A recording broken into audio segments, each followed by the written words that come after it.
Hello, my name is Marcus. I'm the compiler of a collection of therapy quotes entitled 1001 Windmills of the Mind. A collection of advanced self-help quotes taken from what's often called the psychodynamic or the psychoanalytic perspective, which long ago, as I understand it, was referred to by some as philosophical medicine or narrative medicine, helping one to find their story, to be their own story doctor, to know themselves. So the famous phrase, know thyself, has been around a long time. Why? Why do we have to make an effort to know ourselves? Shouldn't we just naturally know ourselves? Should not just be sort of a given? Well, that's the thing. Roughly 10,000 years ago, by one theory, we sort of became a traumatized version of ourselves. So that's a separate topic discussed recently in TQ 2725 part 3 of 3, 7.5-hour video. Oh yeah, our star of the show here is the Swan. So let's see, he'll probably make a, once in a while he flaps his wings, so we might see him do that this time here.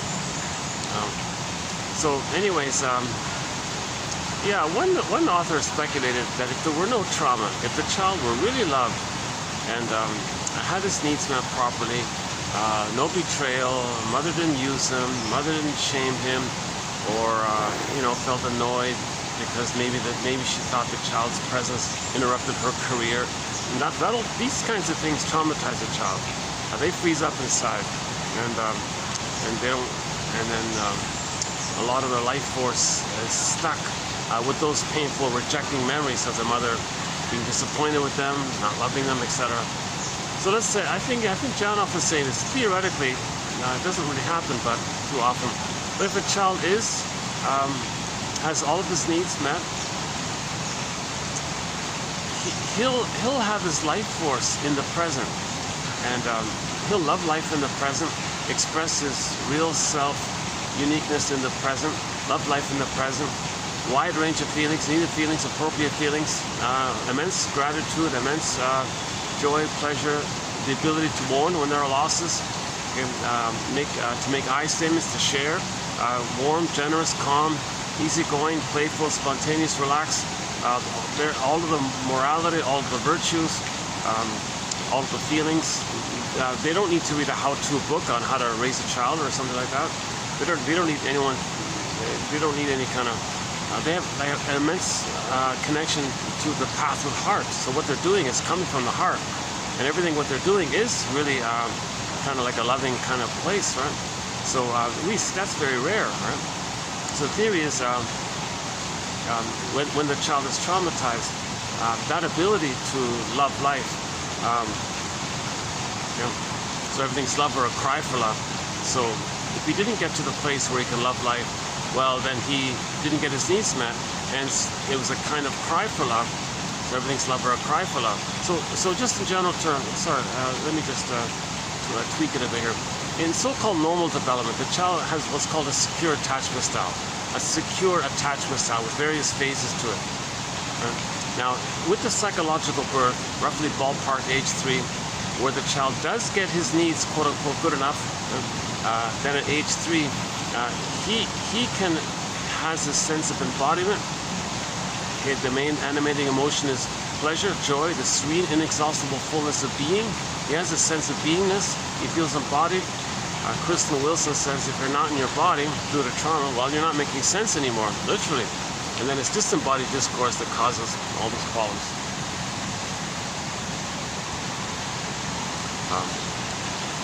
I got some. The sun is going across. Well, rather the earth is. Yeah, let me use this. Never mind the lighting and the optics and all this. Once again, I'm not a professional speaker. I'm not a shrink. I'm not a doula, midwife, nutritionist, gynecologist, professor, social worker, counselor. I only have a BA. Keep that in mind. I'm the compiler of these quotes. 10,000 a number now. 10,000 quotes. 10,000 quotes. 2,000 pages like this, basically. 2,000 pages. I might be a little more by now. So these quotes, I believe them to be the greatest hits of psychoanalysis. Okay? That fancy jargon just means know yourself. Just reflect on yourself. Just get to know yourself. And so back again to the issue of trauma. Why do we need to know ourselves? Well, that's the thing. When the child, for whatever reason, doesn't get his needs met, doesn't get a secure attachment style, doesn't get mother's reverie, soothing, presence, warmth, affection, gentleness, maternal loving spirit, acceptance, just soothing the baby, being there for the baby, recognizing the baby, having a rhythm of safety with the baby, providing the baby with a positive maternal experience in a positive holding environment where the safety is there and the trust is there, and the child is able to grow from that. With the secure attachment style, the child feels he can have his identity, he can know his uniqueness, he can have his feelings, he can know his uniqueness, express his uniqueness, which is loving life, pleasure, meaning, joy runs the council. The bluebird of happiness is within, Shirley Temple says. So that's sort of the normal development of what's called a secure attachment style. So let's just run through the secure attachment style part for a minute here. So the word of the year by the Merriam-Webster Dictionary Company for last year, 2023, was authentic. So we're all born with an authentic self, a true self, a real self. Yeah, authentic. So we're all unique, great spirit. Interesting quote came along. I don't know the full story. Some statistician or mathematician or something estimates that the odds of any person being here on this earth, the odds of you being here on this earth, according to them, is 1 in 400 trillion. The odds of anyone being here, incredible odds. You being here, the odds of that happening was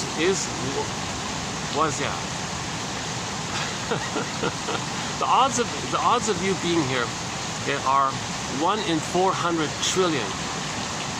So, this great spirit, nature, the forces of the galaxies and the Milky Ways and the sun, and what makes the swan swim, all of the energy in nature and the trees, and like all of this mystery of the great spirit. Okay, let's just stick with the great spirit.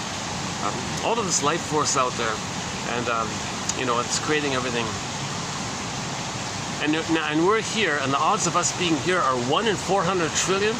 Well, then we're pretty kind of unique like that. We're pretty kind of quote unquote chosen or something, or quote unquote special like that, right? If the odds, and the thing is, the great spirit. The one thing about the great spirit is the great spirit likes everything to be at least a little unique, right? No two, even the leaves on the branches, each leaf is a little different. Amazing, right? Each pebble on the ground here, each pebble, each little stone is unique. It's kind of amazing, right? Each speck of sand is unique. That's kind of, and each person's a little bit unique like that. So, and if we're here and we're a little unique, and the odds of us being here are 1 in 400 trillion, well, the Great Spirit selected us, let's say, or made it happen like this, or wanted it like this. So a big mystery about that. So we're all born with an authentic, unique self, okay, number one. So that's part of it, right? Now this authentic, unique self is basically, we can summarize it by saying, I feel, therefore I am. Okay? The amness is the embodiment. Okay, our connection to ourself, our inner home. Robert Bly says we all live in a psychic house called the soul castle. So our soul castle, that's our embodiment, feeling at home within, like at home inside, comfortable in your skin. When they mean comfortable in your skin in this context, they mean like you feel animated, like you feel embodied, you feel like you're in your body, you're emanating from your body, like you feel present to yourself, you feel there, like within somehow, right? And then the natural animating sensation or feeling is pleasurable. So that's joy runs the console. A reference here is the Disney film, 2015 Disney film Inside Out. Joy runs the console. Joy is the main primary animating emotion in normal development. Joy runs the show. Joy is present because we have our sense of self or embodiment. Once again, the serene, inexhaustible fullness of being. So if we have our beingness, a sense of beingness, if we can feel our beingness, that's the I feel, therefore I am. If we can feel our amness, then the golden ball is there. Okay, the radiance, like the sun, shines bright, radiance, white and vibrant and alive, kind of thing. So that's sort of the normal state of affairs. And John A. Sanford was saying that's one of the reasons Wilfred Layer, A recent author in one of our quotes said, "Yeah, that's why we love, seeing things in nature." And Sandford. Jeanette Paris. Oh, I forgot the author. Anyways, it's in our collection there. That's why we kind of love things in nature, because everything in nature pretty much becomes what it's meant to be, right? Like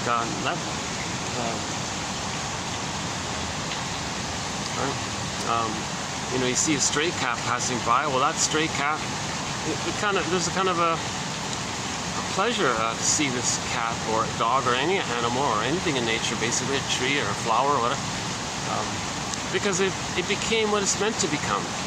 So quote unquote, it individuated. It became what it was meant to become. Now with humans, the unique thing about humans is we have a third brain. We have a consciousness of ourselves, and it's through the consciousness of our uniqueness, which we express using our consciousness and awareness of our uniqueness.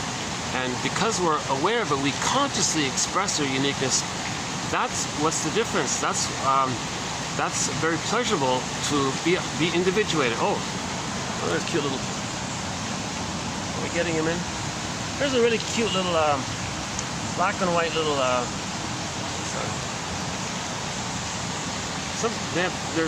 I noticed two main birds that hang out in this area. They're hard to catch on camera. There's this little hoppy one, this little like grasshoppy one. It kind of hops a lot, the black and white one. And there's another one with the blue beak.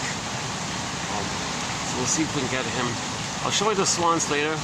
They got peacocks here, some rabbits here for the kids, and even some doves, I think, as well back there. I'm in a nice venue here. This is like a landmark, historic kind of venue here. I don't know when they converted it to a restaurant, but it's now a restaurant with this outdoor dining area. And luckily, during the week, around this time, like mid-afternoon, just a sprinkling of guests, right? Nighttime is busy, weekends busy. If there's a special event like a wedding or something, or a company function, it's usually busy. But and sometimes I come here and it's busy. I go to another place. So today I notice we're doing okay here. Now let's see what day is the day? Hold on a second. What is it today? Thursday. Okay. Well, today's Thursday. Okay, today's Thursday.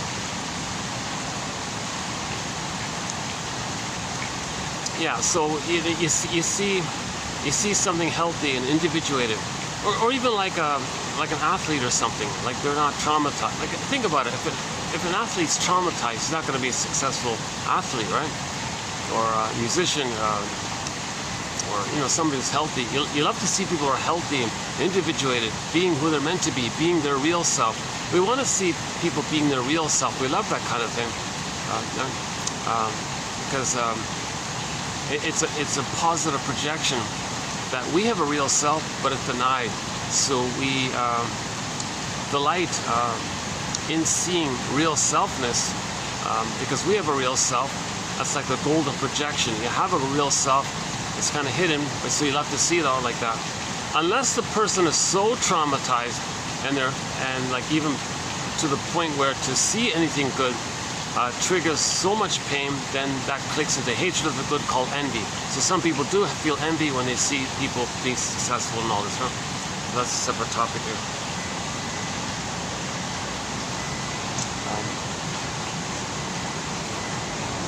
Okay, so make sure I'm not. You might see me moving once or twice if guests want to sit in this area or something.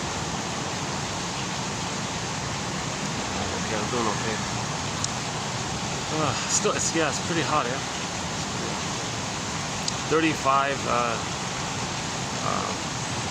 but with the heat index, it's like 40, like low to mid 40s or something.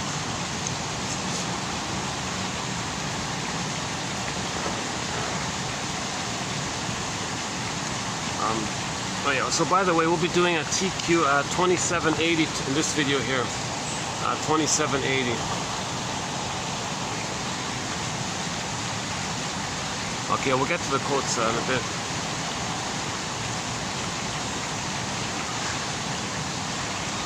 So we have a real self, but if we don't know it, we don't identify it, and then we can't express it, then we're not being our authentic self.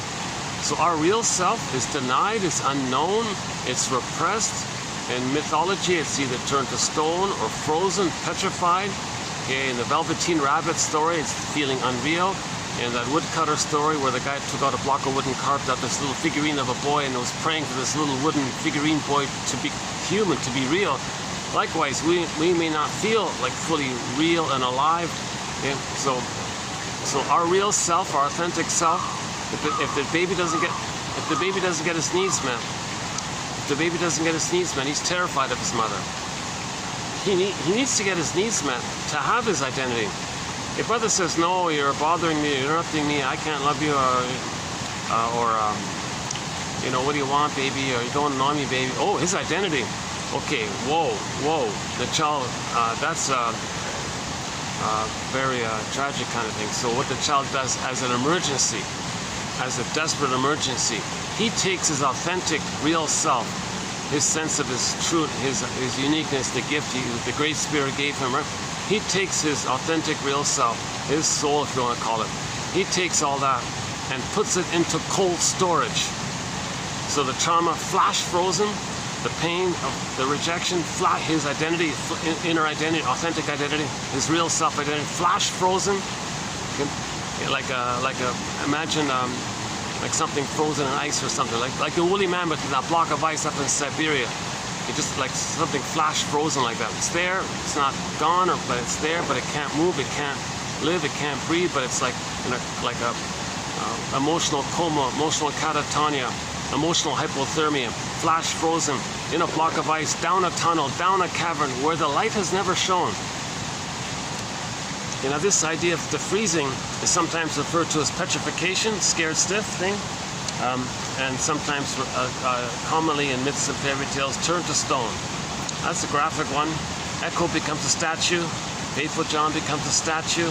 So myths and fairy tales, when a character that's a personification of the person's real self turns to a statue, that's what we're talking about. That's the trauma. So our real self, it can't flow. We don't feel really alive and real. Okay, so that's our story. Like our main story, and knowing ourselves and living and loving life and all this, it comes from the real self. We live to the extent that we feel, but if our golden ball went down the well, okay, so the identity, so the I feel there for him is two parts, right? Sometimes in some fairy tales they can do it separately. So, for example, Miss Kore, K-O-R-E in the Greek myth. Okay? So when the child's being traumatized by his mother, okay, mother's betraying the baby, okay, soul blind to the baby, indifferent to the baby, not around, whatever's going on, oh cunning tale, whatever's going on. Okay, so one image for the loss or the repression, like pressed down. Okay, so we have three brains, 1, 2, 3, gets pressed down into the early brain. The earliest brain, middle brain, and the human brain, right? It gets pressed down into the first brain. That first brain is all about survival. The baby thinks he's not going to make it. And the memory's in that survival brain, that first brain. That's called repression. Repression is when the memory imprint groove goes burned in or sealed in into that survival brain, right? So the image is Miss Kore, a maiden, innocent young lady on the field, okay? And then suddenly the earth opens up, the earth cracks open or something. Earth opens up, and the guy with the horns, he yanks her down into the underworld. That's a powerful image. That's a very common. That might be the most familiar image of trauma. Okay? So Miss Kore got pulled down, okay, to the underworld. So that's called repression. The authentic self part, the authentic part just got like pressed down. Right? So when it goes down like that, means go down into the unconscious, also down into the first brain. First brain, second brain, third brain, down into the first brain. The first brain is the survival brain, the middle brain is like the mammal brain, the feeling, and the third brain is the neocortex, the new brain. Okay, again, we have three brains. We have three brains. Okay, the famous 3-in-1 brain, the triune brain, the 3-in-1 brain. Each brain has its own memory system, its own line of consciousness. Okay. So, maybe its own language, I guess. So each brain has its own kind of like system, right?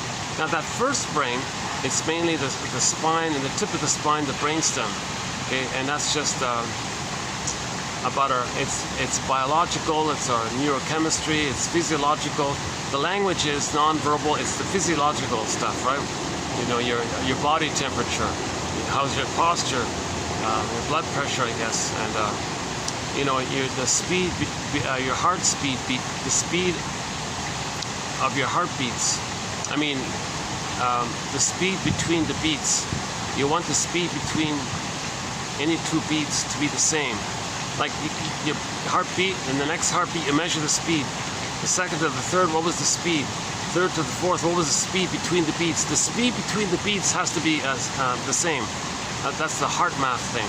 So in trauma, that gets messed up. And Janov thinks the body temperature is a little too high, it's too hot. So in normal development, the body temperature is slightly a little on the cooler, you know, like somewhere in the, what do you say? Somewhere between 97.9 and 98.4, like that kind of area might be healthier. He thinks the 98.6 is too high. So for more on the work of the famous psychologist Arthur Janov, can I refer you to a 26 video set of quotes beginning with 2745 up to 2770, plus the 3 tag-on quotes 71 to 73. So really it's 29 videos. The first 26 by Janov, and then the follow-up tag-on 3 quotes that sort of supplement and highlight something important that Janov talks about. That's done by a variety of authors. So those 29 videos, I think, are a good introduction to psychology. Thanks to Arthur Janov, a wildly popular psychologist from the early 70s, made popular by famous celebrities and musicians and all this. So let's not go into his story at this time. Oh, there's that blue beak one. Now let's see.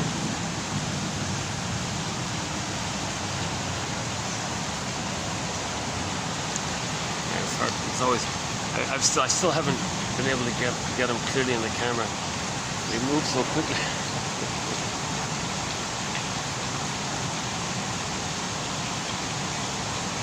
Yeah, we haven't seen the swan yet, eh? Yeah. Okay. He'll come by later on, I think.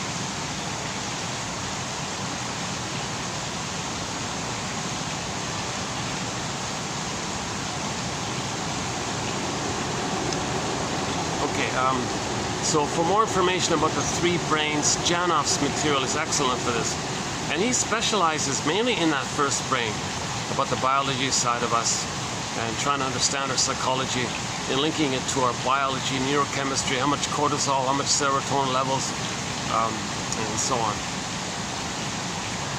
So, back to Miss Core. So when the earth opens up, Miss Core gets pulled down. Okay. Miss Core, K-O-R-E, it's a metaphor for our authentic core, our real self, like our embodiment, like our pureness and all, like our pureness, our realness. Huh? It gets lost, it gets pressed down. So the memory is grooved into that first brain. Now that first brain, that's pre-verbal, that's pre-consciousness. It's there, it's recorded, it affects us. It's in the memory system of that first line consciousness system. And that first line consciousness system only cares about survival, right? That brain is sometimes nicknamed the crocodile brain, the lizard brain, the salamander brain. It only has the instinct of survival and reproduction, right? So there's no, like, it doesn't think about love or grieving or caring. It doesn't have those kind of emotions. It only has the sensation of the visceral sensation. It only has sensations and the visceral responses related to survival. That's all it is. It's very simple. Because it's so simple like that, some people call our first brain the so-called primitive brain. You know, the nickname is like, it resembles, because it only thinks like that. There's no like mammal feeling or no ideas. It just thinks about survival. So some people nickname that brain the survival brain or the crocodile brain. You know, crocodiles don't feel or care or love or nothing like that, right? So we don't want the baby traumatized ever, because that memory is going to go in the crocodile brain. Then they spend their life always with a survival mentality, not loving life, always thinking things, always like a survival mentality. So they're missing life. They're missing their real self, and the meaning of life and the joy of life and the pleasure of life. And, they're always just going through life in hypervigilant or reactivity mode or something. So the PTSD basically. Janov says some babies are born with PTSD. Whoa, what a betrayal by the mother if the baby comes out of the uterus with PTSD already. So how can a baby get PTSD? Well, if the mother drinks or she smokes or too much, and he's got theories about other causes for. Janov has a section called child abuse in the womb. Child abuse in the womb, that there is such a thing as child abuse in the womb, and there is such thing as knowledge of the womb. There is such a thing as prenatal memory system, knowledge of the womb, and it's recorded in that first brain. And the child uses a defense mechanism, and every time there's stress in his life, he'll refer to that old original defense mechanism because he just thinks if something triggers his past, he's going to use the response that he did in the past. Makes him dysfunctional like that. He's not loving life in the present. Something's love or a cry for love. So how do we heal from attachment trauma, right? That's part of attachment trauma, if the baby's going to be traumatized in the uterus. So the baby has an authentic self. He's born with it. Assuming that he wasn't shocked, traumatized at some kind of prior point where he froze up at some prior point and he's just numb, going through the motions in a swoon, like in a trance, still alive. He can still get 10 PhDs, but his feeling self is arrested development, arrested development in the feeling self. Stunted development, developmental arrest in the feeling realm, right? A field on Friday. So the real self is stunted development in the real self.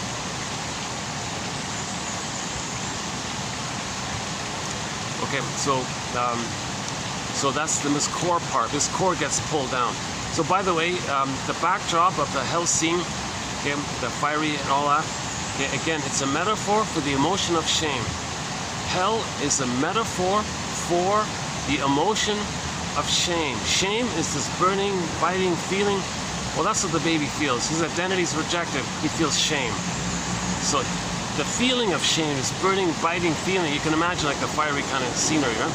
So that the storytellers were very creative to think in that way, right? A place with all the fire and all this. That's just a metaphor of the emotion of shame. Not a literal place, not an actual place. If these myths and fairy tales are metaphors for psychological trauma. Myths and fairy tales are true on the inside, not on the outside. Myths and fairy tales are treated like dreams, interpreted like dreams. It's primary process mentation. Myths and fairy tales.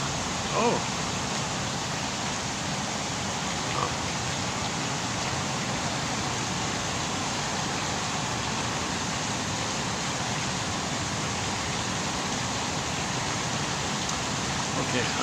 Yeah. No swan yet, eh? Oh, there he is.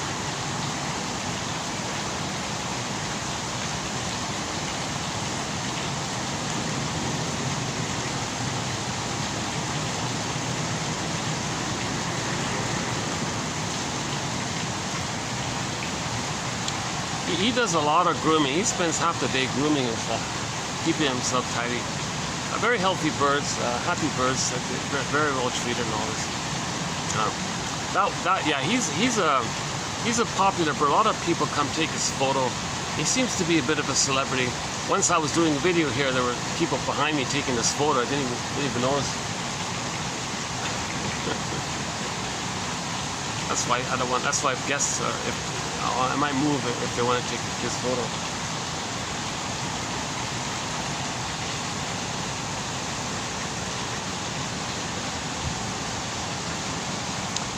Okay, now the aspect of the real self that kind of represents our feeling, like the glow of our feelings, that's the golden ball. So in trauma, the golden ball goes down the well. So it's condensation, it's a fragment. Myths and fairy tales are just like little scenes, little snippets, little sequences, no time, so it can all blend into one. Sometimes it's together. The I field for amness of the real self can be seen together in one image.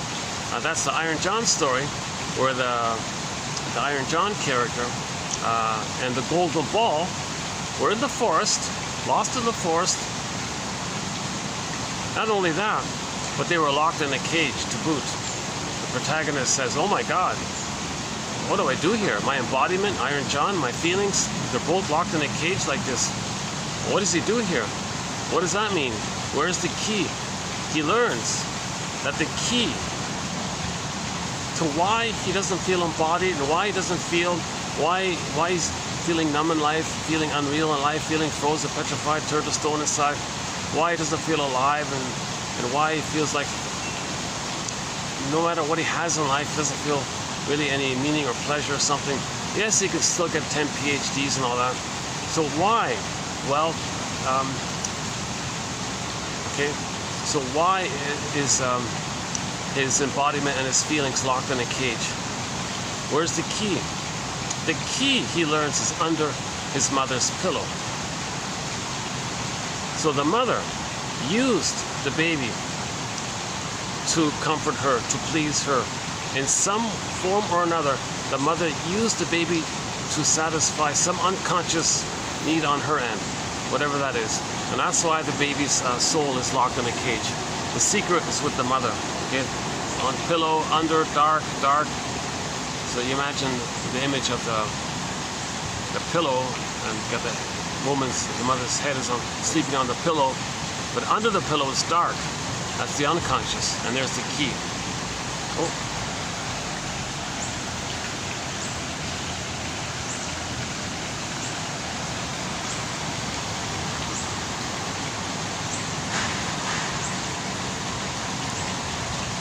And there's a whole list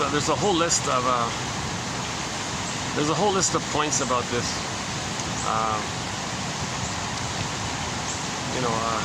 Sometimes the mother has a baby, and she, due to her trauma and her desire to communicate what had happened to her, she'll shame her own baby to communicate that her mother shamed her. Intergenerational trauma. So she's using the child, okay, for her need to communicate what had happened to her. So she's angry about what happened. Look, world, look at what my mother did to me. You see my child here, she's thinking, I'm going to show everybody what my mother did to me. Watch this, everybody. I'm going to reject my own baby. I'm telling the world and my mother and anybody, that's what my mother did to me. So that's called showing up the mother, and plus it's also called identification with the aggressor. Okay, because when the baby's traumatized, okay, he's hypnotized, he's stunned kind of thing, and the mother's wishes become the child's wishes. What the mother does and thinks and believes, and the child absorbs that as his mind.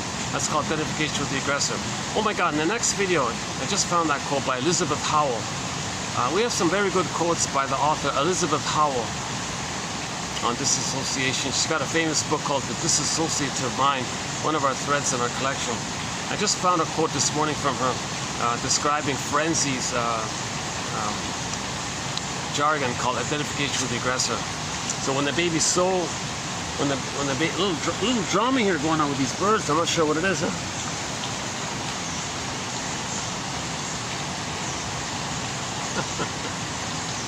They have their own little world.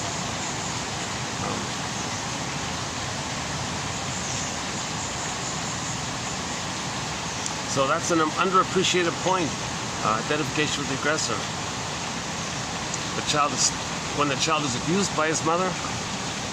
Like, whoa, he's like open to suggestion. Just think of it as hypnosis in a way, in its most extreme form.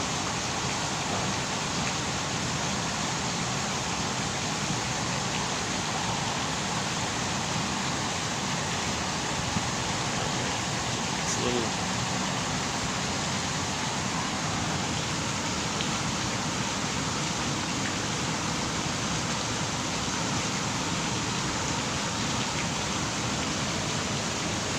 Getting hotter already, yeah?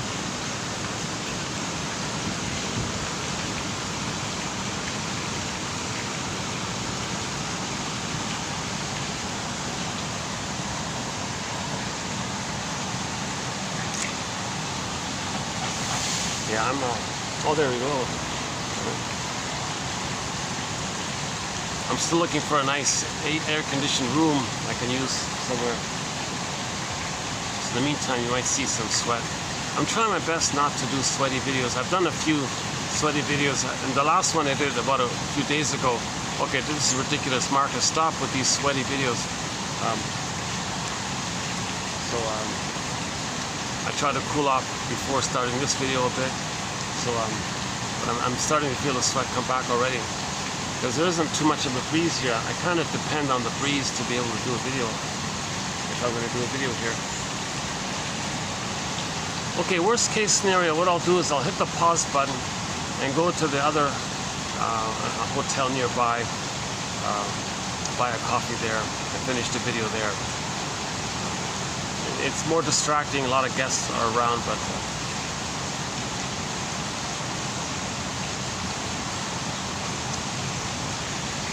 unless by chance the inside part has no guests. But usually there's guests in there. Okay, enough about my logistics here. Sorry about that. So,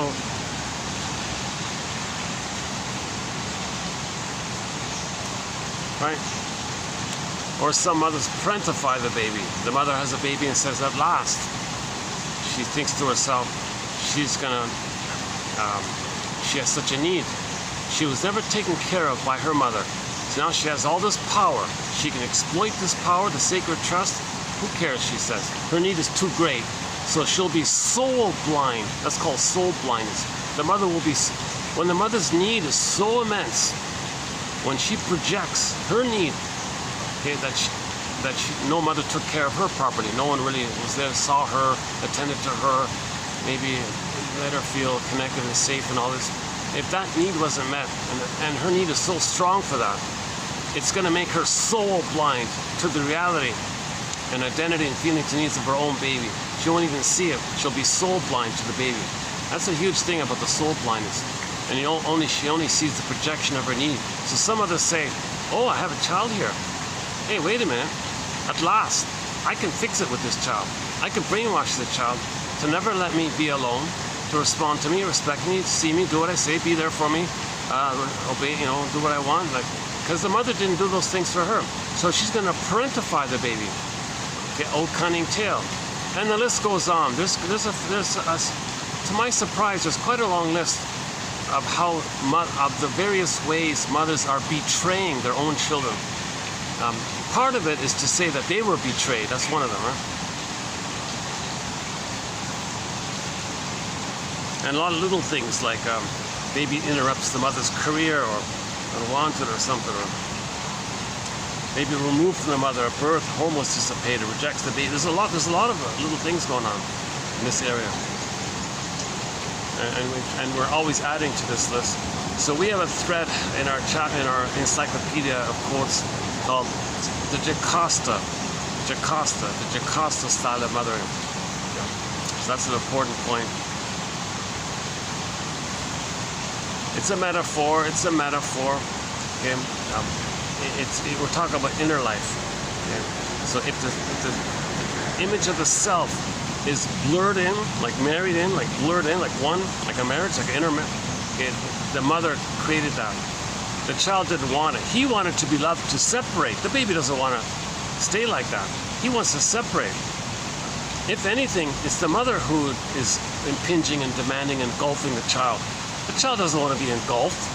Okay, no. So don't take pop culture's confusing misunderstanding of the metaphors, myths and fairy tales. The story of Jocasta, Laius, Electra, Oedipus, okay, that family, that hugely dysfunctional family. Okay, all that means is no one got enough love to know themselves. The mother complex, okay, so Electra complex, Laius complex, Jocasta complex. Okay, so Laius and Jocasta were the father and mother, Electra and Oedipus were the children. It's just a metaphor that all it means is that in the intrapsychic representation, in the memory system, the sense of self is still stuck and blurred in with the oneness of the mother. So the mother caused that. So if you are going to, at least if you're going to say it in a confusing way, at least be partially less confusing by saying, well, the mother married the son or the daughter. You know, the mother did that. She made it so that the child can never feel confident enough to know himself and separate from her. So they're stuck in that fusion like that. Metaphorical marriage, right? It's not a marriage. No child wants to be so abused that he's in a trauma bond with his mother. No baby wants to be in a trauma bond with their mother and feel the pain of it all, and then imitate her and not know his mind and not know what he likes or feels, and he's got to act like the mother all the time. No child wants that. But if the mother herself didn't get her needs met, she's going to parentify the baby, okay, in that attempt. But the result for the baby is earthoplasmus core gets pulled down, golden ball goes down, okay, the sense of self frozen, petrified, turned to stone, unreal. Okay, that's a pain like that. This real self is sort of quote unquote not split off. It's sequestered away, put into a separate psychic bin in the mind, down a tunnel, down a cavern, frozen, and all. It's lost. That's the real self. Right? So that's the famous split that people keep talking about. This inner life connection to ourselves is removed from us. We don't know it. And then, yes, we develop the so-called adaptive self, or the false self, or the fake self, or, you know, going through the motions of life self. It's the part of us that can drive a car, get 10 PhDs, get 10 medals. Okay, so there's a huge gap between our adaptive, functioning society, social mask self, whatever, going through the motions and life self, and feeling and missing our love within, like missing our feelings, our life force within, missing all the capacities of the real self, all of the gifts of the real self, all of the capacities and the gifts of the real self. Why do for some people gratitude is going to be there, so that some people don't even feel gratitude in life. And the ability to mourn is going to be in there. So people don't even mourn losses. That's complicated. They become bitter, stingy, grumpy, curmudgeons late night if they can't mourn losses. So we need the real self to mourn losses. I feel, therefore I am. You don't have your amness. Where's your feelings? You need sadness as a feeling. So, but sadness comes from the amness. If you don't have your amness, you don't really can't feel the sadness of a loss. So you don't mourn losses. So you do defense mechanisms. You'll just deny it. Oh, it wasn't important, or just pretend nothing happened, or you just deny it, kind of thing.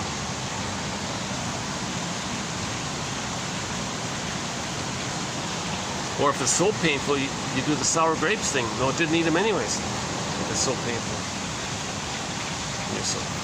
Oh, how's it?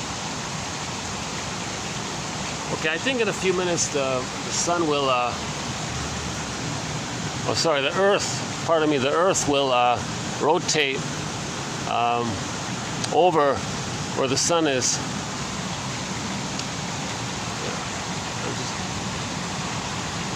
Or I could. Oh, I gotta check the battery. Oh my God. Hang on a sec. It's son of a gun. It's not working. Unbelievable.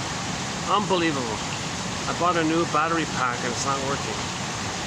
I bought this new little battery pack thing. Look at that, eh? Unbelievable. My old one has been giving me lots of problems. So I just got this little one, and it's draining. It's still draining. Now I'll admit it's draining slowly. So I brought the old one, so I'll just let this run out, I guess. And before it gets to the end, I'll move over to the other one. Unbelievable. A brand new little mini 10,000, what is it? 10,000 something. 10,000 mega amps, is that it? MAH. Unbelievable. It can't even power this huge battery can't even power this little phone. Oh my God. Maybe that's why it was on sale. It was on sale, that's why. Jeez. That's such a struggle with the battery. Look at that, eh? 85. I started at 90, 96, now it's 85. I thought it would go up, like I thought it would charge up, right? Okay, I probably have an hour, at least an hour with this then. Son of a gun, eh?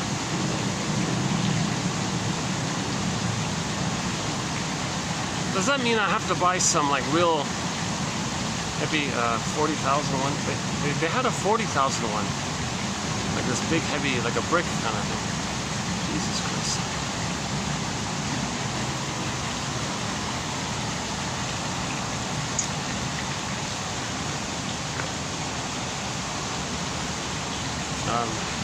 Okay, let's keep going. Right, I feel there for a hand. So the amness comes about. The jargon is differentiation. The child was able to kind of differentiate, have a self-concept that hatches out of the original blurredness of it all. So in the beginning, the baby's self-concept is blurred in with the concept of of mother, and baby doesn't know where he begins and ends, or where the mother begins and ends. Undifferentiation, merging, fusion, symbiosis, unico mystica. So he's in a blissful oneness with the mother, but it's a oneness. He doesn't know where he begins and ends and all this. And in the beginning, it's just all him, actually. He doesn't even know that there is a mother. When in the uterus, he doesn't understand that there's a mother. In the uterus, he thinks it's solace. He's a little god, and everything's for him. Everything's about him. Everything serves him. Little king, little god, little magician.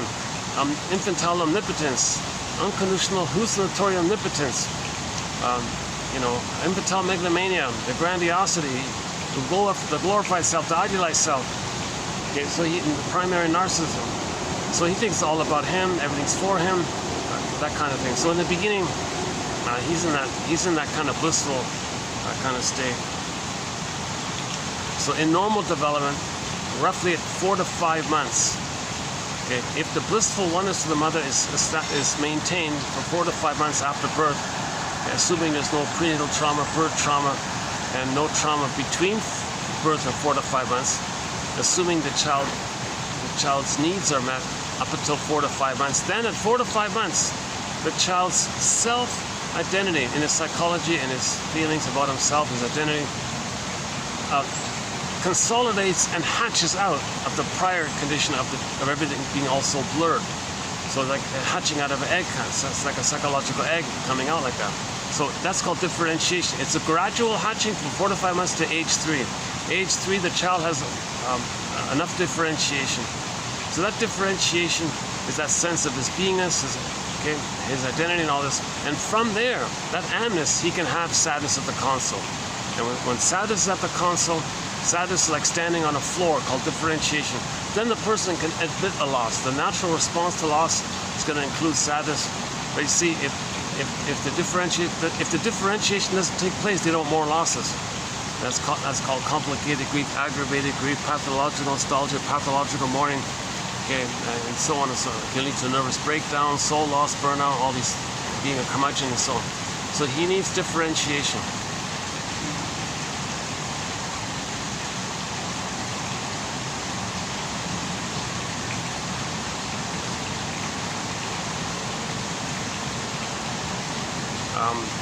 So the Disney film Inside is very helpful. They show us that the main two groupings or types or categories of emotions. The first line, okay, the brainstem area, the salamander, the crocodile, it's not technically emotions, they say, it's more about sensations. We say fear, anger is emotions and feelings and all that, but technically it's more about the stress response, okay, all the sensations of all that. Then the middle brain, okay, the chimpanzee brain, fill in your favorite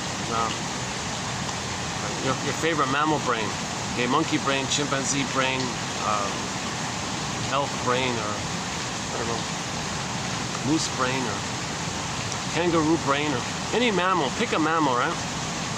So that now the emotions from the mammal brain, the mammal line of consciousness, the second line of consciousness, the second memory system, okay, the mammal brain.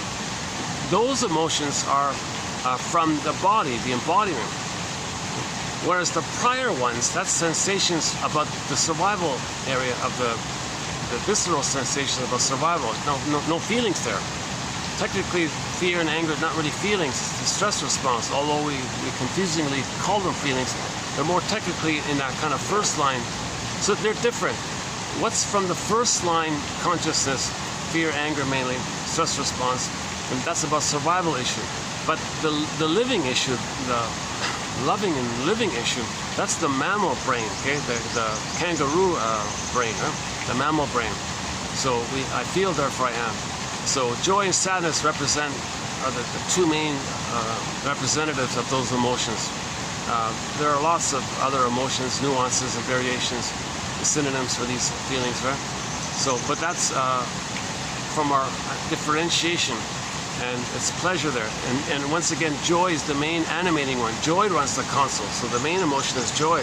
But we can feel sad to more losses. We can feel a desire to make amends if there's a mistake or misunderstanding. We can share vulnerability and make I statements, so intimacy is going to be there. Affection, tenderness, gratitude. The more wide range, the quote-unquote more human side of being human comes from there. So in the Disney film, we saw with trauma that joy and sadness got zooped away. That's like Miss Core getting pulled down or zooped up or zooped down, sent to the unconscious. Okay, so we saw joy, sadness. They went up that little tube there that twirled around and went down into the brain, okay, the first line brain, sometimes called the non-reporting brain. The non-reporting brain.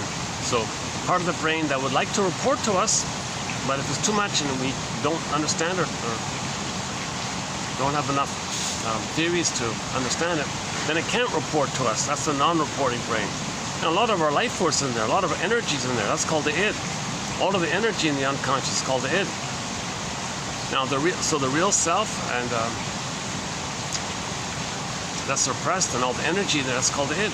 Pretty powerful. It's not a judgment. It's not a dangerous thing. It just means it's your own life force. But if it's quote unquote dangerous, because if you're traumatized, if your life force is stuck, bound, affected, devoted to those old memories, that's called a struggle with the mother, unfinished business with the mother. Come on, mother, I need your love so I can know myself. So the life force is still there, the memory is still there. And they can't enjoy the present because they never had a past. So to enjoy the present, you must have a happy past. So that's ironic, right? To love life in the present, you need like a normal childhood kind of thing. And if you, let's say you didn't get a normal childhood, well, you can't enjoy the present. You're going to stuck in the past. So this is called pathological reminiscing or pathological nostalgia, because you're still dwelling in the past, lingering in the past, because you never really lived it. You don't have the memory of being loved to have it within your brain. You don't have, the jargon is a soothing interject, a holding interject, internalized good object. It just means a lot of memories of having been loved. You don't have that, so you're stuck back there with the unfinished business. Mother, where's your love? Come on. So now that part of the brain doesn't know time. It doesn't know time, and all our energy's in there. So remember, the projection of need distorts reality.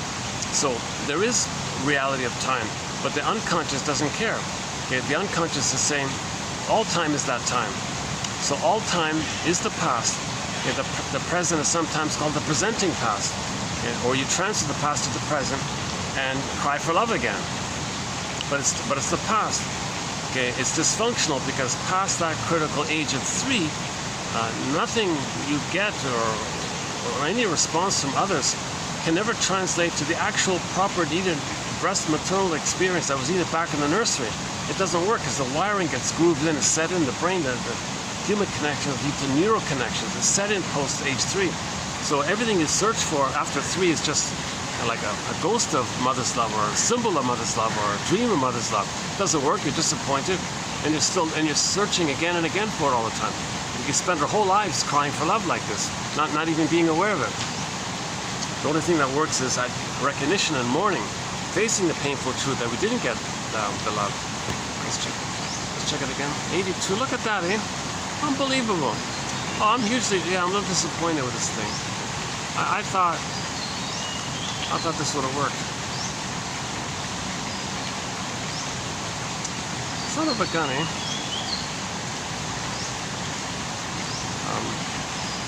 Okay, I'll change this in an hour. Let's just...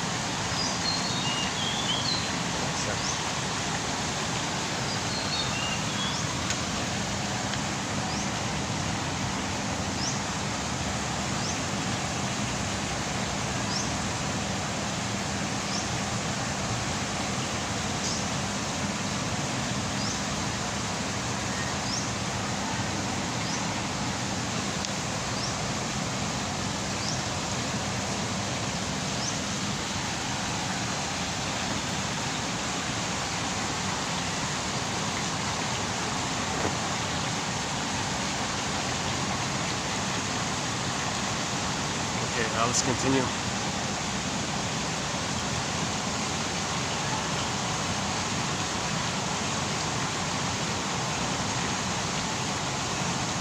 Okay, so this is considered painful.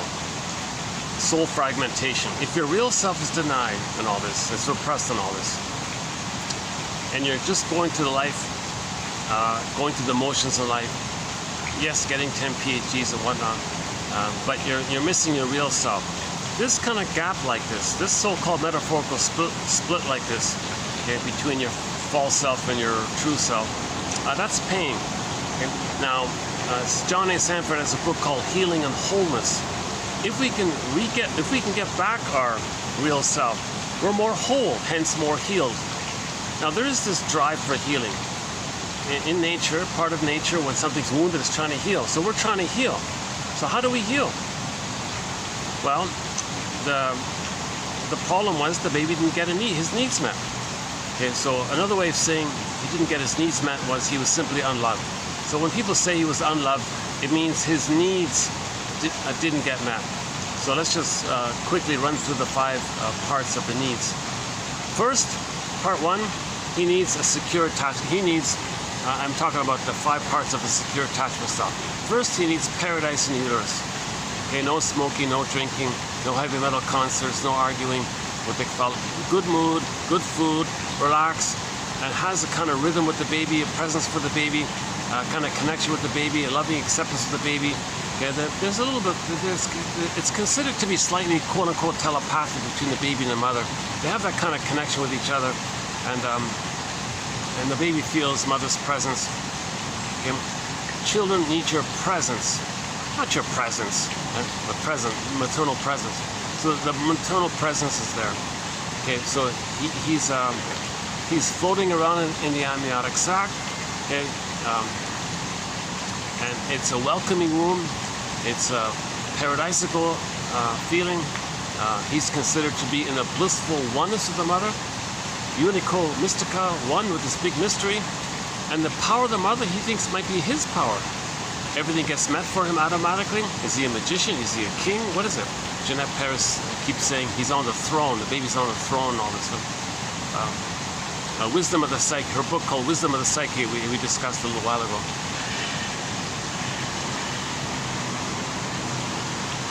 Oh geez, I can feel it's getting hotter already. There's no breeze here.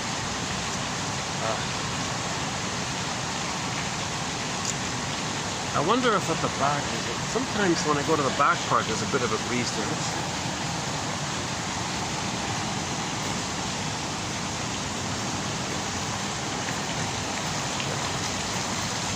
Oh, lots of fish here, wow. Oh yeah, the guests are in there already. Yeah.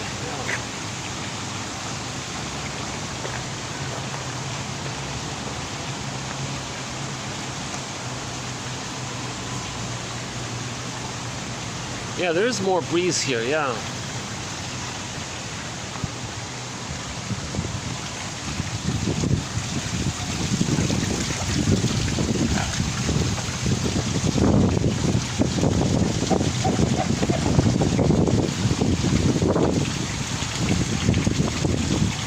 Okay.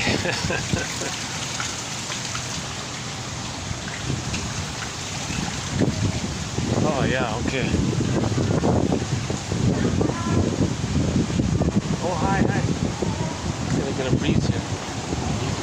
At 1 o'clock, this building, they're gonna have pest control, mosquito spray. I So see. I have to let you know you cannot sit outside. Yeah. Okay. At 1 o'clock. Just this part or that back part as well? Only this then area. A lot of smoke come here. Okay. Just let Okay, you can I sit over there? Maybe still Smell. the smell. Well, I can go Get inside. inside first. Okay, great, thanks. Thanks for telling me that. Oh, so I've got about 10 minutes here before the...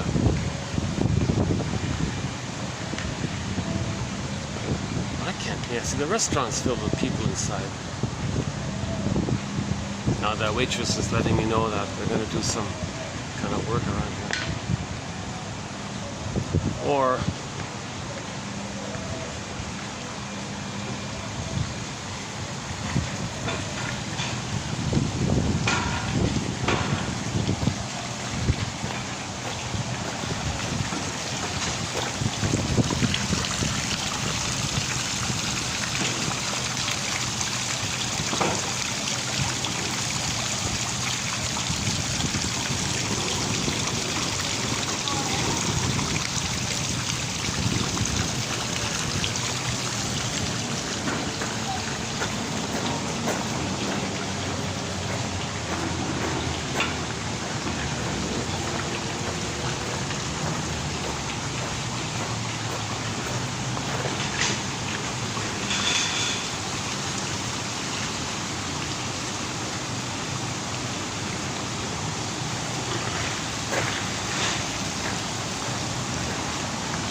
Okay, I'm gonna try another little restaurant that has AC, and I might as well make a move now.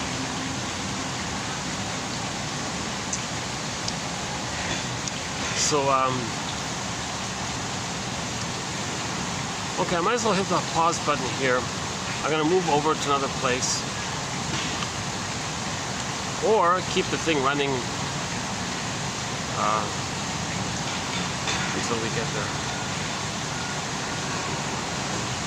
Yeah, okay, I'll just hit the pause button. I'll go over there, cool off a bit, and continue. So I'll see you in a couple of minutes. So I'll see you. How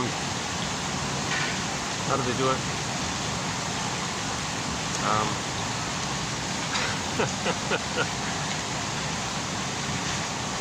Well, let's do it as a quote. Let's pick a quote here.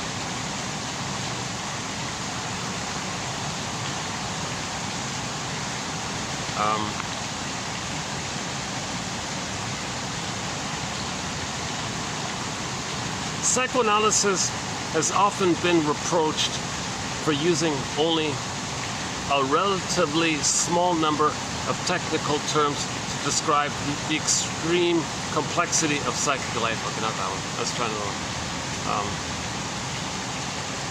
Purely intellectual understanding is often only a method of resistance. Oh, okay. Interpret the resistance by saying you don't want to see this for some reason. Okay, no.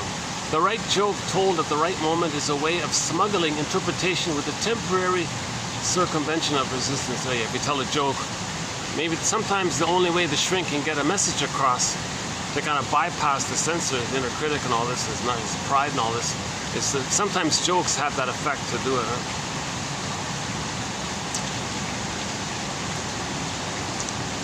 A young lady who bites her nails, twists her hat, and plays with the buttons on her shirt and fiddles with her handkerchief. She was not saying what came to mind. Okay, hang on.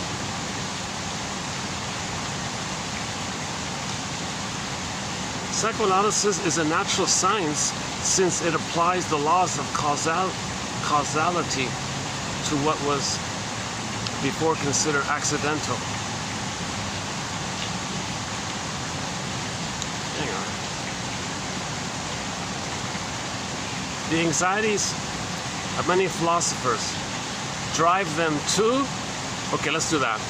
So if you want to hear the end of this quote, well, hang on. I'm trying to bridge the pause button, right? Okay. The anxieties of many philosophers drive them to new venue. You notice a sudden switch here? So I walked over to this little nearby restaurant. Unfortunately, my favorite spot is occupied, so I'll try this spot here.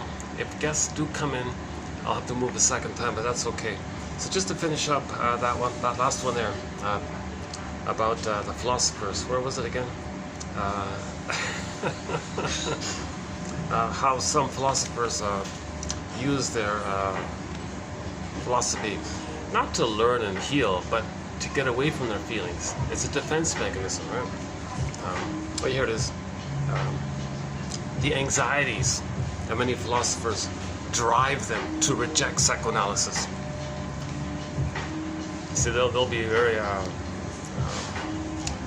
invested in their beliefs and whatever some convoluted philosophy they're making, because those beliefs are created in response to the pain, to not let the person know the pain. So they're dependent on those beliefs to not feel the pain. So they're clinging to those fake beliefs or unreal, fantastical, filled with jargon, convoluted this, convoluted that, wild this, wild that. It just doesn't make sense usually. It makes them feel important. It gets them away from their pain, but the pain creates those beliefs. So usually these kind of, when beliefs or philosophies exist as a defense against pain, it's the pain that created them. Then people cling to those beliefs and philosophies to not feel the pain, while ironically it's the pain that created it. But the beliefs are there to not make you feel the pain of not getting mother's love. So a simple example: the guy turns on the TV, and some used car salesman or some televangelist, whatever, some con man, whatever, says, "Oh, send me money and you'll be saved." Simple one, right? So the good breast will come, but he doesn't use the word breast, right? So you describe the breast, you talk about the breast, but don't use the word breast. Oh, this bountiful, beautiful, luscious, full, knows you, loves you, sees you, there is going to come and save you. Okay, that's what the baby wanted. The baby wanted mother to be there, to be saved by the mother. But the pain of that, we don't want to know it. It's too painful to know it because you become her even. So you don't want to know it because who are you now? If you can't be yourself and you can't be the mother who hurt you, who are you? So you create these beliefs to get you away from the pain. And the belief is, okay, you're going to get mother's love and you'll know yourself, kind of thing. So to question the belief, you're going to question the whole, you're going to question this area of not, or make you aware of this area of not getting mother's love, kind of thing. So that's, there's a huge, we have some excellent material in Janoff's recent quotes from TQ 2745 to 70. 2745 to 70 by Arthur Janoff. I can't recommend that enough. That's an excellent batch of quotes, starting, as just said, 2745 to 70. 26 videos. Just click the more link, you'll read the quotes there.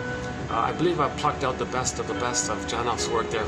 And a good third of that material, maybe a quarter of that material, so 300 quotes roughly. So there's a good 50, let's just say a good solid 50 quotes in that area of how beliefs are used to trick the brain, to coax the brain, to prompt the brain, to induce the brain to release endorphins.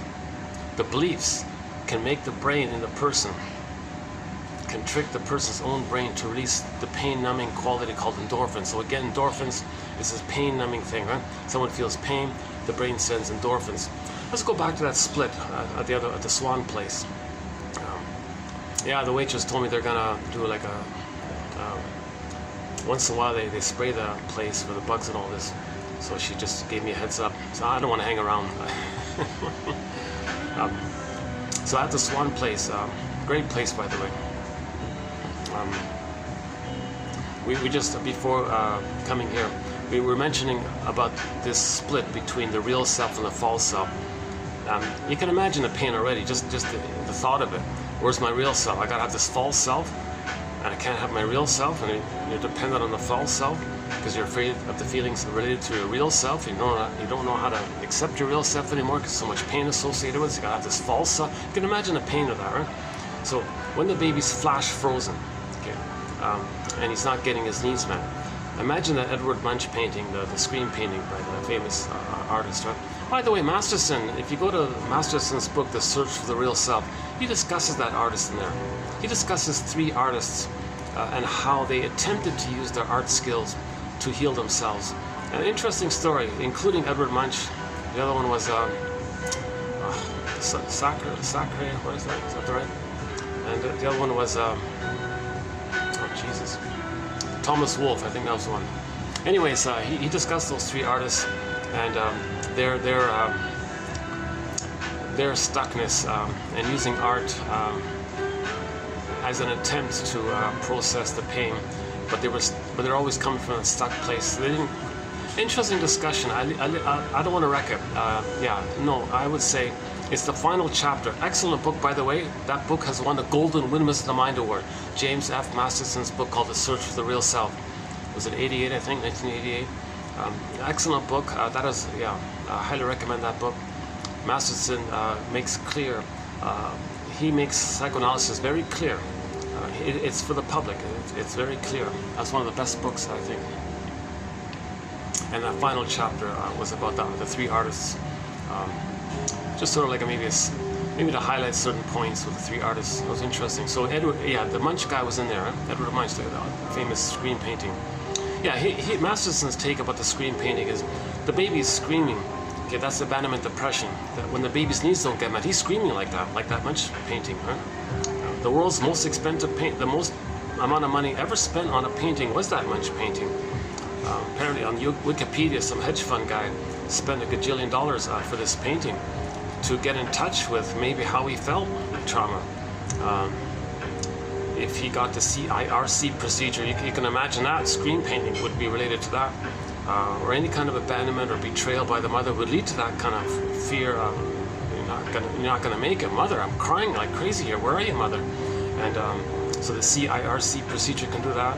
Or any kind of betrayal by the mother, separated, bottle, or separation, not around, put on a scale, put in a different room, misattunement, malattunement, force feeding, honey on the rubber nipple, all these little betrayals going on. Maybe screaming and stuff. Where's the real thing? Where's the security? Where's the motherly warmth and all this?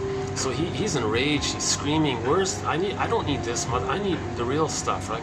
I don't want this synthetic tricks you're doing here, mother. I don't want this shame. You make excuses and you're blaming me and you're gaslighting me. I have these needs. You're gaslighting me. You're screaming like that. Imagine that Edward Munch painting called The Scream. Sort of maybe like a baby version of it. Flash, frozen, scream, silent, can't scream, silent, voiceless, scream, frozen. It's there. It's alive, but it's there. It's frozen, like frozen in the block of ice kind of thing. Johnoff says, take that image and imagine like a neon light in front of it or something, or underneath it. An electrochemical light, neon light, blinking, okay, betrayed, pain, unloved, needs unmet, alert, danger, mother betrayed, mother shamed me, not there. So the simple one, he just said unloved, unloved, unloved, blinking on and off, unloved, unloved, meaning pain, psychic pain, primal need not met, leads to primal pain, pain. All this pain that's going on, it's blinking like that while he's screaming and it's frozen. This tells the brain, the mammalian part of the brain, to release endorphins, the swoon, okay, the endorphins. Okay, Emily Dickinson, there's a pain so utter, it swallows the trauma. There's a pain so utter, okay, it swallows substance up, its core, down, substance up. Then the baby goes in a swoon. That swoon Emily Dickinson is talking about is the release of the endorphins that numbs you, like you're drunk kind of thing, and you're spongy feeling, you don't know what's going on, you're out of it kind of thing. So he's in a swoon. Now he's sleepwalking through life. Now he's in a trance through life. Now he's going through the motions of life. Now he's just missing so much kind of thing. Okay, again, there's a pain so utter. It swallows substance up, and then one goes in this swoon she talks about. It goes on. That's a part of it. Related to another good poem by Emily Dickinson on trauma, on babyhood trauma, is A Great Hope Fell. Baby had a great hope for a secure attachment style. A natural great hope. He had no idea that he'd be betrayed, that mother would exploit her power and use it, and be so corrupt. Baby had no concept that mother would be so cruel and cold and rejecting. Baby had no idea that he's interrupting his mother, bothering his mother, or making him, or being placed in the position where he senses that the mother resents that she's supposed to give love when she herself had never received it herself back when she was a child herself. Now she's supposed to give it. Oh, cunning tale. So what's going on here? No baby expects to be betrayed. All babies expect basic trust. The mother's going to be that sacred trust, that rhythm of safety, that blissful oneness will be there. No baby expects to be betrayed. It's not the baby's fault if he is. So that's a key point, by the way. No baby expects to be betrayed. He has a pure trust like that, right? So a great hope fell. That hope, that trust fell. Trust, betrayal, okay? Betrayal trauma. You heard no noise. The wreckage was within. Okay, the soul froze up, turned to stone, petrified, unreal. Okay, the wreckage, right? Damage to his identity. That let no witness in. No witness. He doesn't have that means the person is not going to have the capacity to ever really know what happened. Okay, that image for this is the Scarecrow in The Wizard of Oz. Okay, now trauma like that means the child's not going to love life. That's the Tin Man. Remember looking for a heart? Not going to love, really missing path with heart, loving life with a heart. So that's the Tin Man. The Scarecrow, and Scarecrow means the ego it's frazzled up, like it's still submerged and the unconscious didn't develop up to the land. It's still in the underworld, right? And it's frazzled up, the Scarecrow. Remember, he's looking for a brain, doesn't know anything. Then, okay, now, so he can't know what happened. What happened? The Tin Man, loss of the heart, can't love life, feeling empty and all this. Related to that is the person's going to feel disembodied. That's a cowardly lion. Okay, so now this is like a fairy tale, right? So it all belongs to one mind. They're not separate outer characters. They're all metaphors for every character in the myth of fairy tale is like a personification of some quality of a person, of one mind, of the mind of one person, right? Dorothy, for example, would be like the part of the mind that's trying to heal things up, line things up, right? So it's like nature's drive for healing. So Dorothy's a representative or a spokesperson or an emissary of nature trying to heal things. So Dorothy in us is trying to heal things, put it that way, right? Or we can broadly say, step back and broadly say, hey, let's be like Dorothy. If the person recognizes that they feel disembodied, and not loving life, Tin Man, first things first, give the scarecrow a brain. Give the scarecrow a brain. These 10,000 quotes are an attempt to give the scarecrow a brain. Psychoanalysis looks for an egg in a basket that's missing. So these quotes, another way of saying it is these quotes are helping us to, or can help us, I believe, as the theory, to weave a basket. Once you get the basket or the nest, then there can be an egg, potential new life and all this. But you need the awareness, the constructs, the theories, object relations theory, developmental theory, Edmund Burglar, Masterson, Althea Horner, Grotstein, Ogden, all these excellent analytic authors. And today we'll be doing Henry Hart's sort of a notes on what other authors have said. So I'll talk about Mr. Hart here in a minute. But this will be part 4, by the way, of Hart's work here, Hart's notes. Another way of saying is that these 10,000 quotes are an attempt to give us night vision, a lantern, night vision. So Wilfred Lay, self-help book from 1917. Can you believe it? Wilfred Lay gave the example of if you look up at night, you might see some stars. And if you have really good vision, you might see even more stars. And what if you had even greater, better vision? You might see more stars, and even much more greater vision, you'd see even way more stars. Things are so bright like that. What about in the unconscious? Again, when it's repressed, we don't see it, dark, we don't know what's going on, so everything's dark in there. We don't know what's going on. So these quotes are giving us a lantern to see what's going on, so we can reclaim and get back our real self. We got to find our own wounded inner child of the past. Like in the Pied Piper, the children who were starving in the mountain or locked in a mountain.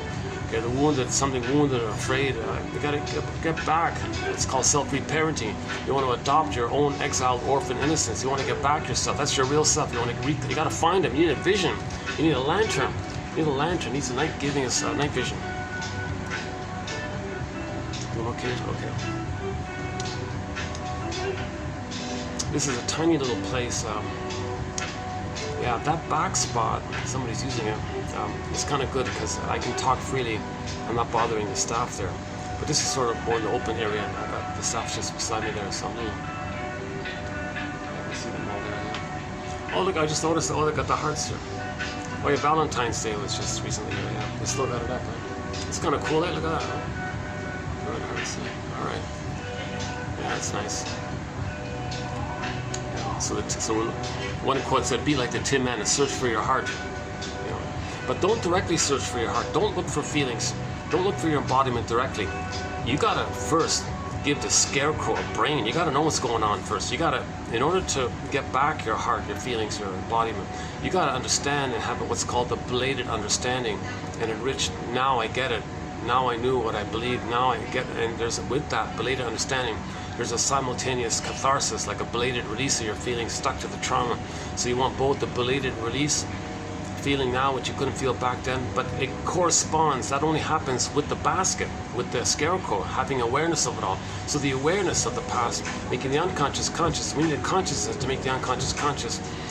That's lining the 3 brains up. Janov says the 3 brains gotta line up like that. So the consciousness knows what's going on in the first 2 brains. The consciousness can't be out of it. The scarecrow is key. So first, give the scarecrow a brain. That's what we're doing here. 10,000 quotes to help the scarecrow have a brain here.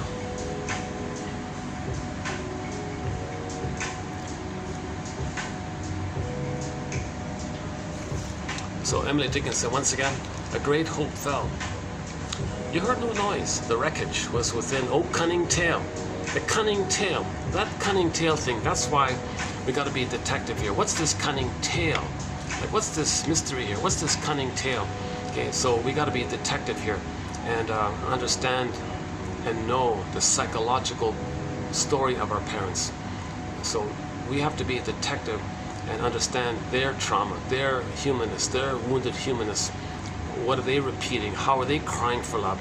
Everything's love or a cry for love. If they're loving, they're crying for love. How are they crying for love?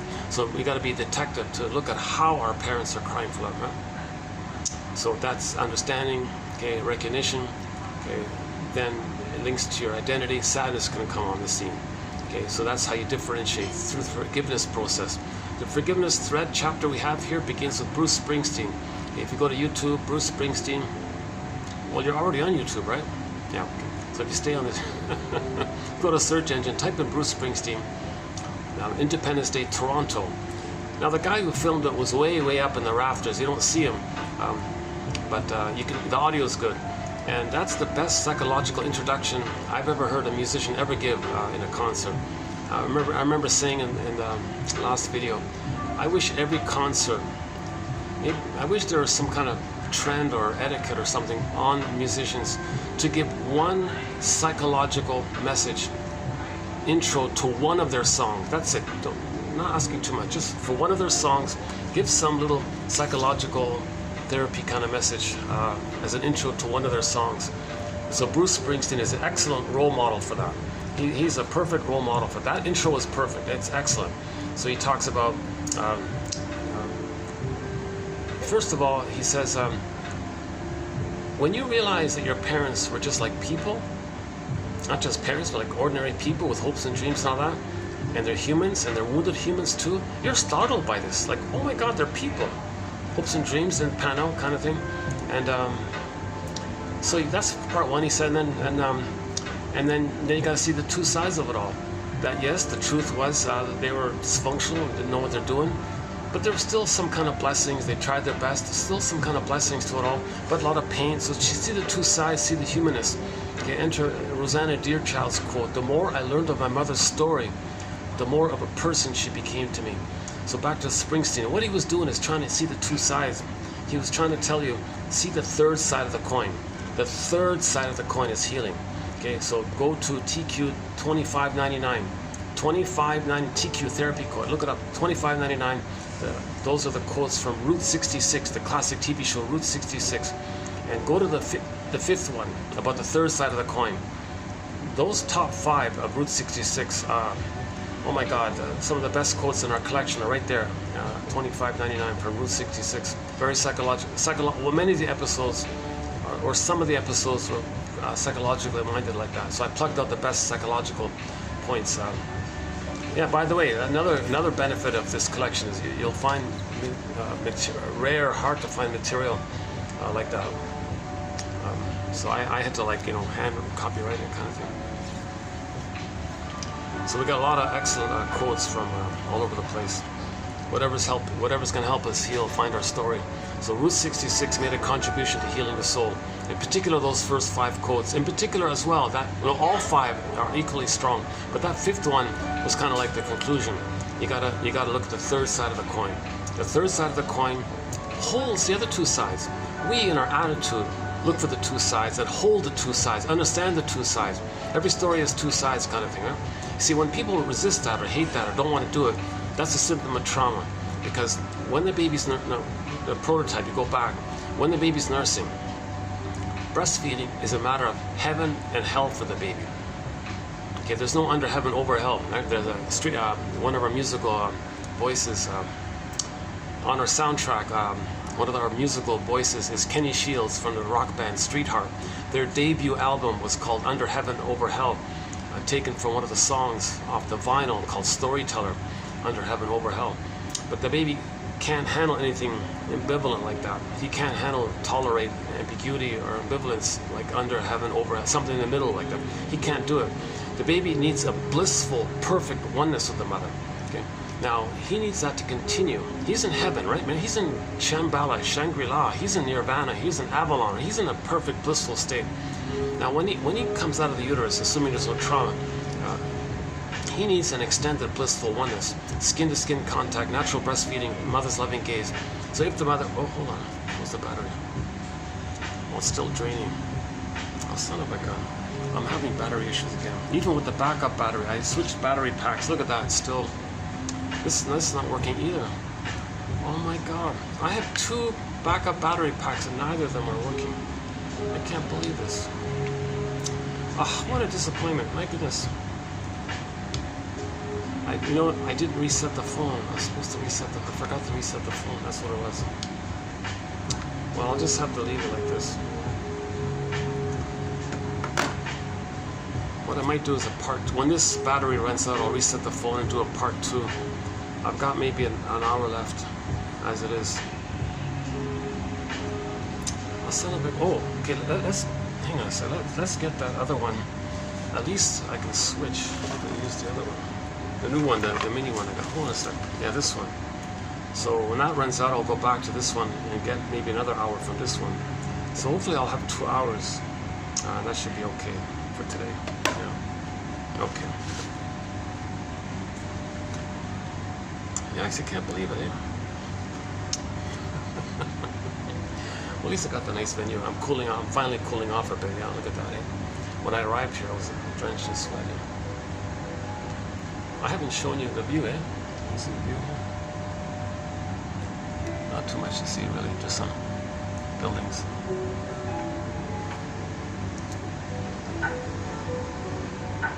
Oh, I've got some flower. Are they real? No, they're fake. Okay. Got some roses here. Looks pretty good. Well, these imitation roses look amazing.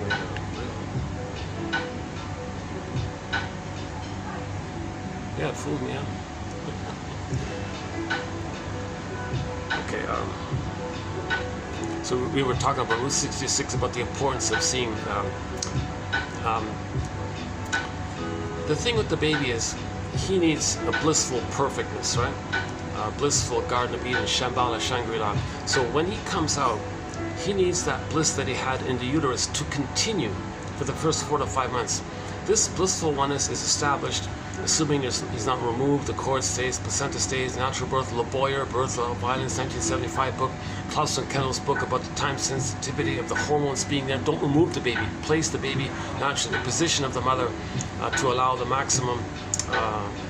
So there's a talk, I'm not a gynecologist, but on YouTube, there's a physiotherapist who discusses and gives advice to ladies on the pros and cons of the different positions she can take to facilitate a LeBoyer natural birth, right? Some positions allow the mother to tilt the bone back a little bit so the baby doesn't hit himself on the tailbone, and then some positions allow the child maximum space in the pelvis area, and then she allows the gravity to play a role, because when the contractions take place from the back to the front, little bit of gravity, contractions, space, tailbone down, space, gravity, contractions, whoosh. Okay, the mother can scoop the baby up to her, leave the cord, baby can latch on, suckle, all is good. He's got his paradise. So the baby needs a blissful oneness with the mother.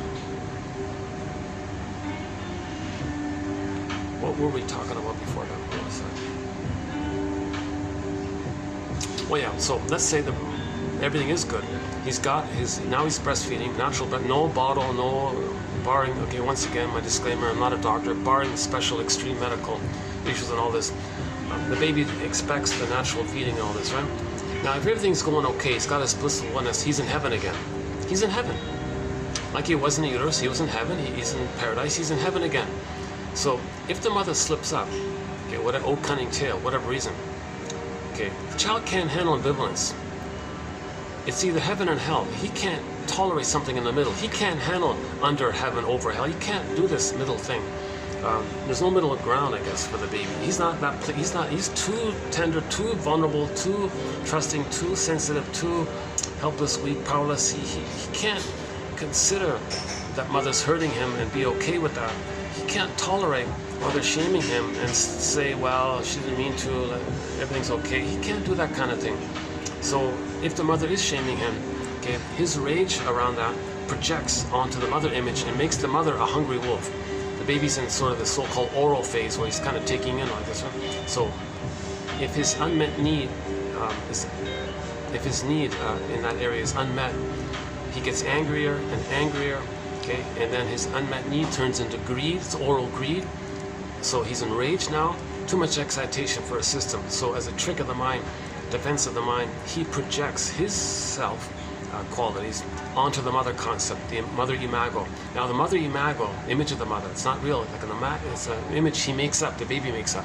That's what's important. It's the baby's experience that counts, not the actual. The baby's experience is that he feels like a hungry wolf. He can't know all that, so he makes the mother a hungry wolf. But the mother's like a monster from the baby's small perception. And the mother has all the grand power, she's 20 times bigger than whatever it is. Okay? And so the mother's like a monster now, a devouring monster, like the Cyclops in the Odyssey, like the Boar Queen in the Whitebeard King Valamon story, or so the Witch Won't Eat Me story in Hansel and Gretel. This dangerous, frightening, devouring, enraged creature. Now the baby made that bad breast experience into a monster.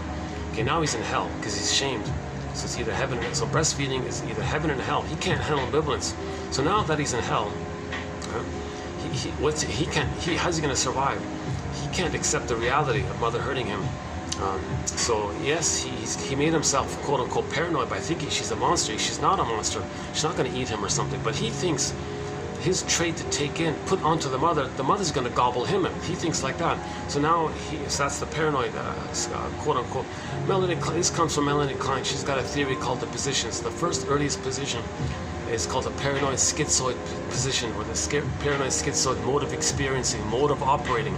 Okay, like this position where the baby projects his traits onto the mother, okay, and then puts that image of him being shamed by the monster in a separate bin, psychic, compartmentalized, sequestered, far away, separate bin, okay, disassociated, down a tunnel, down a cavern, tries to bury it, repress it as much as he can, and then him not being aware of himself being shamed by the monster mother, he then, to survive, he does what that guy does in the desert.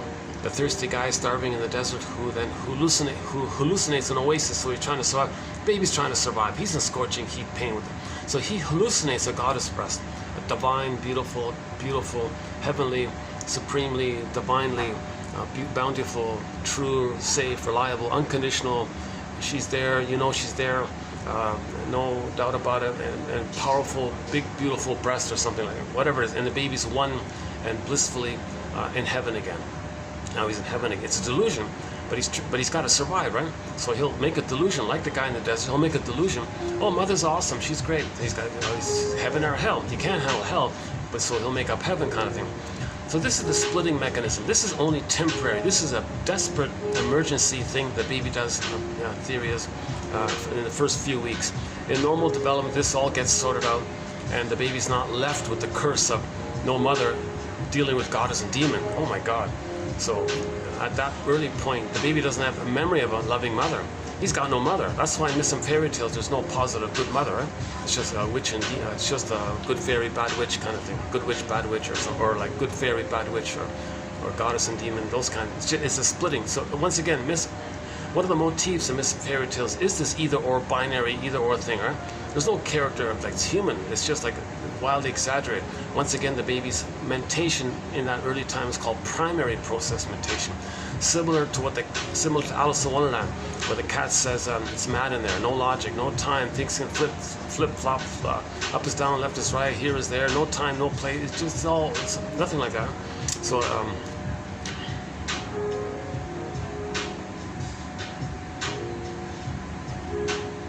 we're doing okay here. Okay. Oh, this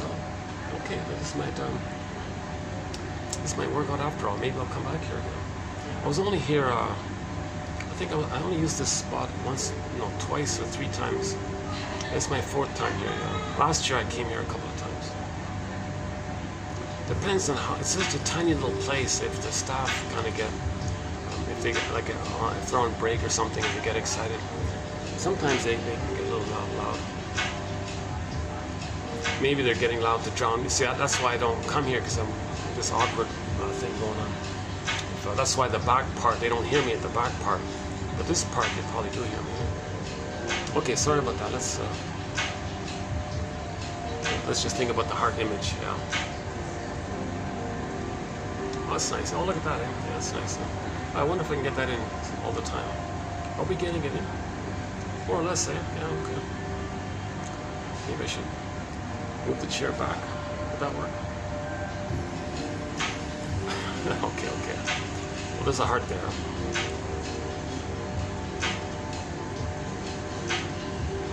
Yeah, that's awesome. Yeah, that's nice.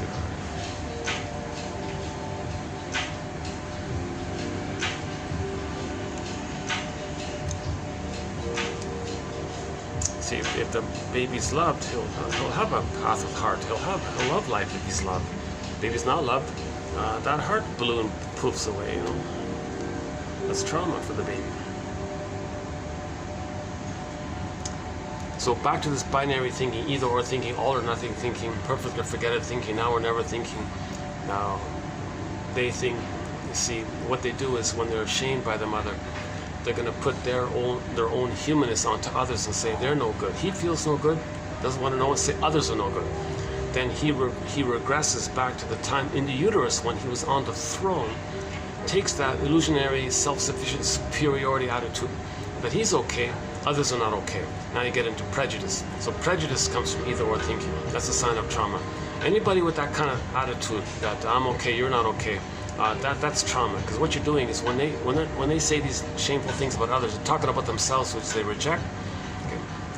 They don't have the self-knowledge, so that means they have it, so they project it, and then once again, they regress back to the grandiose part self. So the true self they reject, put onto others. The grandiose part self, being on the throne, they adopt that, believe and search for that, and think that's them. Self-sufficient superiority complex, all about them, everything's for them. Okay, in that mode, the baby in that mode doesn't understand the feelings and rights of others. They don't have any gratitude or affection or the humanness of it all. It's utilitarian. They're kind of like the way the baby is just when he's nursing, he doesn't really relate to his mother or see the mother fully as a full person with feelings and all that. For example, if the baby's enraged and he bites the nipple, he has no concept that the mother's in pain. He's just enraged. His need is so great that he doesn't see the others. So I'm okay, you're okay. That's why they lack empathy. People with a personality pattern in that area lack empathy and don't care and have a lot of negative slogans. And my greed, your greed, survival mentality type of slogans all the time. I'm still sweating. Look at that. It takes me a long time to cool off. Jesus. I just walked out, maybe 2 kilometers. Look at that, 2 kilometers in this heat. Yeah, roughly 1, 2. Yeah, maybe a little less. Maybe 1.5 kilometers or something.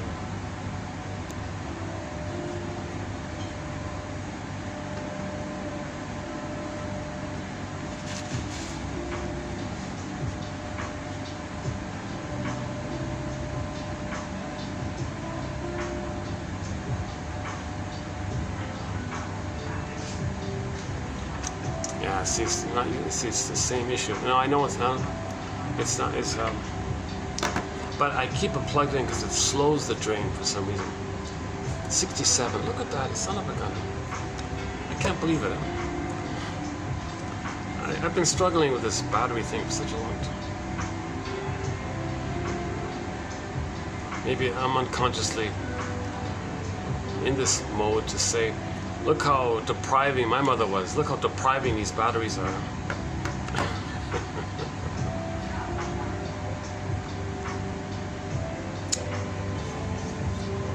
Yeah, if they are talking over me, I have that feeling. I want to talk over them. Like, I don't want to hear them. Like, I don't want to. Sometimes I can put up with conversations around me. Sometimes, I gotta leave again. Too distracting. Sorry, where were we? Let's get back to our topic here. Either or thinking. So part of our forgiveness thread is to resolve this splitting issue. So you see the third side of the coin, the reality. Maybe your parents were victims of the pillage and the plunder system. So maybe they had prenatal trauma. Look at their biology issues. Look at their psychosomatic symptoms. Okay. Is one parent too wrapped up in the sympathetic mode? Always born with PTSD. Is one parent maybe the set point is more in the parasympathetic, where they're always conserving energy, too laid back and always trying to save energy. The other one's always just too wrapped up all the time. That's Janoff's point about the sympathetic and the parasympathetic. So be a detective. Find out your parents' favorite jokes. If their jokes are cynical like that, okay, that's stinger personality pattern. If the jokes like dark, if the parents like, if one or both of the parents like dark humor, shaming humor, put down humor, sadistic humor, violent humor or whatever like that, oh my God, that's a sign of trauma. That now you know something of what's going on. Their humor can tell you if they're stuck in the paranoid schizoid position, or if their humor is a little more friendlier or warm-hearted or caring about others, or more delightful, not at someone's expense. That's the depressive position, or even the healthier position. Then you know that their trauma is post 18 months. But the cynical humor, put down humor, or I'm important and my real self, they find proxies. So what in the shaming humor, it's about finding proxies. Okay, proxy means someone who plays a role for you, feels for you, does something for you, etc. So in the shaming humor, you identify someone else, okay, and they are the proxy for your innocence. They are the proxy to hold your unloved, shamed, real self. Okay, now your mother shamed you, so you identify with her in the process. So when there's trauma, you identify with the aggressor, find someone, a proxy to play you, and then you just repeat the thing, because it's timeless, it's a timeless loop. So you don't cry for love anymore, you find the proxy to cry for love, you play the mother who says no to you. The proxy is you crying for love, you play the mother who said no to you, and you say no to you via the proxy. The proxy is you, so you say no to the proxy, but that you're saying no to you because you're playing the mother who said no to you. Yeah, important, very important point. You know what, this whole issue called identification with the aggressor, I spent a fair bit of time on in the last video. If you go to the last video, 2779, it's about a 2.5 hour video. It wasn't bad. I had a battery issue, the battery issue one. That wasn't bad. I spent a good hour on this topic because I really wanted to kind of convey this point. And in the next video, we'll follow up on identification with the aggressor, one of the most underappreciated topics. Yeah, we're getting going. Let's see that back. Are they still there, those back? Can you see them? Hold a second. Oh, they're still there. Oh, yeah, okay.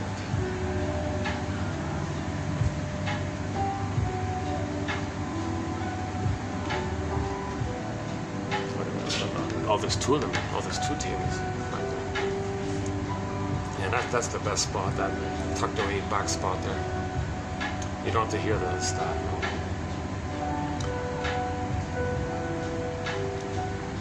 Okay,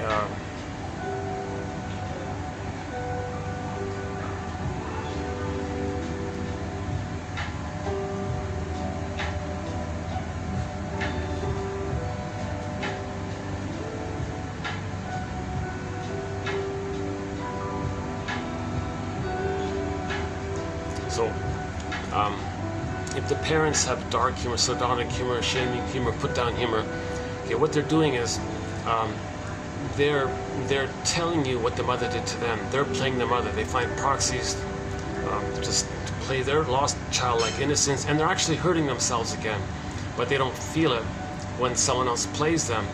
But they're still reliving the timeless pain of mother hurting them. They just play the active one. Okay, so memories are relational. Baby's the passive, powerless, helpless one. The mother's the active, doing, aggressive one, right? So, so let's maybe at this point let's pause here and just run through quickly a very important point here called repetition compulsion. So we mentioned earlier that at the Swan Place, when there's trauma, we're trying to heal. So the baby's looking for love. Everything's love or a cry for love. He didn't get the love. He needs the love. Meaning his needs met for. Oh yeah, the needs. Oh jeez. Okay. Okay. The secure attachment style has like 5 parts to it, and there's needs within those 5 parts. Okay, paradise. Okay, in the uterus, natural birth. Okay, the blissful one is from birth to 4 to 5 months. Okay, then there's the 4 to 5 months to 18 months phase, and the 18 months to 36 months phase, and those phases have needs. Okay, so okay, let's just go back to repetition compulsion. So memories are relational. The trauma grooves in that memory in the circuitry of the survival brain. So it's all about survival now. Now there's no time in there. Alice in Wonderland, no time. Unconscious, no time. There's no time in the unconscious. All time is that time in this emotional area. Now remember, the person needs love to know himself in the present. He can't live in the present because he didn't get the needs in the past. So he's stuck in the past, dwelling in the past, crying for love. Now this cry for love takes 2 forms. Here's a key point here, I think.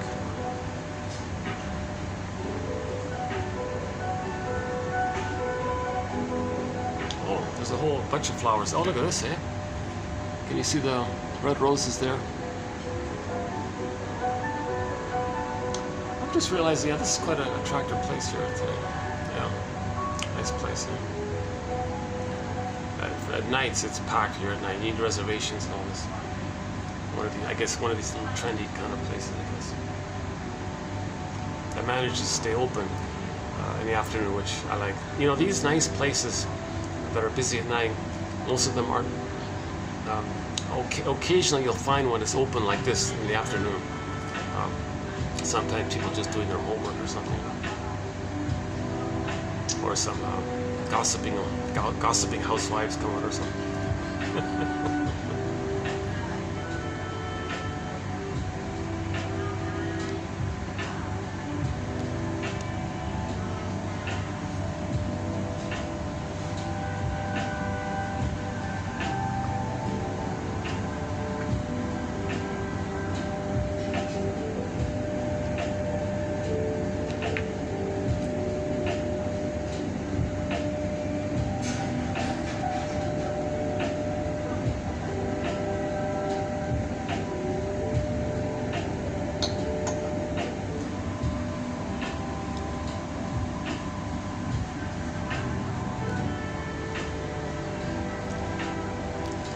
Famous, notorious inner conflict.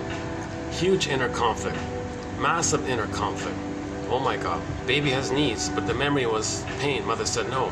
Still has those needs, but the memory is mother said no. Now the pain causes him to cry again for those needs, but he remembers the pain, so he won't cry, but he still has the needs. So there's a cry for love, wish and a fear. It's a conflict. It's repressed. Okay, it's grooved into the first brain. Okay, and it makes the person neurotic because all of his energies in the past cry for love.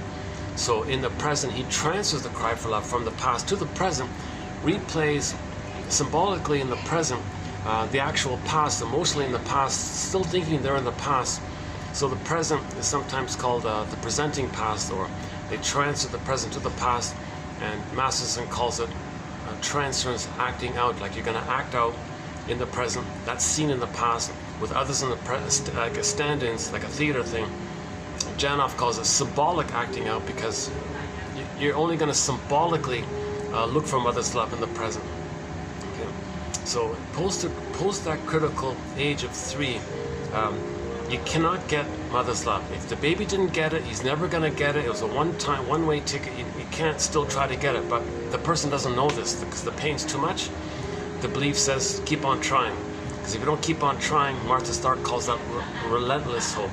Janoff calls it this unreal hope kind of thing. By the way, Janoff says it's the death of unreal hope that's the birth of new life. That's the pregnant virgin motif. So if you want to get that pregnant virgin, that new potential, okay, you got to give up this unreal hope that something in the present can be mother's love for the past. Okay, so Janoff's the main quote we had from Janoff was, when there's trauma, there's going to be this unconscious hope of fulfillment of old unfulfilled needs. Pain makes us honest with ourselves and lets us give up unreal beliefs. We never got and will never get the love that was needed back then. It's the death of unreal hope. That's the birth of conception, pregnant virgin, the birth of new life. Now, getting back yourself. That's the monomyth. That's the universal common monomyth that Joseph Campbell keeps talking about. Okay, we had our golden ball, we lost it, get it back. We had Miss Core, went down, became back Persephone. Odysseus, away from himself, got back home, Ithaca, Penelope. So we had Joy and Sadness came back to the console. So we golden ball comes up. So we do heal. So we have our authentic self. We lost it. Okay, in midlife we try to get it back. This midlife journey, this midlife audit, this midlife examination period, okay, it may be precipitated by Freudian slips, or maybe participated by physical symptom, psychosomatic symptom, or just a hunch that something's missing, or maybe a nervous breakdown. Now there's a delayed onset of that babyhood trauma. Now you got PTSD, delayed onset. You had the trauma, but no PTSD symptoms because the personality mechanisms scaffolded it, like a sponging kind of thing. So you went through life in the first half of life just using your tricks, defenses. But at midlife, it kind of tires out or wears out kind of thing. The sponge dries out, Berkler says, and now it's coming up. And so a person may get like a full-blown PTSD symptom, so-called nervous breakdown and all this. At midlife, they don't know why. Well, you had the trauma, you just didn't know it. It's just coming up now. It's called the delayed onset of trauma. So this midlife audit, ballpark, begins at roughly age 40, ballpark, can be initiated with the hunch or the symptom, all these Freudian slips. You know, you're saying things that are kind of rude, but where'd that come from? So because you have this anger and this trauma, this pain, and you're talking to somebody, you say, like, whoop, like you said something. Oh, like Woodman's joke, Merriam Woodman's example of this is that in the unconscious there might be like ponds and frogs in there. So you're talking to somebody and then you feel safe with them, and then so much pain, and when you feel safe, the truth comes out. So the frog blurps out, like a leaping frog kind of thing. That's like the Freudian slip. Or the leaping frog could go to the body, and that's the symptom. So the Freudian slip goes into the body bears the burden. Okay, the body remembers, the body is like the stopgap kind of thing. So sometimes the feelings can't flow, it goes to the body, now you got a physical symptom. Just as water converts to ice, feelings that can't flow go harden in the body, now you got a physical symptom. So a midlife person might get a physical symptom and go, oh my God, what's going on here? Okay, so in that film called That Uncertain Feeling, the young lady had a symptom. So she went to the shrink and said, oh yeah, that's from your repressed self. It's a stranger to you. I'm going to introduce you to this stranger. She joked and said, I'm afraid of strangers. So the next scene was she met her double self, okay, this tortured artist guy. Not meant to be like a separate outer character, literally. It's more like a metaphor, like the Phantom of the Opera story, like the Student of Prague story that Otto Rank likes to tell. It's the double self, a character that personifies, like metaphysical, science fiction. It personifies your disowned traits. So when that young lady in that film, That Uncertain Feeling, befriended this tortured artist guy, and the whole movie was about this relationship, then at the end of the film, her symptom went away because she befriended herself. That tortured artist guy was her. It represented her that she didn't know. So as she reintegrated, reclaimed, understood, and had more of herself, she made more sense, more connected to herself, the physiology responds accordingly, the symptom goes away. The symptom is telling you you're denying something. Psychosomatic symptoms are telling you something, but it's revealing it, but it's concealing it and revealing it. That's that so-called compromise like that. Physical symptoms reveal and conceal your inner conflict. So at midlife, you might get a symptom like that, and then you go, what's going on here? What's this? Okay, and sometimes midlife, the initiation to the second half of life, okay, so we have the second half of life, right? First half of life, second half of life. So the midlife audit begins there, right? So it could be like, sometimes people, it could be like a personality thing where it wears out on them. So the charm wears out or something. They lose their job, they lose their relationship. So they're losing things. So whether or not, oh, it's just a waitress.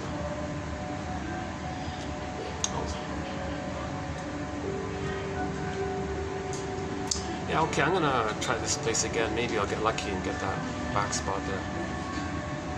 It's kind of cozy. I was there a couple of times last year.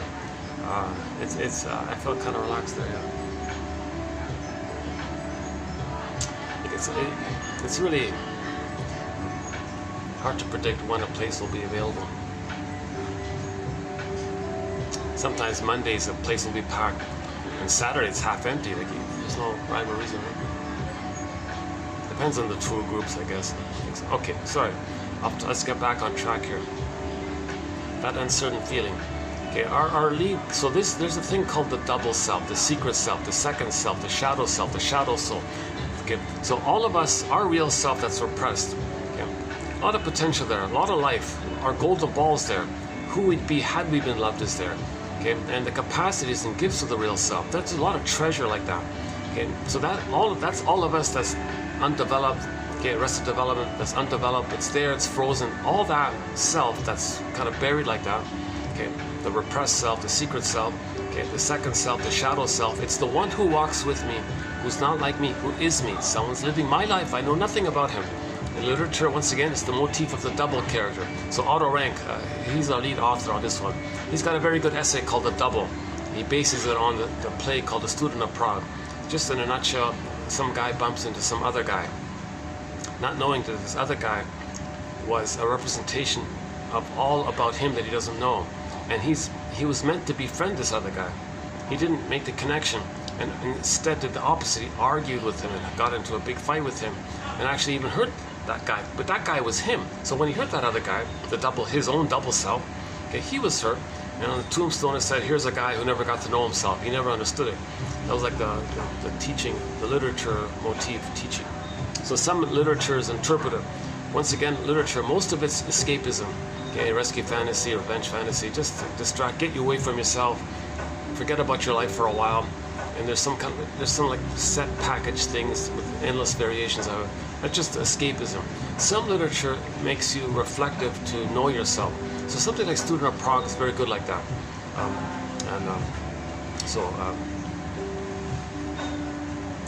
Like the Phantom of the Opera, right? So the scary dude in the basement, that's not an outer separate character. That's just a fantasy, metaphysical idea, like a science fiction.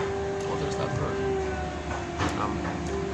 That character just represents a person's trauma, hurt, pain, shame, wisdom, knowledge, but pain, torture artist kind of thing. So when the singer went into the basement, unconscious, went down like that, dialogue with that guy, once again, not a separate character, it's herself. So she got to know herself, reclaimed herself, had more sense of self, reclaimed more of herself. Oh, they're even. That's one table or two tables, let's see.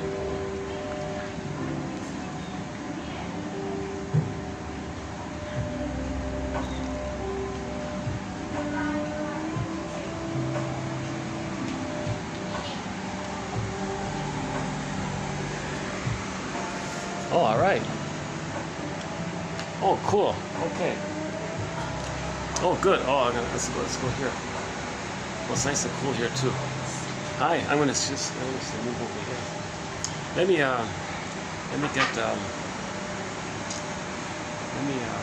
put this down. Hold on a second.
Oh, all right. Oh, there's even AC here. Oh, this is great. Oh, it's cooler here. Oh, yeah. All right. Okay, let's kick this into gear. Hi.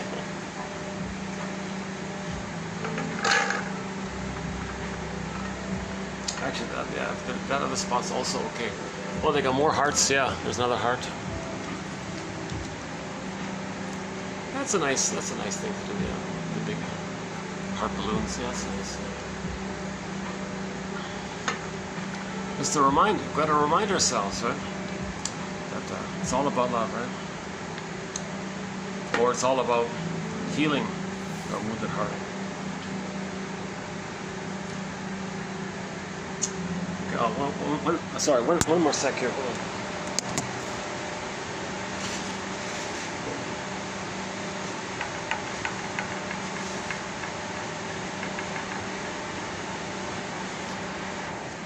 Let's check the battery here. What do we got here? 61%. Okay, hopefully I got to make sure I switch over before that one runs out.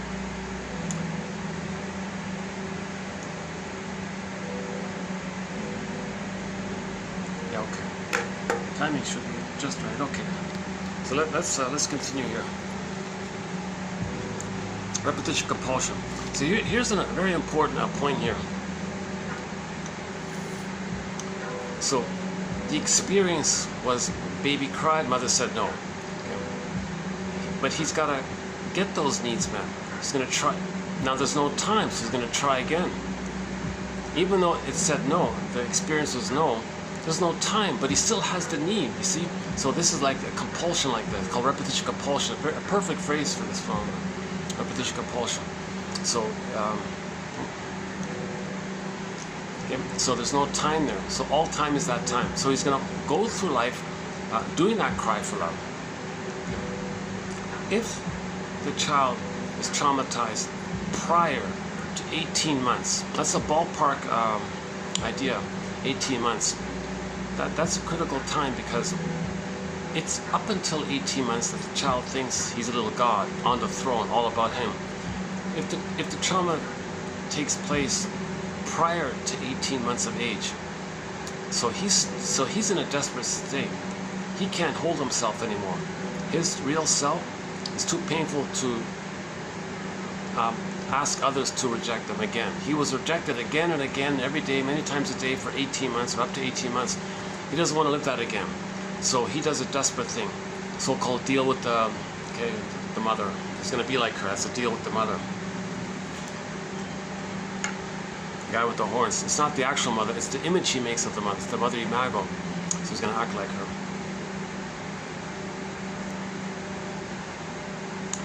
Okay. Lighting okay here? What if I went this way? Is lighting? If I turn this? Is the lighting better this way? It's a little bit better, right? Yeah, okay, let's do this. Okay, let's try this one.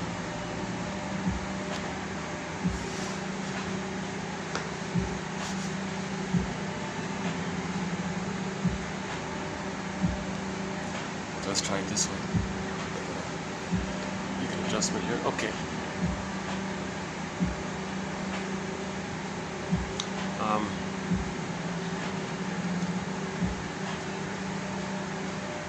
Like this. It's always hard to get the right light. Go like that.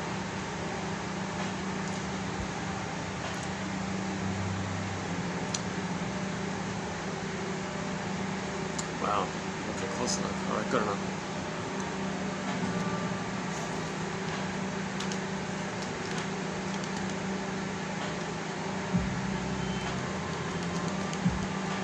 Okay. So another defense mechanism. Again, defense mechanism is the baby's sort of a defensive mode, right?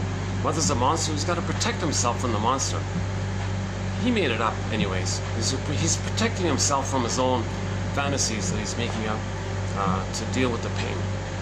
So now he's protecting himself from himself, almost, basically, right?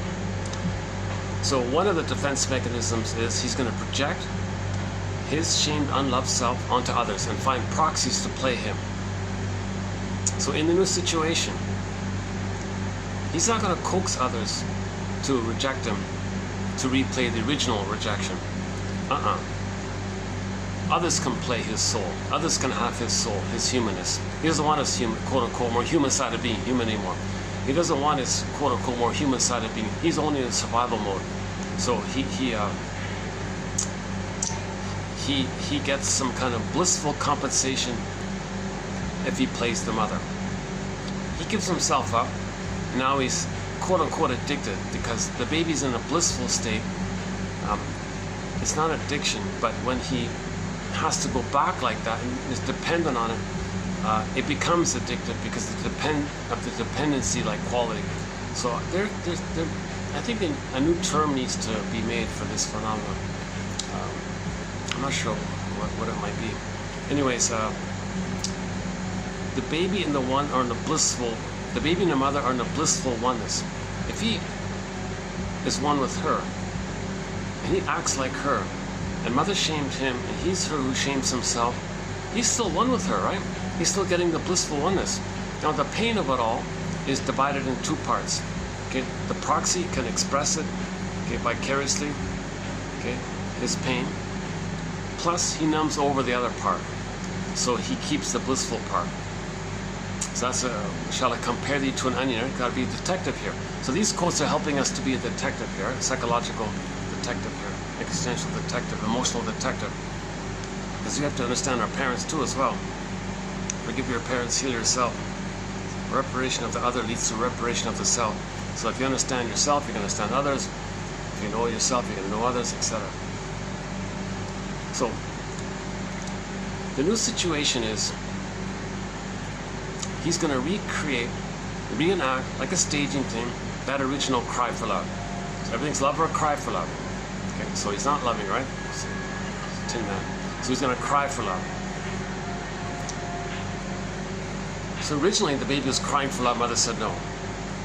In the new in life, in new situations, new interactions, new people, new places, new whatever, okay? New situations, he'll see others as himself. Now mother rejected him, so he rejects others. He identifies as the aggressor. So he's rejecting himself, seen into others, rejecting others, thinking he's shaming himself the way his mother shamed him. Hence he's in a blissful, loyal union with the mother who shamed him. Now this loyal union is because all babies must have a mother.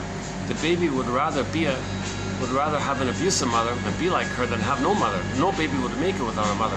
So he does this desperate measure called identification with the aggressor. It's under frenzy. Oh my God! Next video, Elizabeth Howell has a very good quote about this. So that's coming up. Yeah. Masterson seems to think identification with the aggressor is basically synonymous with the so-called talionic issue. Right? So that's a little cloudy, that one, so I gotta update that one. In the last video I tried to, or 2 videos ago, in the last video I tried to just dip into Masterson's construct of trying to understand identification with the aggressor. How long ago that was called the talionic thing, where you're the active aggressive one. But we all know it's an eye for an eye leaves everybody blind. So we gotta heal, we gotta evolve from that kind of place of trauma. We gotta heal ourselves, not just repeat the trauma. We gotta heal ourselves, kind of thing. So we have to know ourselves. So hence the great promise of psychoanalysis. Not promise. New life to know thyself. This know thyself has been around a long time. Storytellers, playwrights, philosophers, okay, Ibsen, Goethe, interpretive literature. It's been around a long time. It's not just the recent jargon for the past 100+ years. Although we do have a refreshness of it with the new jargon. So Mr. Freud sort of gets credit for kind of sparking a renewed interest in all this. And some people call Jana Freud 2.0 because he brings back biology to psychology, which Freud originally tried to do, but put aside.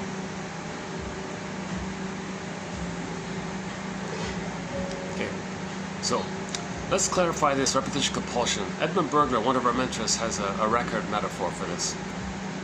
Neurosis is the petrification of an inner conflict, wish and a fear that's in the first brain. It makes us neurotic because we see all time as that time crying for love. So it makes us neurotic, right? Because we're not using our energies for the present. We're using our energies in battle with the mother in the past, seeing others as stand-ins for the mother, or seeing others as stand-ins for you, and you play the mother. Okay, what a mess, right?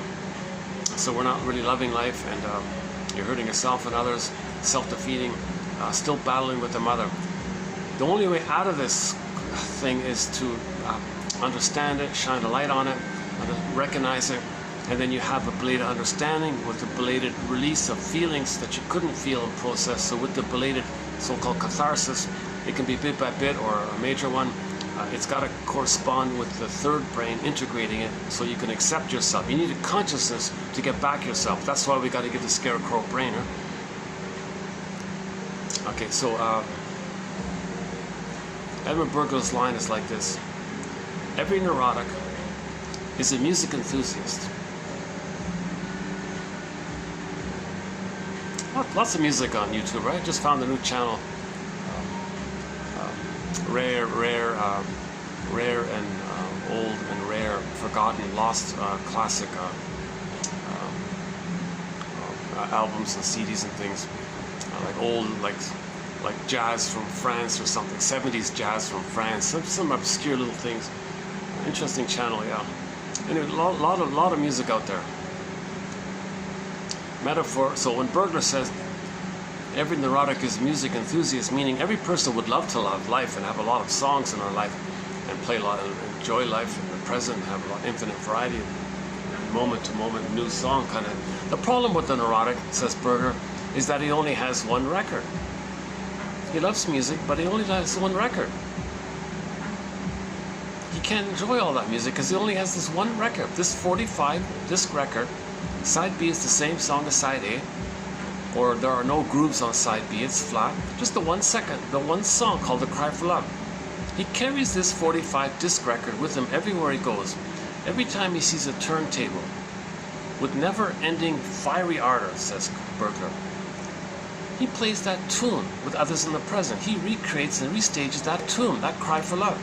He's stuck in the past, replaying the past and the present. The present's a new edition, new rendition of the past, still in the past, dwelling in the past, crying for love, crying for that love that we didn't get in the past. He only has that one tune called The Cry for Love.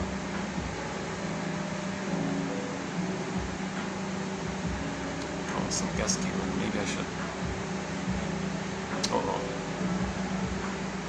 Oh, they just took a peek. Oh, they got the whole section to themselves. Yeah, let me have this section here. Let me hold on to this.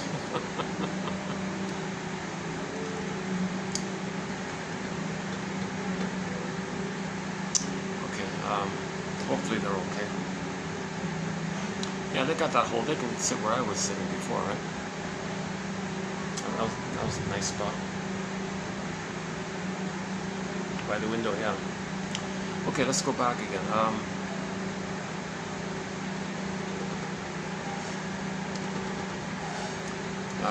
Every neurotic is a music enthusiast, but he only has one record, which he carries with him everywhere he goes. Every time he sees a turntable, a Victrola, a phonograph player, a record player, okay, with a compulsion, with a fiery ardor, like a compulsion, okay, this compulsion part is that it traces back to the baby's drive to latch on to the nipple and suckle.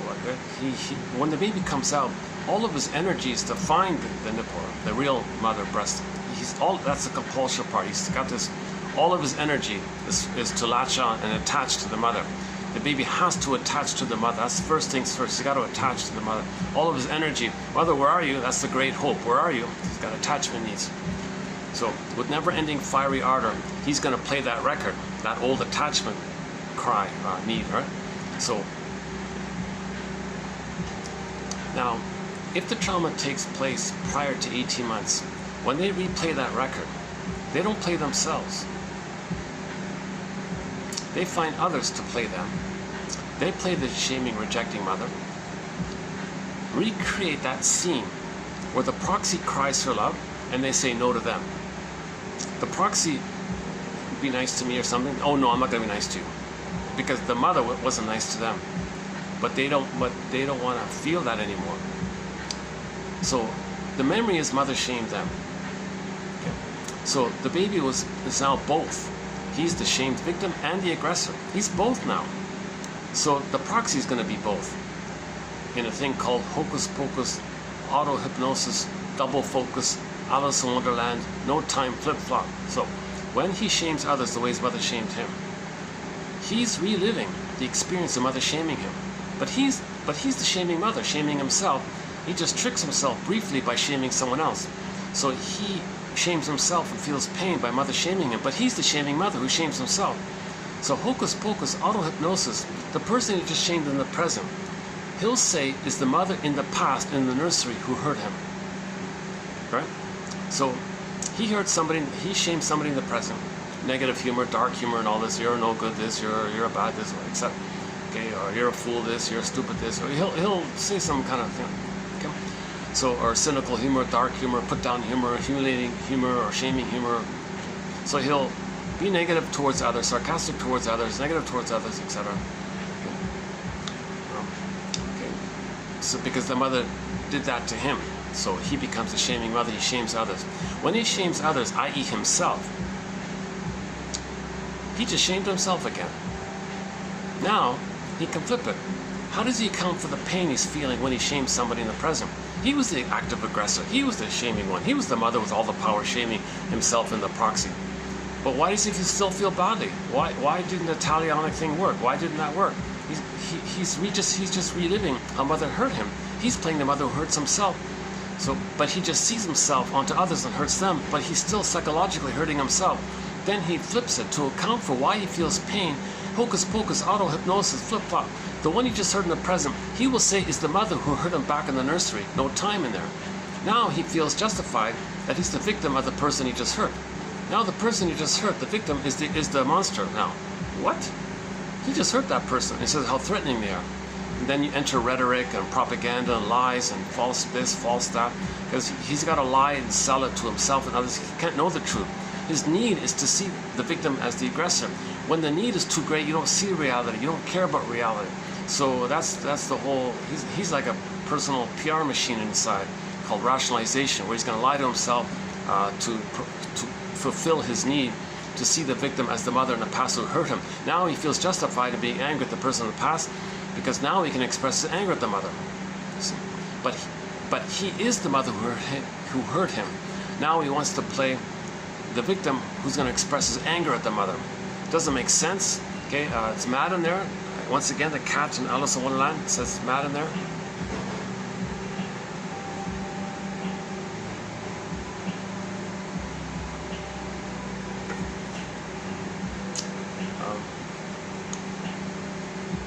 Now, all of the personality patterns that develop with trauma prior to 18 months, they're called one of the stinger personality patterns, the bully pattern, Iago pattern, okay, the various narcissistic types.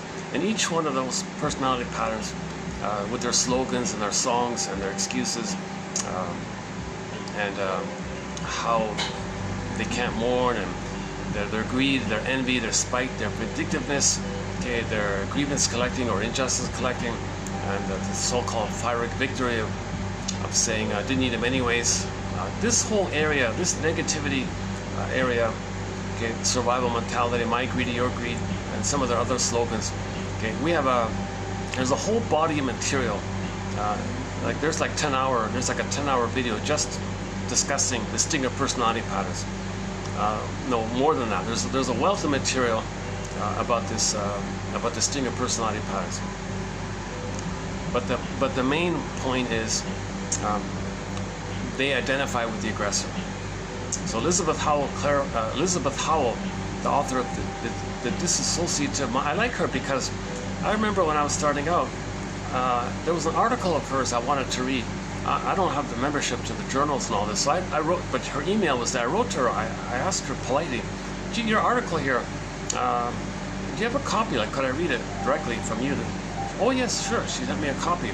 Oh, how nice of that. How nice of her that. So I always remember that moment where she sent me an article. And Catherine did the same thing. She has a book called Addiction to Misery. And she has some other articles that were not in the book. I said, those articles you mentioned, do you have a copy of it? So she was another one that wrote back to me.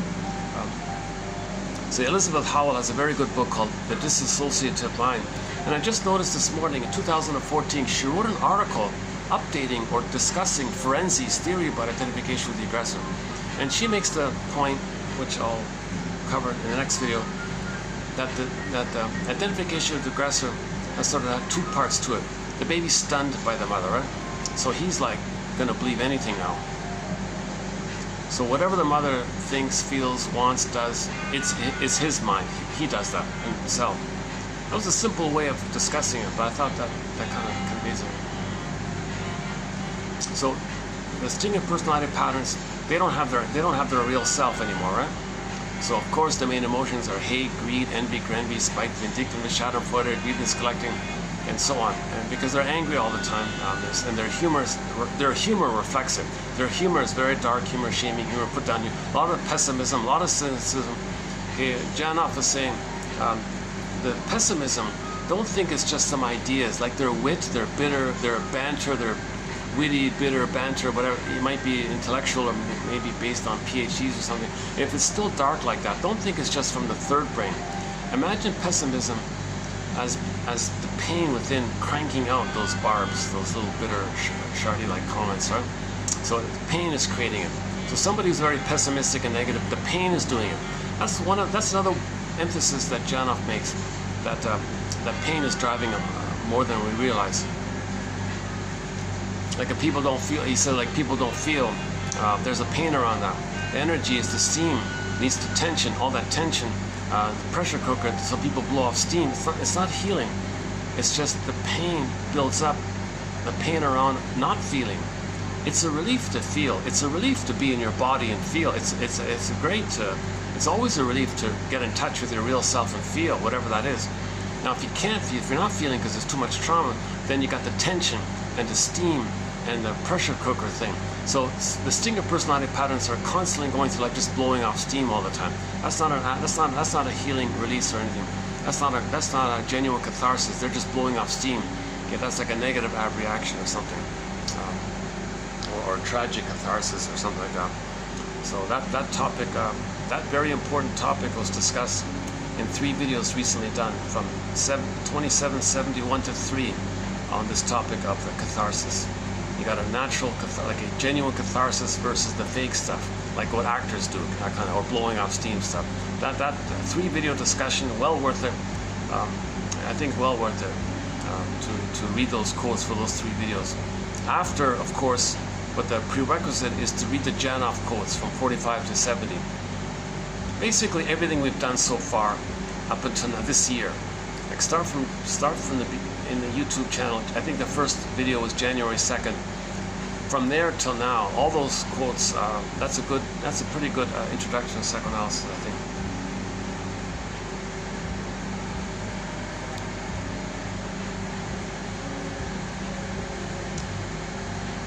Okay, so the main, and this stuff, by the way, the shrinks call perverse thought, or psychotic thought, or psychosis-like thinking. It's psychotic-like thinking, so it's secret psychosis. And you got it covered over with propaganda and rhetoric, and that's why they're adamant to believe those lies, because it protects them from the pain of this unreasonable area of just being in pain so much. They don't want to feel the pain, so you got to create excuses and false beliefs to trick your brain to send you endorphins to numb the pain. So there's a whole topic as well.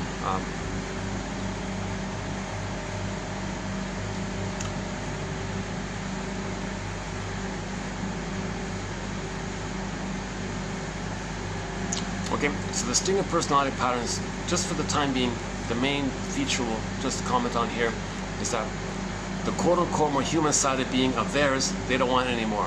They don't want it anymore. It was so shamed in them, so they reject it all. They'll find proxies to have that, and then shame it in them. So if others show any kind of vulnerability or make an I statement or trust or tenderness, oh, what a fool you are, how can you trust them? How naive you are. They'll shame anything related to the more human side of being human, about the second line consciousness, the middle brain, the second brain, the chimpanzee brain, because they're stuck in the prior first brain called survival. So their attitude is more like the lizard and the crocodile. So if there's any kind of human, oh, don't, you're a fool to trust and love, and fool, oh, nonsense. Okay, so that's a regression to the anger of the crocodile thinking. It's not even sensations or line of the first line consciousness. That's not a bad way of saying it. The first line consciousness. And it's mainly survival mentality. So the stingers are mainly just in survival mentality. And they're going to constantly play infantile God. And to have a mother, they got to imitate her and do to themselves what the mother did to them. But because of the immense pain of it, they got to find someone else to play them to hurt, someone to hurt. So they're looking for somebody to shame, to damage, to hurt, to be envious against. Now, another thing about the stinger personality patterns, another reason they don't have the psychic structure for gratitude. They can't accept good things. They gotta put it down or damage it or belittle it or see it wrecked. Because if there is something good in their life, to accept it would imply, to accept it would be like admitting something good. But to admit something good, it would automatically bring up an immense amount of unprocessed grief of the pain of not being loved for so long, and finally he gets something good.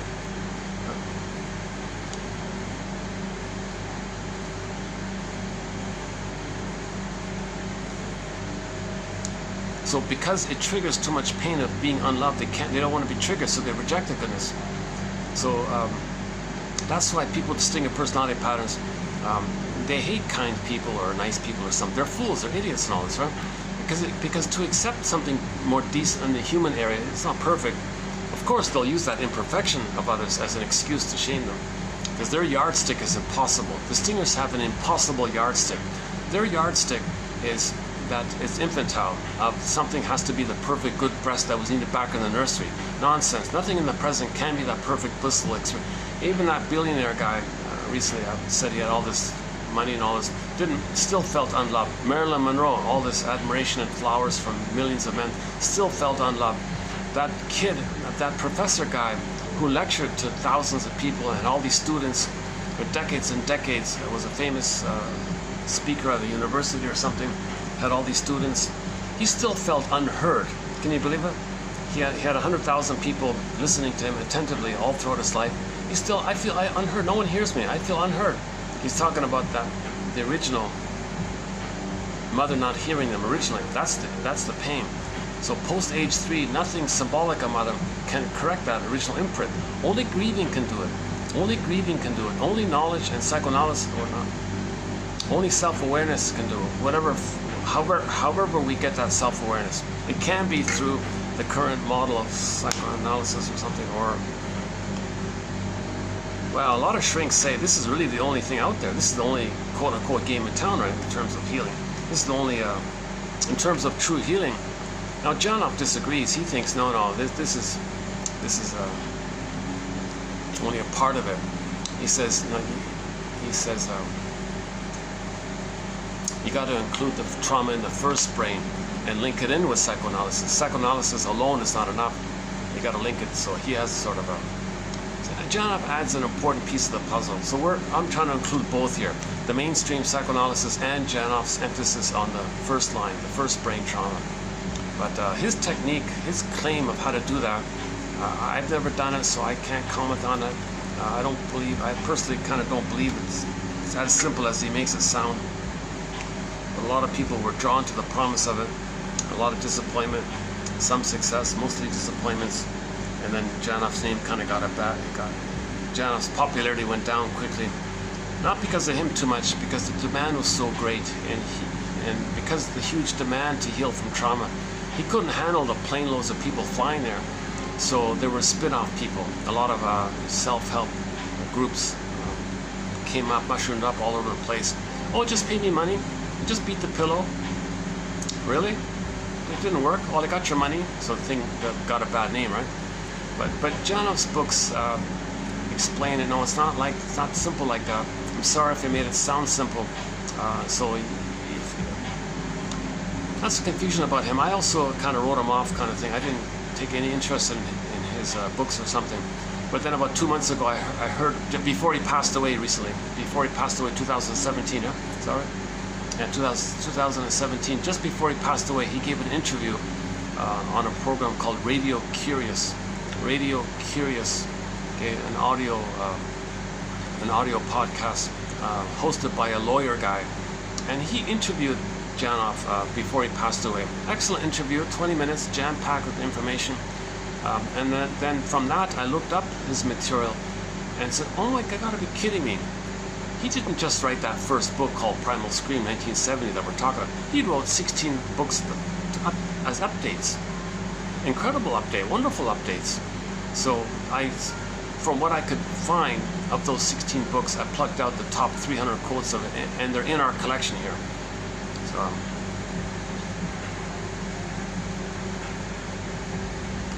So I want to include both psychoanalysis and Janoff's little emphasis on, or maybe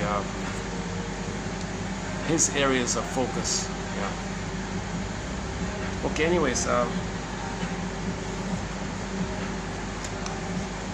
so the distinct personality patterns. So they go through life acting like the mother, treating others the way their mother treated them. Now, the positive intention of all this is that they're trying to remember, they're trying to know, they're trying to find their story, they're trying to know what happened to them. So they don't remember with words, they remember with action, by recreating the staging. That's how they're trying to remember. Something happened. They have a memory of it, but it's not conscious. How do you make it conscious? Well, you recreate it in the present, make the inference that that's what happened in the past. It's called the inferring mind doing this. The inferring mind is doing this. You have the puppet master, the unconscious motivation, the puppet master is sometimes called. That's the inferring mind. So, for example, with stingers, if they're negative towards others, that's for them to make the inference. Oh my God, what I'm doing to others or saying to others, that's what my mother said to me? Oh my God, the truth will upset you free. It's an inference. Alice Miller says, where do emotional abusers get their ideas from? Berger says, well, look to the nursery. As usual, they look to the nursery. So they've identified with the aggressor. If someone is very negative towards others, that's what the mother did to them from their perception. They identified with that. And then to have a mother and to be loyal to her, they go through life replaying the cry for love. It's a compulsion to cry for love. But the compulsion with the stingers is they don't want to cry for love. They want to say no to the proxies of them crying for love. They want to say no to themselves. Find someone else to stand in for them and say no to them themselves. So this is a compulsion. They're doing it again and again and again. Right? So they're stuck in this kind of Sisyphus-like loop of a more benign version of repetition compulsion is if the child can somehow manage to hold on to a soul. Yes, it's post 18 months. So yes, it's flawed, it's wounded, it's defective, he's unloved, shamed and all this, but he can still hold on to it and not find proxies to play it. He just accepts it. So he's accepting his woundedness, but he's accepting his realness. That's his real self. He's accepting his wounded, real, human, quote-unquote, more human side of being human self. He's accepting it. The stingers say, forget all that. They just want to play infantile God and shame others and play and get addicted to playing God all the time. So, but the clingers and the pleasers post 18 months, okay, various personality patterns post 18 months, preoccupied attachment style, okay, caretakers, pleasers, and all that. Okay, so they go through life when they on the turntable, new situation, when they play the record, mother shamed me. Okay, well they play themselves. They directly just play themselves. Find others to say no to them, coax them to say no to them.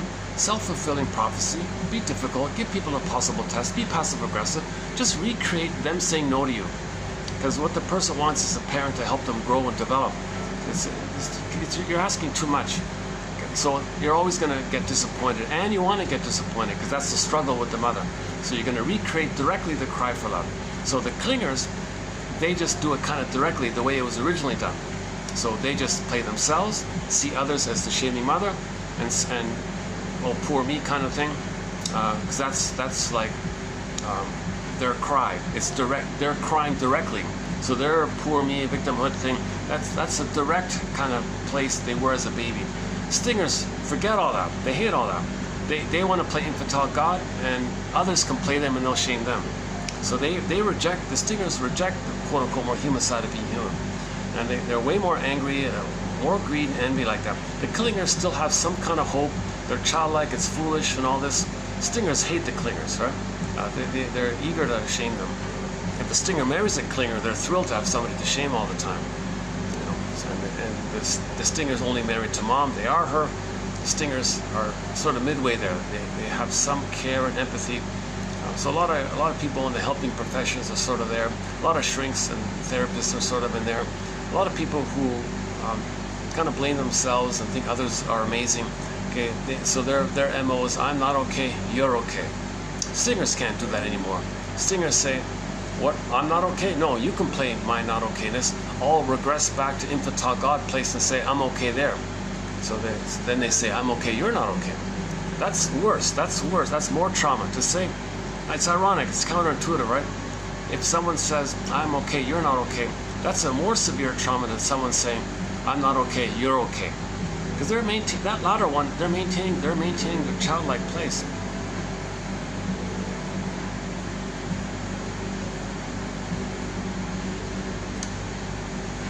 Okay, so that's called the direct way they oh, battery, hold on a second. What is it now? 55. See, it's not, yeah. Okay, I think we'll be okay here. And I got this one might give me, I think this one might give me close to an hour, I'm thinking. I can't believe it, eh? I have these two massive battery packs here, and neither of them work. Well, maybe it's not that, maybe it's my phone, you know, maybe it's the phone.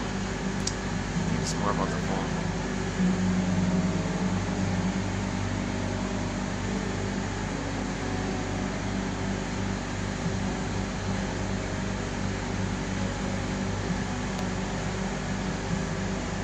Now, hold on a second.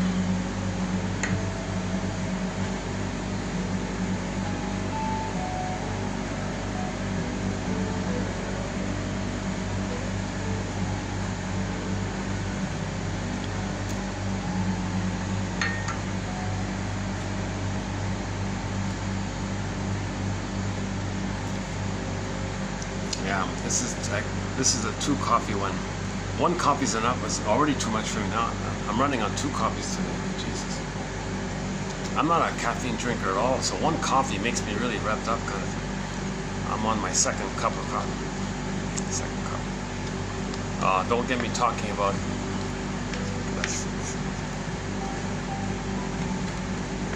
I'll just say I'm very surprised to learn the full story about Mr. Lightfoot, Gordon Lightfoot. He has a song called "Second Cup of Coffee." So that's what reminded me of him. And he really did a very unkind thing with that railroad song. Somewhere between 17,000 and 21,000 men from China built the railway across Canada, coast to coast. Thousands of them died in the process, treated not very nicely. So he wrote the famous song about it. Not one mention of it. Can you believe it?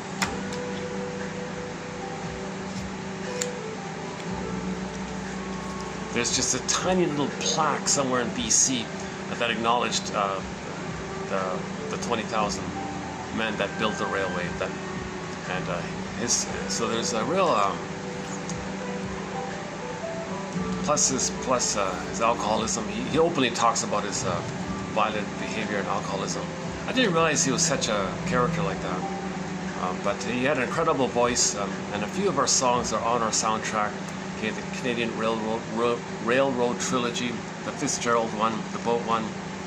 There's a cover. We have a cover of that song by the Headstones, the band called the Headstones. The main one, I think, is "Talking in Your Sleep." I heard you talking in your sleep. And a couple of others. So okay, let's never mind that. Yeah, he passed away a couple of years ago. Right? Oops, I'm sorry.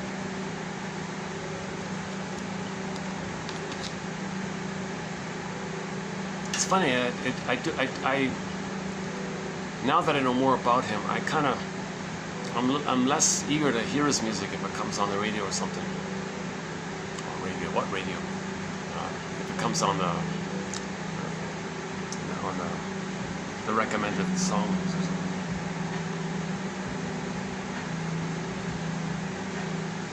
So his most famous song is "If You Could Read My Mind." What a tale.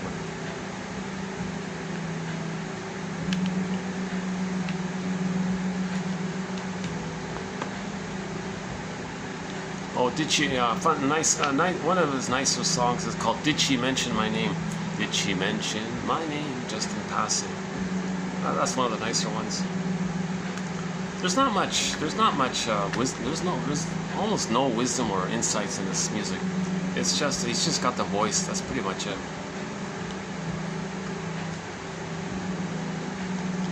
Okay, never mind that one. Why did I?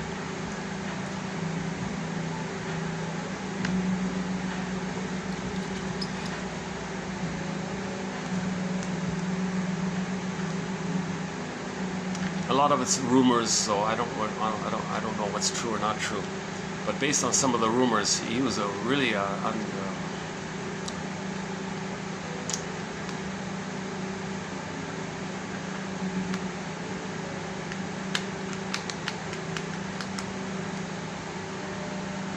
what's it called? He played. You can see him in a TV show called Hotel. Is that right? Hotel. There was some kind of like drama, kind of a drama series on TV in the 70s or something, or 80s, called Hotel or something. He starred in one of the episodes, the one about him and his son, like an episode about a father and son kind of episode. He played in there.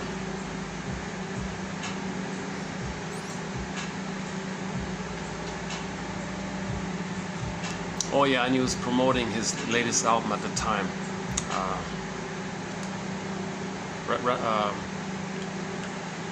The one about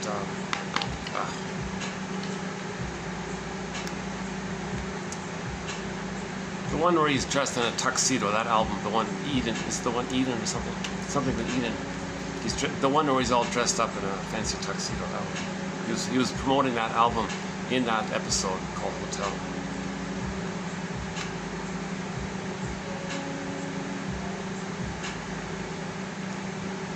Stay Loose, the song, the big hit was mainly Stay Loose. That's the one. Stay Loose, that one. Stay Relaxed or something. Stay Loose. Okay, Marcus, I gotta stay loose here.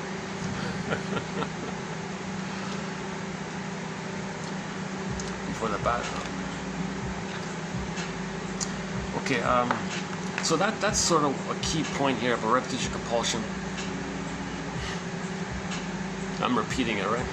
In my repetition compulsion of the topic of repetition compulsion. So why am I compulsively repeating this jargon, repetition compulsion? Why am I explaining it again? Because I want to know it, I want to feel it, I want to quote-unquote master it, kind of thing. Because maybe I feel unheard when I'm explaining, so I'm playing it again, but in my fantasy audience, that's symbolic of being heard. See? So this is a big issue here, that this cry for love that we're doing, either in the more benign way, like the clingers crying for love, or in the more perverse way of finding others to do your crying and you say no to you in the others. That's a way more psychotic, perverse thing to do. Find someone else to play you. Okay, you're gonna play me as a baby. Now you're gonna cry for love. I'm gonna say no to you. So that's a perverse thing. To shame yourself, find someone to play you and shame yourself, but you find a proxy, so you're shaming both yourself and others.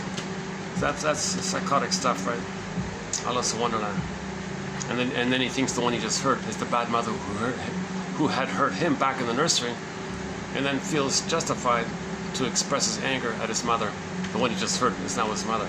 So first the other person was his shame self, then the other person is the bad mother who hurt him.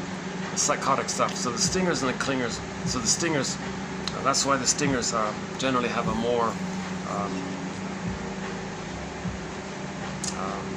attitude around, negative attitude in life about things that are just about survival kind of thing. They're not loving life, all this, they're not mourning, they're not trusting or loving or making I statements. They mock therapy, they strongly will mock therapy or psychoanalysis or self-help or something.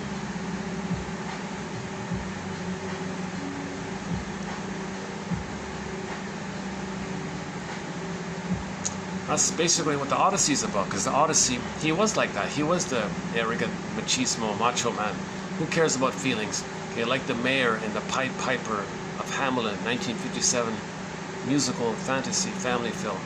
Okay, the guy there, okay, oh, who cares about feelings? Okay, like Odysseus, oh, I can do anything, I don't need you, or I don't need feelings. And this, in the Peer Gynt, oh, I just want to play, I want to find the throne. I'm on the throne. Where's my throne? Searching for the throne. Okay. Karen Horney calls it the search for glory, meaning the throne, like king-like glory kind of thing. Even there's an episode in Amos and Andy, the 50s sitcom. There wasn't one episode about that. There's one episode about where the Kingfish guy, felt this immense entitlement and this immense anger and entitlement that he should get something for nothing, and he was going to scam his best friend to that end and steal his identity and steal his friend's inheritance, and he felt this grand entitlement. So the Kingfish character in that 50s, very good 50s sitcom called Amos and Andy, The protagonist is this kingfish guy, head of the lodge kind of thing, the men's lodge. Kind of like, a little bit like, it's a cross between the Flintstones and Death of a Salesman. If you take the seriousness of Death of a Salesman and blend it in with the colorful comedy of the Flintstones, maybe it's kind of a little bit like that. A ballpark, right? But he had a very demanding, controlling mother, so he couldn't work for anybody. If he tried to work for somebody, he would sabotage it and make some excuse to escape. So he couldn't work for somebody because he would transfer the demanding mother onto the employer and resented working for somebody because he's still back thinking, that's my mother demanding, no mother, so he wouldn't work. So he never got mother's love freely. So he always scammed people and felt entitled. So he was basically he was a con man, a humorous, charming kind of con man. Some episodes you don't like him, some episodes are touching, you do like him. So there's a little spectrum there like that. But in the most despicable episode of his, that's when he tried to steal his friend's identity to get his friend's inheritance and all this. In some touching episodes, he helps that guy. That very same guy. He's helpful to that guy, trying to help him.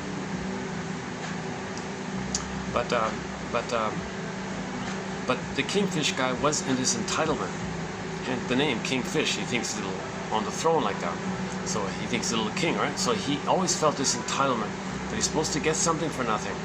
Okay? The wife paid all the bills, paid the rent, paid the food. He doesn't have to work, so he's in that kind of mode.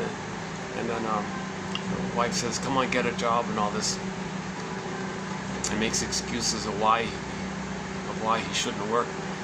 He's still in that place of waiting for the grand windfall that he didn't get from the mother. So that's that episode.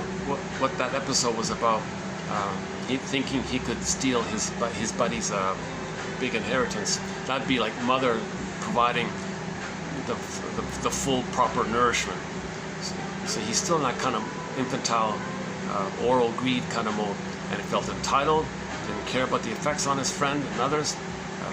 And then a good follow-up to that episode is an episode called Last Friend. That guy he scammed, that was going to be his last friend.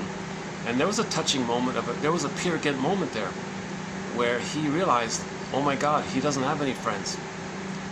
And he went to his friends, people who he uses all the time. He's utilitarian and all that. And he says, we're friends, right? And listen to a good episode. Probably the best episode that I've seen so far is that one called Last Friend. Kingfish's Last Friend. Are you kidding? You think we're friends? Are you serious? You really believe that? How you use people and scam people? And it went on like this. He did the rounds kind of thing. And you realize, oh my God, he got in touch with the truth. And then he ran away kind of thing.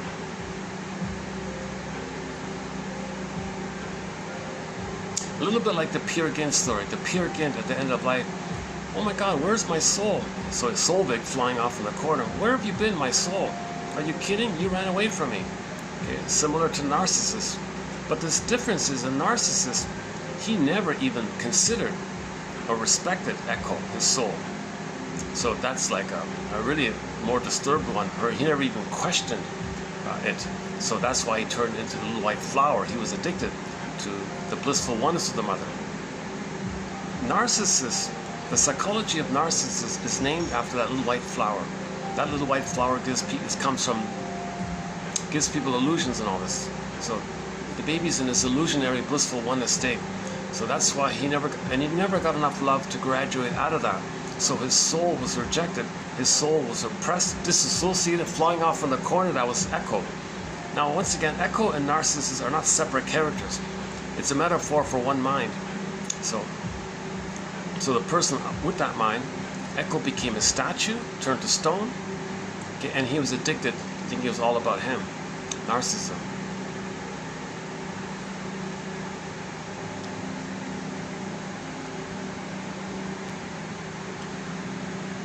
Would you believe I'm just now finally cooling off?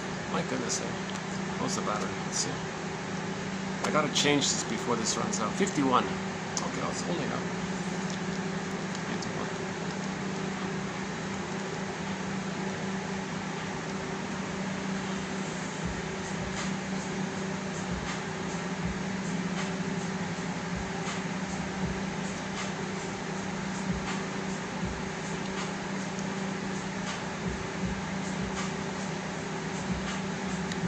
Okay, maybe I'll just leave it there for the introduction.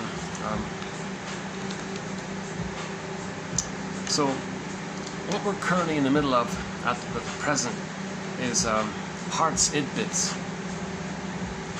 This will be part 4 of his id bits, like one-liners basically.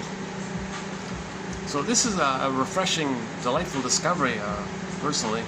I didn't know this, but in 1880 something, whatever, a guy named Henry Hart was born. And throughout his life, he read psychoanalysis, either for his work or as a hobby, I don't know. And he made notes, like just a one-liner, just like a short little phrase or a one-liner summarizing an article that he read. And he did that, and he did like 1,000 plus pages of it. So before he passed away, in 1970, he published his notes. Kind of like Cole's notes, for something. So it's like Hart's notes of psychoanalysis. It's kind of like Hart's notes of psychoanalysis. So in 1970, he published it, and I didn't even know it existed, to tell you the truth.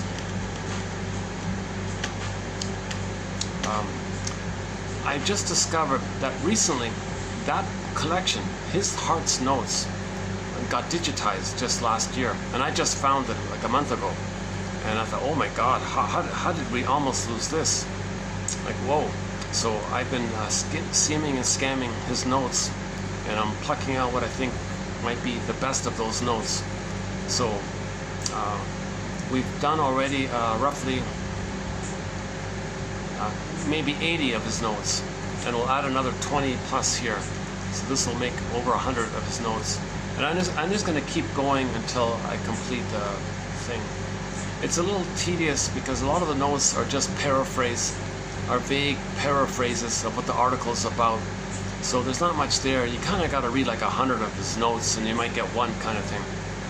It's funny, right? He's got maybe like let's say ballpark, he's got 10,000 notes. We may end up with only 100 or 200, no, more than 100. Let's say we get 200, so like 2%. So I'm gonna pick out the top 2% of his notes, something like that. So it starts with TQ 2774. That's part 1, and then 5 was, we did some masters in it, 5, and then 6, 7, 9, and now 80. Okay, so let's do these one. Now, again, a lot of them are general, so I'm hoping that one will be of interest. So there are more here, but they're shorter. I'm hoping one will be of interest. So let's see how it goes in this batch here. So let's do this is part 4 of Hart's notes. Hart's notes of psychoanalysis, which I'm nicknaming Hart's id bits. Id. Okay. All of the energy in the unconscious self, all of the energy that's tied to the trauma, that's the id. Okay, the energy. So in the comic psychoanalysis, by the way, the best introduction to psychoanalysis is the comic psychoanalysis. 1955, a comic series came out called Psychoanalysis, and every 3 months they put out an issue. It ran for 1 year, so there were 4 issues. To my mind, that's the best introduction still to this day of psychoanalysis. Now, 4 years ago, February 2000, that comic got digitized. It's available now. Dark Horse Publishing, the comic psychoanalysis. And one can get the complete run, the 4 issues. Okay. All in, there were 12 therapy sessions using 3 fictional clients. They talk about the overeating. They talk about the womanizer. Talk about separation anxiety. Talk about self-defeating behavior. Talk about family systems theory. They talk about dream interpretation, repetition compulsion, jam-packed with psychoanalysis. Still, in my humble opinion, the best introduction of psychoanalysis is that comic. Yes, it's a little exaggerated, but it's not ridiculous. It was actually meant to be part of the 50s mental hygiene movement. So in the 50s, there was this big drive to educate the public about healing the soul, called the mental hygiene movement. And there's also related to that, I've included, in my opinion, the top 20 films that were put out. Short little films from the mental hygiene movement from the 50s and 60s mainly. So there's a list of them there. The narrator in one of those films was suggesting how an unhappy housewife can get along with her husband. And he said, and the scene was the guy would go to work and come home all upset about work, and he would obsess about the work, and she wanted his attention, talk about them, but he was still wrapped up with the work thing. So the shrink narrator said to the woman, or implied that what the woman could do, what she can do, is simply say to him, "Darling, are you going over the day? Are you reviewing the day so that you could better know how you could have handled it?" Because that's what he was doing. He was could have said this. Why did he say this? Out of pain, so you're trying to attenuate it, process it, trying to learn from it. "Darling, are you going over the day so you can figure out how you better could have lived it or handled it?" Something like that. And maybe he would have felt hurt by that, calmed down by that, and then, oh my God, maybe more quickly put it aside or something, and then ask her, "Oh, darling, how was your day?" And they could have saved the marriage, right? Just little tidbits like that. So duration of life was one. Okay, okay, and so on. Oh, Brotherhood of Man was one. Yeah. There's a whole bunch of these short little films from the 50s, from the mental hygiene, emotional hygiene, spiritual hygiene, moral, ethical hygiene, whatever you want to call it. You know, some people to this day prefer that phrase, mental hygiene, over mental health, because mental health implies has like a static sound to it. But the hygiene quality implies a regular hygiene, like dental hygiene. You gotta maintain it. Like read psychology every day for 10 minutes, like a hygiene kind of thing. Some people say, "Well, what are you talking about? Hygiene, dirty?" You know, I don't like that phrase. It's called mental health. Wow. So it doesn't matter. It's the same kind of thing. So. Oh yeah, so that comic psychoanalysis was part of the mental hygiene movement of the 50s, and that's now available on Dark Horse Publishing. I don't get any credit for it, I'm just letting you know it's there. Well worth whatever you're asking for. So it's 12 therapy little snippets put into comic book form. So you got the shrink and the Klein, you got the bubbles and the cartoon, fun little stuff. Now in that comic, they had like a little box, a little section on the side called id bits, just little trivia, you know, the name of Freud's dog or something like, just little trivia, like little tidbits from psychoanalysis. They called that box the id bits. So I'm calling this Hart's id bits, just short little one-liners, little zingers, and I thought these are just little interesting little things that he's saying here. So let's start with number one. For the sake of winning her love, he learns to love himself and to give up his resistance to getting well. So here's a guy that wants to love. He finally realizes that if he wants to win the woman's heart and all this, he learns that the way to do it is first he's got to love himself. But to do that, he's got to give up his resistance to getting well. Because a lot of people are resistant to getting well because that means you're letting your mother off the hook kind of thing, and you're still too angry at her, so you don't want to do it. You want to show her up and punish her. And some people are dysfunctional, like to tell the world, "Look what my mother did to me." So you're still angry at her and showing her up, so you don't want to get well. Well, how are you going to love somebody in the present if you're so angry at the mother like this? So if you want to win somebody's love in the present, first you got to get well yourself. Just little tidbits. So again, just short general tidbits here. I'm just hoping one will be of interest. Next one here. The client must be thrown into conflict with his personality in order to obtain his cooperation. So you got to be aware of the inner conflict, the wish and the fear. The shrink wants to make you aware that you're in this kind of conflict. You're eating cookies again. Are you physically hungry? You're not physically hungry. Why are you eating the sugar stuff? You're emotionally hungry. The sugar, salt, and fat tricks the brain to send you serotonin. The serotonin that you would have got had you been loved. So you're tricking your brain to send you serotonin because you didn't get the serotonin from love. So you're doing the synthetic thing of thinking that cookie is a symbol of mother, but it's not so the baby didn't get mother's sweetness. So later on, post age 3, well, they eat sweets because they're looking for mother's sweetness. But you can't get mother's sweetness post age 3. It's past that critical time. So you grasp for something, or you eat cookies. So that's a conflict. You don't want to admit you didn't get mother's sweetness. I mean, here you are hurting yourself eating all this sugared stuff. So be aware that you're stuck in this neurotic conflict, something like that.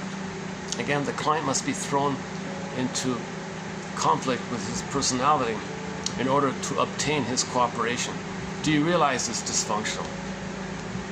Do you realize you're doing the same thing over and over again, expecting to be healed from the nursery? Really?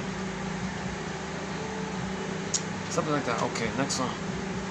Analysis of resistance must precede the exposure of what is being defended against. This is a common line here by the shrinks. Defense before content. Defense before content. So the content is something you're feeling, some memory, some pain, some traumatic memory. That's the content. Now, because of the pain of it, you resist it by clamping it down, eating cookies, running for a tranquilizer. Janov calls cigarettes tranquilizers. So that's the defense. You tranquilize them. Oh, you're reaching for a cigarette. That's tranquilize. That's the defense. And if you understand that, maybe then you can bring up why. Don't say first the why. Don't talk about content and then defense. Defense before content, right? So you're eating the cookies. Okay. To deal with the pain of being unloved. So rather than saying, oh, you remember that a memory now has occurred to you that you were not loved, and now you're eating cookies. Okay, that's one way.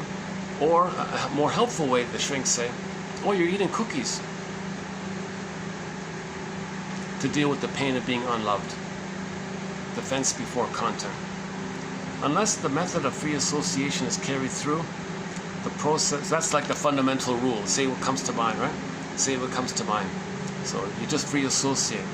Okay? Flower, love, Valentine's Day, hearts, chocolates. And just keep going. Scenes of romance, a bottle of wine or something. And just keep going and see where it takes you. Just free associate. Just keep going like that. And stuff might come up to your consciousness. But that's the thing. When a pain comes, you're going to clamp down and then it blocks, right? Free association, unless the method of free association is carried through, the process of new emotional reintegration, catharsis, getting back your feelings, reintegration, right? The process of a new affective reintegration of the personality as a whole in psychoanalysis cannot achieve its therapeutic goal. So you're not going to heal if you can't free associate and bring up the feelings. You free associate to make you aware of the trauma in the past, the feelings are released, and then you reintegrate and get back your real self. You get back your embodiment. Okay, you're back at Ithaca. Penelope comes. Okay? In the Odyssey, it was Ithaca and Penelope. So free association is sort of the main primary therapy technique. Just say what comes to mind. Right? So usually you get a dream. You wake up, you get a dream. Yeah, don't force yourself. I personally agree with one shrink said, don't deliberately set the alarm to wake you up so you can catch a dream. Just whatever comes to you in the morning, make a note of it, and then from the notes of it, okay, you say to yourself, it's like this in my soul today. This is a message from Hermes to me. This is like a letter from Poseidon to me. Okay, the id is sometimes in the Odyssey was personified as Poseidon, okay. So like a god sent you a letter. Sanford said, if a god sends you a letter, don't you want to read it?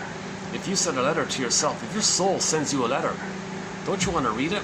Well, when you wake up and you got little snippets of a dream, write it down. That's like a letter from your soul. Then you say, oh, so my soul is communicating to me. It's like sending me a letter, like Hermes delivering a message to you. So now you got some of it. Okay, you can do TTAQ here, give the dream a title, identify the main theme, A for affect and Q for question. See if you can formulate a question that you think your unconscious self might be asking you. TTAQ. It's like this in my soul today. This is a message from my soul to me. I want to read this message.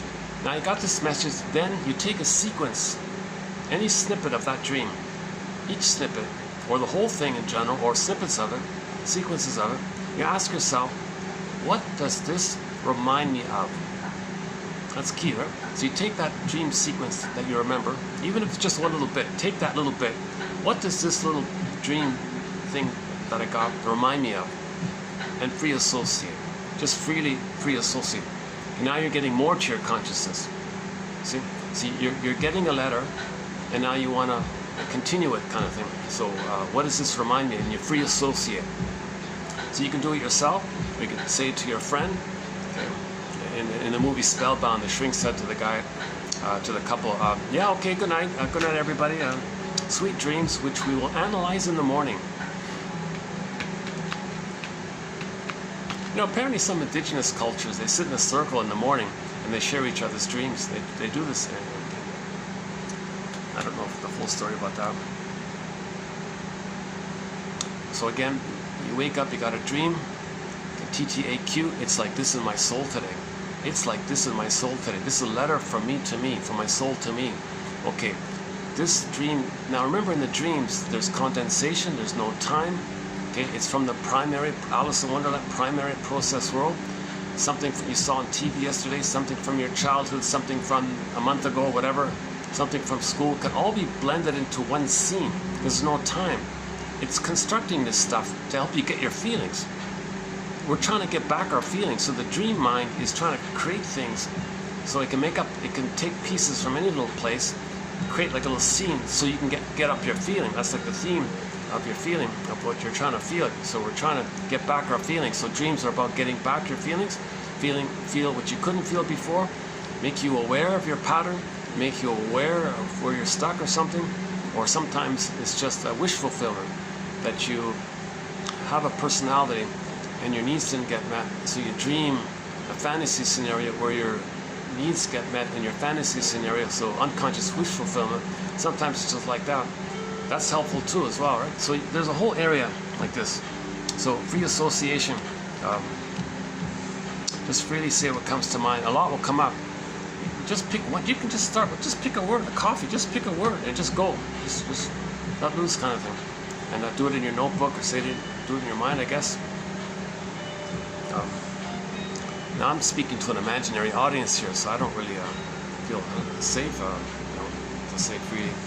But it'll probably some anger towards the mother in the end, right? And what happened? Because we're trying to get to that place. Now when you can feel anger at the mother, that means the needs didn't get met. And anger means your needs for love didn't get met. Anger means your needs didn't get met. Then you're angry. Okay, so when joy and sadness get zooped away, the middle brain, the second line, the mammal, then you go back to the survival. That's the anger. So anger is an expression of unmet needs, says. That's sort of the main one-liner by a guy named Marshall Rosenberg, so-called NVC, Language and Life book. Althea Horner emphasizes that when a person's angry, link it to the issue of attachment. Anger is about attachment. If the attachment wasn't met, the person's going to be angry. If the attachment's met, you'll feel pleasant. Okay? F and N, simple link there. F and N, feelings and needs. F and N. When needs are met, you feel pleasant. Needs are unmet, you feel distressed. F and N. Now the needs are for the identity. So if you have your identity, your feelings will be pleasant. If you don't have your identity, your feelings will be unpleasant. Again, what was it? Unless the method of free association is carried through, the process of a new affective reintegration of the personality as a whole in psychoanalysis cannot achieve its therapeutic goal or scientific goal. Yeah, a lot of shrinks say psychoanalysis is simultaneously a therapy approach and is a kind of a research approach. We're always learning in this kind of thing. By the way, this author, it's a funny thing about this author. This is only the second time this guy's name came up. But in the show Barney Miller, the comedy show Barney Miller, not really a fan. Not especially the first seasons. The later seasons were okay. Oh my God, we have a quote from the Barney Miller show. Yeah, Miller, the lead guy there, was thinking that maybe his marriage was on the rocks, and who was the one of the captains or something? One of his assistants said to him, "Marriage is like a horse with a broken leg. You can shoot it, but that don't fix the horse." And that helped him, right? That saved the marriage, huh? Did I get it right? Marriage is like a horse with a broken leg. You can shoot it, but that don't fix the horse. Not a perfect. That's the only one quote we have from the Barney Miller show. But I remember that detective guy in there called himself Dietrich, right? Maryland, like from the actress, I guess. He mentioned this guy's name about what he was being sarcastic about what an interesting writer he is. No, it's true. This guy is the driest, most boring. I can't read this guy. This Gregory Zilboorg. The fourth one here. It's the fourth one. If you click the more link, you'll see the name there. I tried to read a little bit of that guy. Oh my God, he is a little schizophrenic in his writing, because he deals with schizophrenic clients.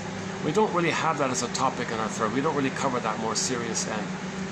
I have to let the shrinks deal with that. I'm not a shrink, once again. Yeah, you know that already. Next one here. Disobedience to the rule of analysis indicates hostility to the client, to the therapist. Again, disobedience to the rule of analysis, meaning free associate. I'm not going to freestyle. I'm not going to say what comes to mind. Well, maybe he's angry at the shrink. Yeah, I'm not going to cooperate with him. I'm angry with you. So he thinks if the person's not free associating, either he's projecting the critical mother onto the therapist, or you're going to criticize me. Or if you are the critical mother, I'm angry at you. So either he's afraid of the critical mother, or he's angry at the critical mother. So that's one of the reasons why people don't free associate. Say what comes to mind. I imagine it being a powerful thing. If you have a caring witness, I've never done it. If you had a caring witness, if you have a person who's been analyzed himself, the requirement to be a shrink is that they've been analyzed themselves. Okay, they healed their traumas, right? So now they understand themselves, they'll understand you. So they're not going to... In other words, the shrink doesn't reenact out of the repetition compulsion to replay their childhood trauma in the present, using the client as a stand-in for somebody in the therapist's family. So the therapist is not recreating their past, reenacting, reliving their past. Okay. Therapy fails at that. That's called countertransference. The client can do it, but the therapist can't do it. If the therapist does it, they call that countertransference. Now, if the client is transferring and recreating in the present, and the therapist is recreating his childhood, they call that a kind of full étoile, like a madness. Therapy falls down. That's not going to happen. So the therapist doesn't do that. So he's not going to be triggered. He has no need to recreate the past because he already resolved and healed his past. So he's a safe. He's going to be a safe, empathetic, caring witness. Now, grief is healed when it's witnessed by a caring, safe person. Okay, so he's safe because he's not going to transfer his past and use you as a character for his childhood. So he's safe that way. So grief is healed when it's witnessed by a caring other. So if the person in the present is safe, a lot of emotions will come up, and you want to free associate. You want to say important stuff. You want it to come up. You want to say it. But if the therapist is seeing you as their unloved self, and they're going to criticize you because their mother criticized them, it's not going to work, right? Therapeutic, here we go. Therapeutic results hang upon the depth of the analyst's own analysis. Therapeutic results hang upon the depth of the analyst's own analysis. The more analyzed the shrink is, the deeper the healing the other person can be. So these charlatans, these narcissistic characters who hang up a shingle to steal your money, and so they can have somebody to shame, you're not going to be healed by them. If a con man pretends to be a counselor or something, he takes your money. That's mother. He's entitled to get something for free. He's a con man. He's like the kingfish. He's a con man. Plus, he has the opportunity to shame himself. because he's the mother who shamed himself. He needs somebody to shame. If he's the mother who shamed himself, and he's got to replay that, he's got to find somebody to stand in for him. So he gets the client. Hey client, I'll help you. It's a lie, it's a scam. So the client comes in, the therapist sees his childness to the client, and then shames the client, replaying how the mother shamed him. He needs somebody to shame, to be one with the mother who shamed him, and he gets addicted to it. He's in the blissful oneness of the mother when he does that. He's addicted to shaming the client. He's addicted to hate. He's addicted to shaming because it keeps him in the blissful oneness of the mother. Plus, the smoke screen is, well, the client is paying him money, so he gets the benefit of the entitlement of getting mother's milk, and attacking and shaming the innocent person because mother shamed him. So that's why therapy will never take place with a narcissistic personality pattern or bully pattern or anyone who hasn't been analyzed. But that's what these self-help scam weekend seminar workshops, self-help cult guru type of things, they're all over the place. It's ubiquitous. Janoff's last book, his final book before he passed, written at the age of 92, called Beyond Belief, was a whole discussion about it.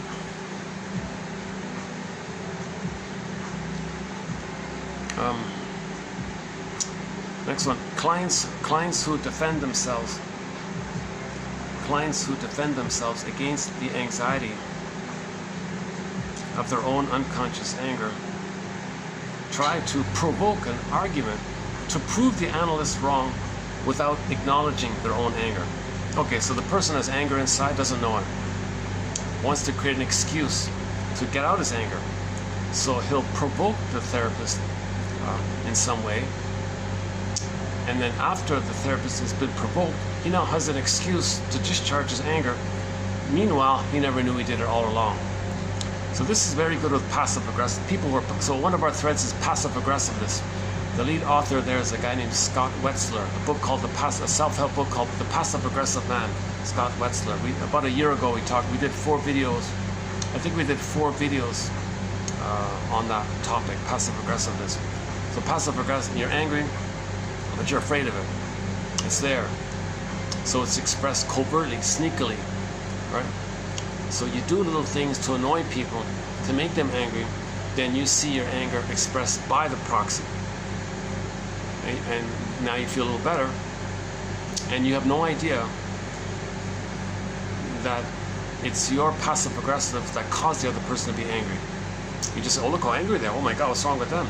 Or you want them to be angry so you can create the excuse to express your anger at them. So 2 ways of doing it. So again, anger means the need for love wasn't met.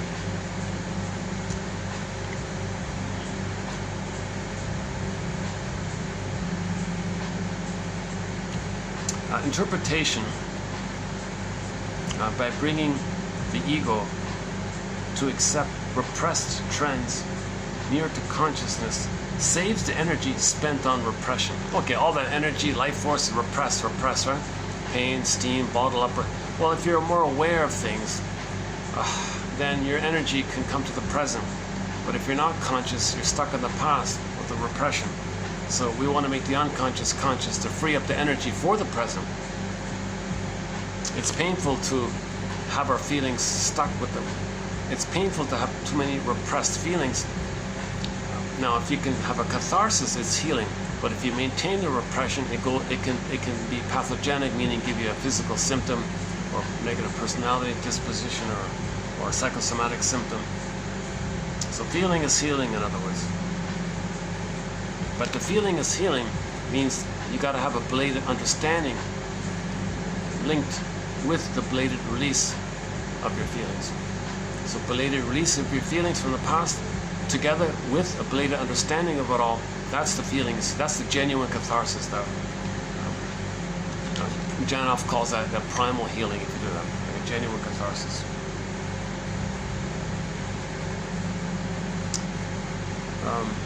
Preoccupation, here's a common one. Preoccupation with something in the reality situation as resistance against consciousness saves the energy spent. Oh, hang on. Oh, sorry. Oh, sorry. Okay, hang on. Again. Okay, Menninger, Carl Menninger. Oh, Carl Menninger, he said to a client once, these problems you're telling me about, we may say that this is what your traumatic script is doing to you. Let us as a team, as co-detectives, as a team, cooperative therapeutic alliance, cooperative working alliance, as teams, as a team, lab mates, as a team, let us see what we can do with that script. But together as a team. Psychoanalysis is not a magic breast. A recent quote. One of the tidbits before was psychoanalysis is not a magic breast. Okay. Words, milk, magic words, magic milk, past. Oh, come on. No, you got to be a detective. So first things first. These quotes are helping us to be a detective. We have to be conscious, not be passive and receive some magic milk. Psychoanalysis is not magic milk. You have to be aware of piecing together your story, reconstructing your story. We can build your story. We can find your story. Rumpelstiltskin, how to find your story. So that whole area. Okay, here's a common one. Preoccupation with something in the reality situation as resistance against recognition of something in the analytic situation.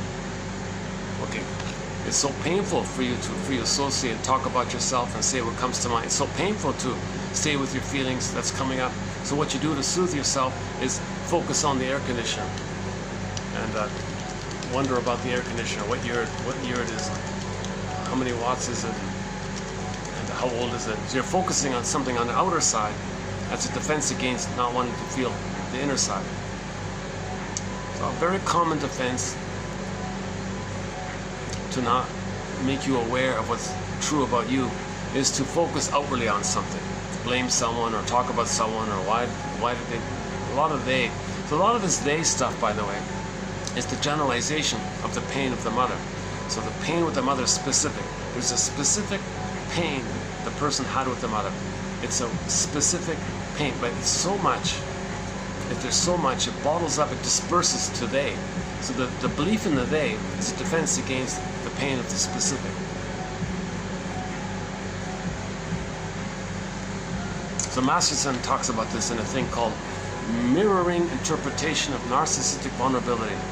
It's so painful for you to continue to talk about this topic. So what you do to soothe yourself is blame the weather or something.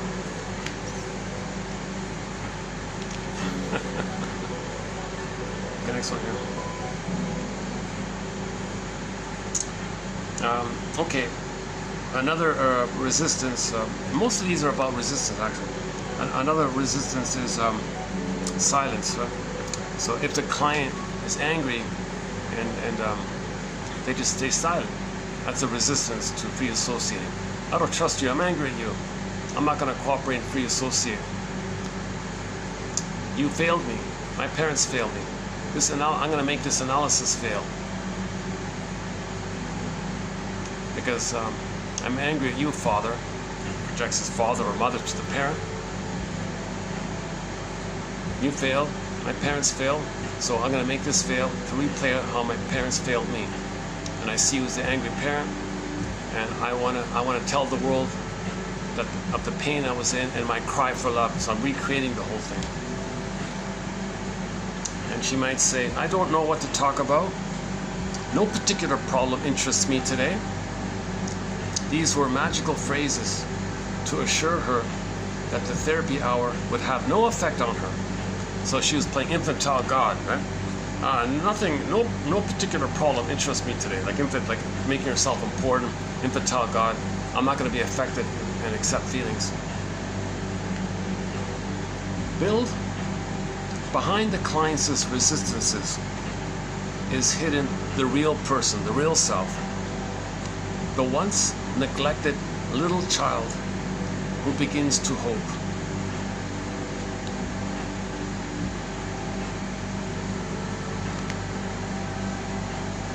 A routine once established cannot be broken without provoking immediate transference reaction. Like if there's a change in the routine, like let's say, I haven't done therapy. I keep reading about it. So let's say, but I read this example, like the shrink said, I got to change your hour. Then he was enraged. So the routine was the container, right? The frame, so-called frame. Every week, this time, this little ritual, ring the bell, whatever that little routine they have. If he had to change it for whatever reason, then the safety that was there triggers how he didn't feel safe as a child, so that could bring up old anger in the past of not being safe.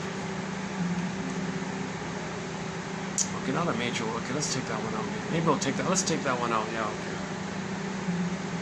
A routine once established cannot be broken without provoking a transference reaction.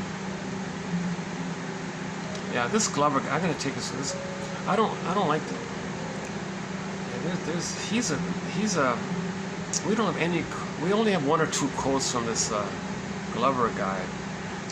But I notice Hart has a lot of notes of his work, and whenever I read a note, Hart's notes about him, there's always a kind of a. There's a.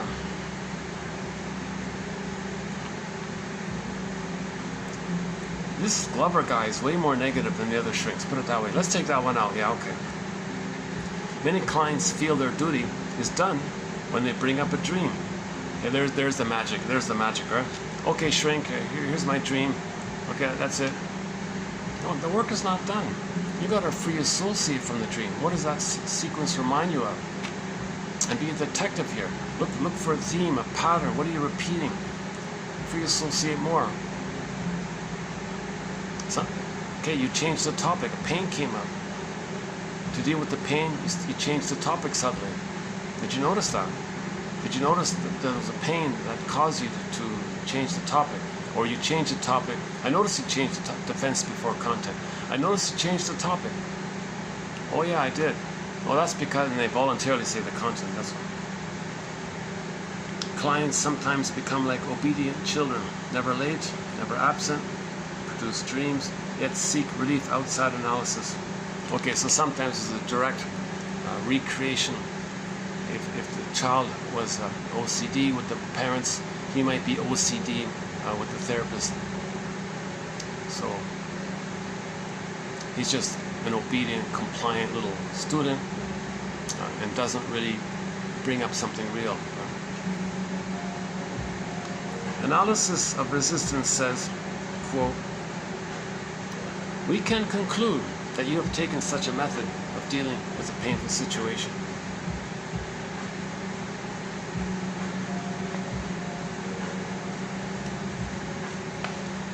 Okay, so the dutiful client, or the dutiful one, who's never late and does everything that he should do, yet doesn't talk about his feelings.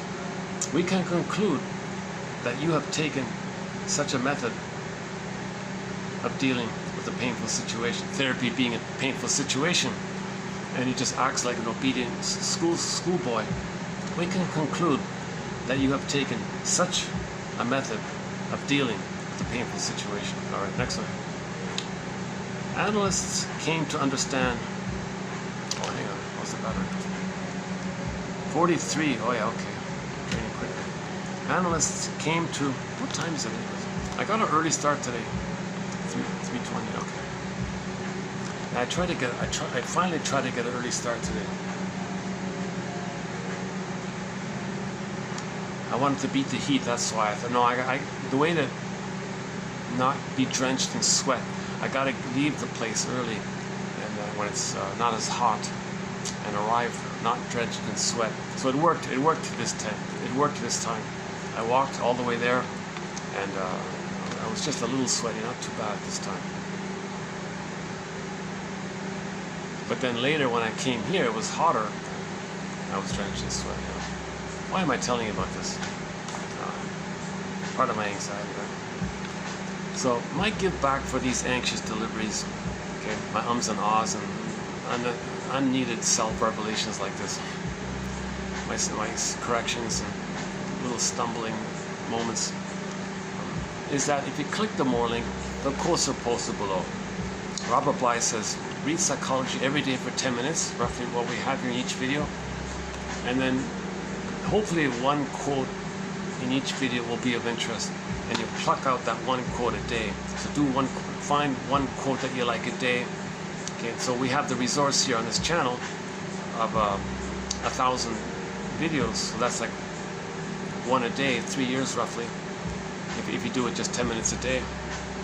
Then one can customize, have their own customized greatest hits, like a 1001 Windmills of the Mind of their own. Your mission, should you choose to accept it, is to read psychology every day for 10 minutes.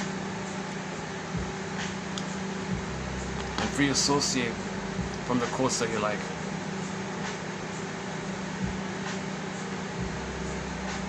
Is that it? Okay. Oh, no, that's okay. No, we got some. No, we're not finished. Hang on. Just do the back side.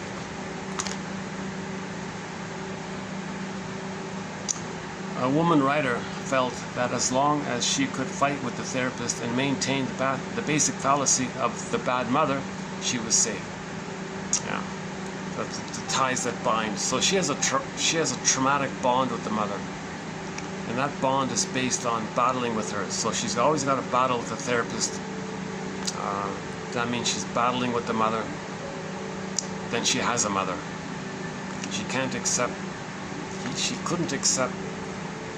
a healthy interaction because it would bring up too much pain.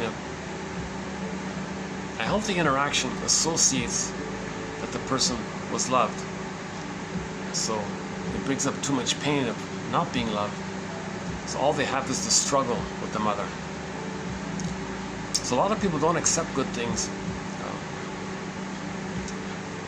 So they reject it and go back to the struggle. Because that's unfinished business, the struggle with the mother. Come on, mother, where's your love? Or the proxy version. Find others to cry for love and you say no to them. The more perverse one. 15-year-old teenager. She bites her nails. She twisted her hat. So imagine a teenager sitting in the room with the counselor, biting her nails, twisting her hat, and the buttons on her clothes, I guess, pulls the corners of her handkerchief every minute of the hour. So she's fiddling and fidgeting with her handkerchief constantly. Well, she's not saying what comes to mind. She's not saying what comes to mind. All right, next one. Resistance fights against recognizing that infantile wishes are unattainable in analysis. Yeah, so we don't want to admit it. We don't want to give up this relentless hope. That someday we're going to get mother's love. We still have this relentless, unreal, relentless hope that something symbolic of mother can be the actual good mother experience that was in the back of the nursery. No time machines, no morphing machines, not going to work, but we have the hope for it. So Janoff puts it this way. In the first brain, that memory circuit is laid down. The cry for love.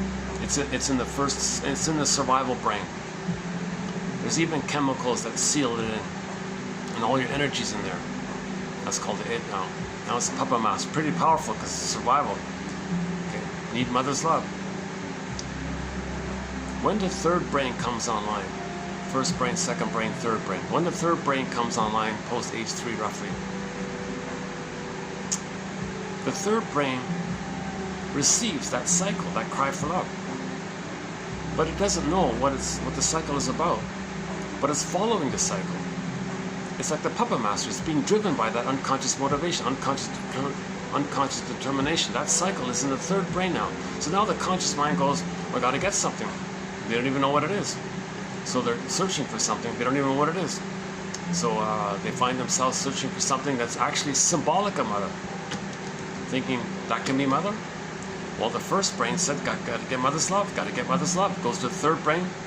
Got to get what am I trying to get? So it reaches for material, matter, money, possessions, shopaholic, or entitlement. So it's searching for mother's love. Material, matter, usually it's money and material and things, and symbols of mother, and so on and so forth, right? That and or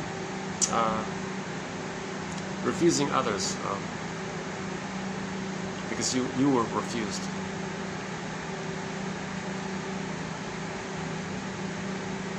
So back to Jana. We didn't get mother's love. The greatest hurt of all. The truth will upset you free.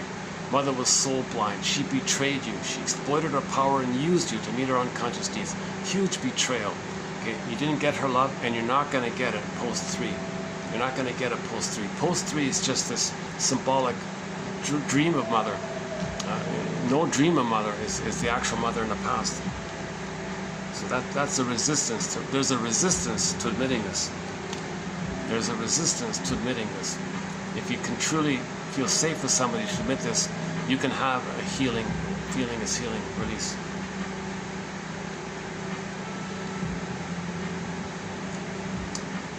Interpret the resistance by saying, you don't want to see this for certain reasons.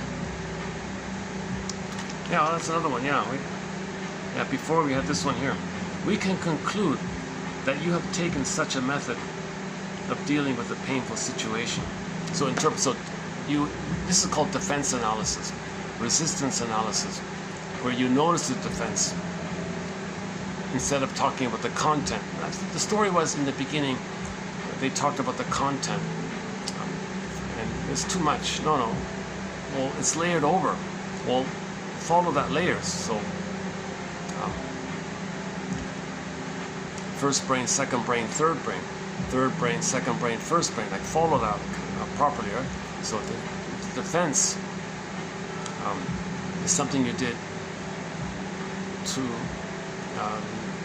scaffold or bury the pain underneath it. So first was the pain, then the defense. So defense before pain, like defense before content, right? So another one. So let's say you're free associating. Oh, I don't want to talk about it. Okay, you don't want to talk about it. You don't want to talk about it for certain reasons. That's right. And maybe you'll say why. Next one, intellectual resistance with attempt to refute the validity of analysis instead of seeking to clarify the mental life.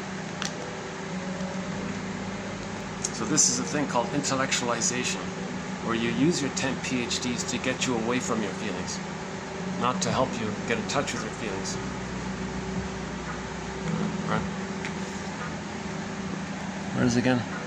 Intellectual resistance with attempt to refute the validity of analysis instead of seeking to clarify the mental life. Purely intellectual understanding is often a method of resistance. So, like the philosophy one. So there's a defense mechanism, a way to get you away from your feelings, called simply intellectualization. It doesn't mean you're being intellectual. It means you're using your theories and your ideas and your beliefs to create wild ideas, to get you away from your real self, to get you away from the pain of your real self. And you can use book knowledge for that. Philosophy knowledge, book knowledge can be used to get you away from your real self. Now the book knowledge should include within it that you're doing that, so you can get you back to yourself. So study this, look up this defense mechanism known as intellectualization. Not a perfect phrase. Robert Bly says, forgive psychology for its jargon, just forgive it.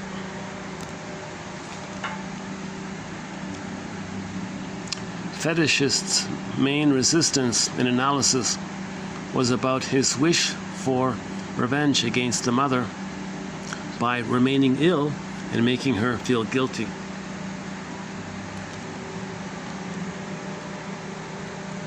Okay, Okay, so this is called part object relating. So my only real understanding of this is that film Claire's Knee. This fellow, this guy, when he saw a woman's knee, he reacted emotionally, like his unconscious emotions came up as if a baby is about to be nursed. Like the knee was the symbol for the breast. So he had this immense fascination. Oh my God. But the tenderness was rejected. So as a defense against the tenderness of mother's love, there's a thing called sexualization as a defense against the tenderness. So he had a sexualization response to seeing a symbol of the breast, the knee. So he had a knee fetish, this guy. And every time he saw knees, we saw him in the film with this wild, giddy, childlike enthusiasm. And the conclusion was he met the perfect knee, Claire, Mrs. Claire's knee, and he had this wild obsession with it. So his resistance and analysis was about his wish to get revenge against the mother by remaining ill and making her feel guilty. So a man like that wants to make the mother feel guilty, so he'll remain ill. Right? So some people actually think that the way to get back at the mother is to be disadvantaged themselves, because the mother is in the mind. So there's a critical mother in the mind berating them, and they want to punish them. So if they hurt themselves, they think they're hurting the mother in the mind. So Bergler had a quote about a guy who thought that by drinking alcohol he could poison his mother in the mind with the alcohol. He could handle it, but the mother in the mind might not be able to. Okay, this is crazy stuff, right?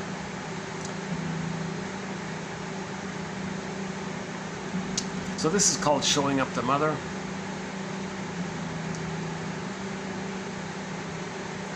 So if the person's living an unsatisfying life, it's as if they're telling the world, look at what my mother did to me. Look how unhappy I am. Well, why? My mother did this to me. So you're angry at your mother showing her up, right? So this guy was doing the same thing. He remained ill, thinking he's getting back at his mother by doing so, by trying to make her feel guilty. Look, mother, look how sick I am. Well, it's because of you. Now this guy at the same time is some kind of fetishist of whatever it is. So that's called part fetishism, is part object relating, right? So the baby is at the breast. The breast is just a part of the mother. Right? It's just a part of the mother. It's not the full mother. It's called part object relating. Now the baby's traumatized during that time. So it may lead to this issue of the combination of still searching for that part, something that can symbolize that part, and as a defense against the pain of the affection missing, there's the sexualization phenomenon. That seems to be what's going on there. Now this is not a topic in our collection here. I just mentioned it because that clears I mentioned it because if you take this physical perversion, so fetish is considered that's why. This issue of perverse thinking is not only like the guy who, with the fetish with the woman's knee and all this, right? Or that Ally McBeal comedy. One of the owners of the law firm had this fetish for a woman's, what I call it, the waddle. If an older woman has this flabby skin under her chin, he was like wildly excited. So he had a fetish like that. So that's considered like some kind of perverse thinking or something. What? The knee is your mother's breast in the past, and you're all excited? What the hell is all? Now, you can just generalize that. You can take that as a physical, in the physical sexual area, but there's like a non-sexual area. For example, the whiskey, that's like a non-sexual fetish, you would say. So perverse thinking is very common. The way of thinking by distinctive personality patterns, some shrinks call it perverse thinking. Okay, perversion of thought. It doesn't mean physical things like Claire's knee or Richard. His name was Richard, right? Richard and the judge. He was in love with a judge, an older woman who had that this issue of the skin flapping down underneath her chin, because it's skin, it's warm, it's from a woman. It can click to the mother's breast, so that he thinks, oh, there's mother's breast, and he has this fascination with this. That's just like a physical area. That's a minor, it's not really a common thing, it's a minor thing. But that minor thing points to a kind of thinking. Well, we can take this a kind of thinking and use this a kind of thinking in broad ways. It's called perverse thinking. So it's perversion of thought to think that shaming someone else, you're going to get healed from what happened to you in the nursery. That's called perversion of thought, right?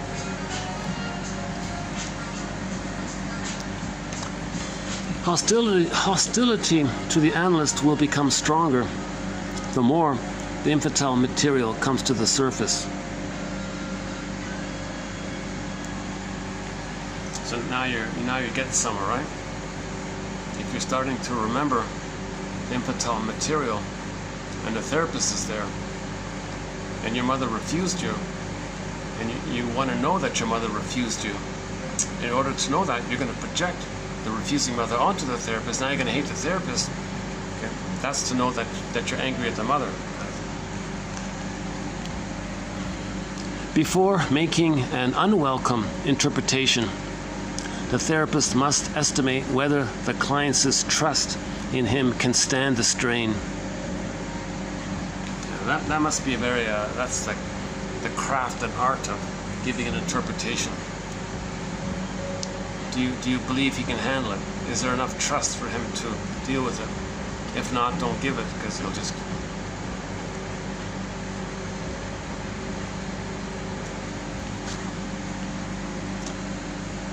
One of the criteria for classifying psychoanalysis as a science is that it has reduced a multiple of concepts to certain definite laws, particularly the determination of mental processes. That there is such thing as an unconscious life, an intrapsychic world, an internal working model, a blueprint, a schema, a script. That there is such a thing as this kind of working model that functions, that gets us to distort the present, right, to fit the lens of the past. That's called determination of mental processes. Repetition compulsion is a determination of mental processes. Right? Projection. So if we can identify things like projection, projective identification, okay, reaction formation, identification with the aggressor, okay, symbolic acting out, then there's some kind of thing going on, right? And it's consistent. Everybody does it. Everybody's crying for love. Everything's love or a cry for love. So this idea that there is such a thing as a cry for love, that helps to give us the idea that psychoanalysis, in effect, is a science. Because there is this definite law called unconscious motivation. Psychoanalysis is a natural science since it applies the laws of causality to what was before considered accidental. Unconscious motivation. In the song called It Must Be Something Psychological by the singer Katie Lee, she sings in the song, it's really quite explainable, you see. She says that she likes men who are unattainable. It's really quite explainable. Her mother was unattainable, unfinished business with the unattainable mother. Hence, she's only interested in emotionally unavailable, unattainable men, because that's what the mother was. So that's like a science, right? That's a kind of a scientific kind of thing. The mother was emotionally unloving, so she'll only be attracted to men who are like that, to continue the battle and try to change her via him being a proxy of her. So she'll try to change him to be a good version of her in the past. This kind of thing implies that there's some kind of science to it all. It's considered an art and a science, both. Terminology can be a menace to a science if used not to give name to relations, but as a substitute for comprehension that is lacking. And that's a provocative one, right?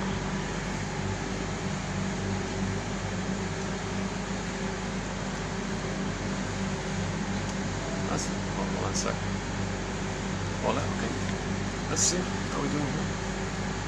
Battery, 38. Okay, we're holding up here. Right.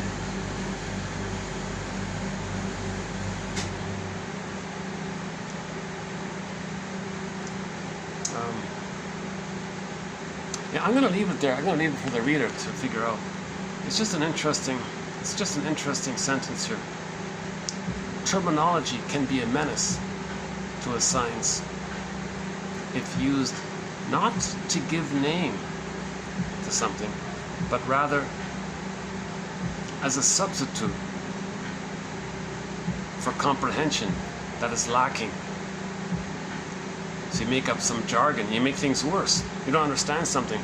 Well, let's make up a word. Okay, but wait a minute. What does that word mean? It's to get you away that you don't understand something, so you make a word. So, okay, next one. Okay, once again, whenever we got two left here. Well, speaking of words, okay, here.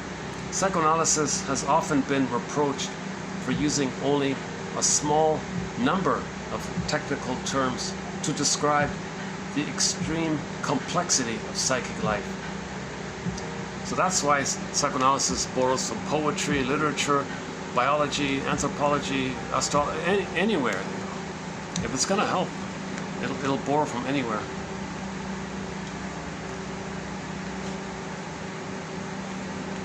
Okay, there's one here on the religion. So whenever we mention religion, it's only in the context of when religion is being used as a tool of the pillage and the plunder. Okay, so just specifically like that. Psychoanalysis endows religion with a significance far greater than would be attributed to it by the physical sciences. I thought that was kind of funny, right? So psychoanalysis is giving religion some more credit than the other sciences, when psychoanalysis is always pointing out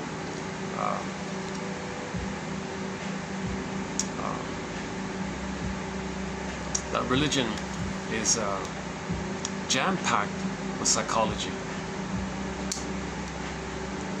Okay. Okay. Let's. Hold on a second. Let me just take a quick break here. Hold on a second.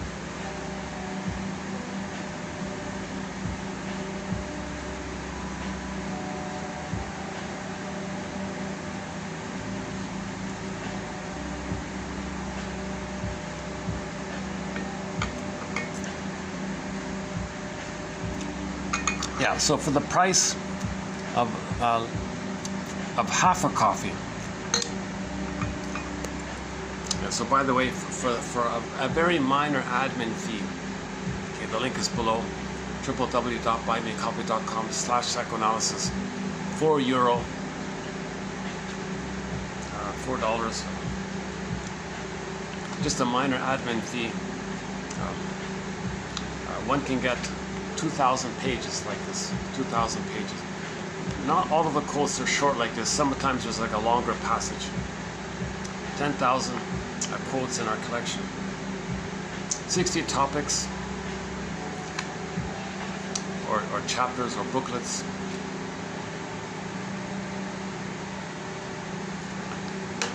So we cover personality patterns, defense mechanisms, interpretations of myths and fairy tales. That's a fun one.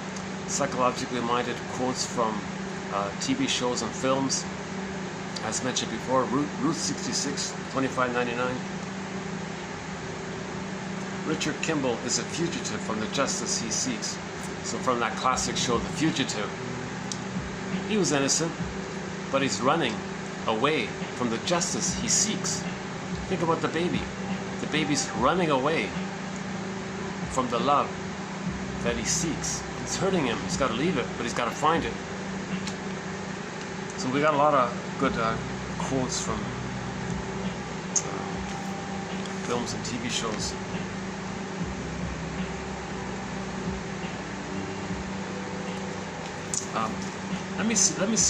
Let me identify my favorite here. Hold on a second. So we're looking for one per video. So let's see, for me, what is it? Yeah, okay, the first one's okay. For the sake of winning another's love, the client learns to love himself and to give up his resistance to getting well, okay? The client must be thrown into conflict with his personality in order to obtain his cooperation, okay?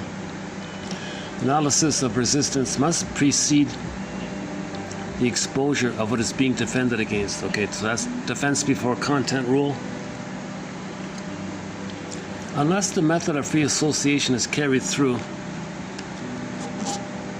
the process of a new affective reintegration of the personality as a whole in psychoanalysis cannot achieve its therapeutic goal. I don't mind that one.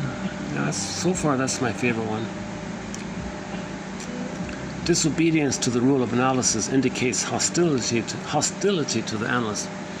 Therapeutic results hang upon the depth of the analyst's own analysis. Okay, I like this one. Yeah. Here's my favorite one so far. Therapeutic results hang upon the depth of the analyst's own analysis.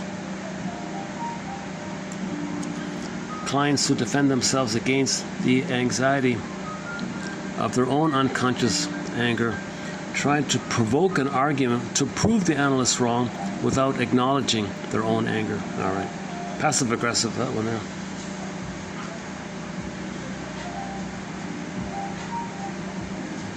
Many clients feel their duty is done when they bring up a dream. Okay, just sort of like a little bit lazy like that, okay? Oh, we forgot one here. Therapists with ingratiating or propitiating needs had best refrain from suspicious paranoid clients.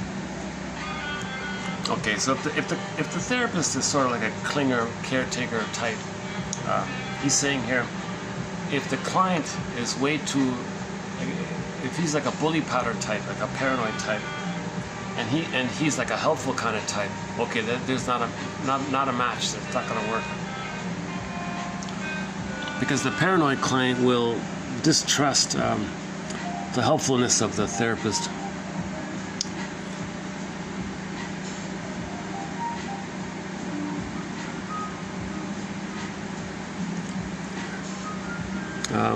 Okay, next one.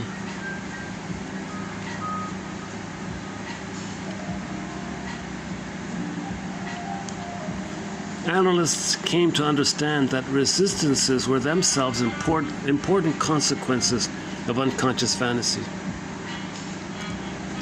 Okay, we can conclude that you have taken such a method of dealing with a painful situation. Okay, so these two together, like that one and this other one here. You do not want to see this for certain reasons. Okay, this one I like. So yeah, you don't want to see this for certain. You have reasons for not wanting to talk about this. You have reasons, don't you? Well, forget the don't you.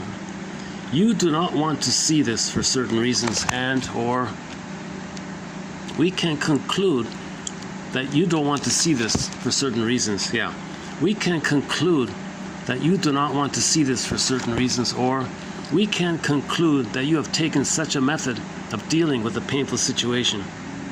Okay, I like that. It's practical. I like that. All right.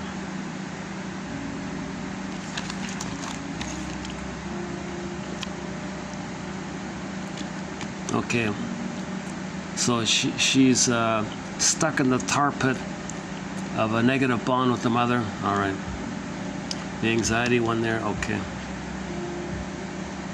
The right joke. Yeah, the right joke told at the right moment is a way of smuggling interpretation with a temporary circumvention of resistances. Okay. Intellectualization, okay. Another one with getting back at the mother, okay. The trust one, okay. You know, this science one, these two about the science one was okay. I like this one.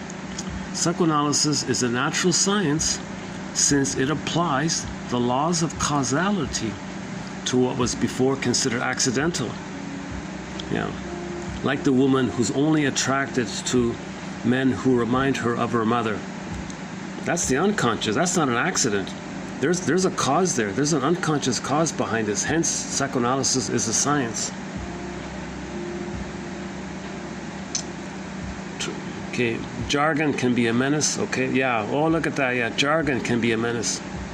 Yeah, absolutely. Yeah, you know, this the English translation of Freud's work, that's a menace. Some of Lacan's and Jung's phrases, those are also kind of a menace.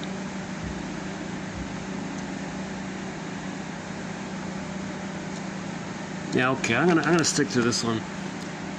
You do not want to see this for certain reasons.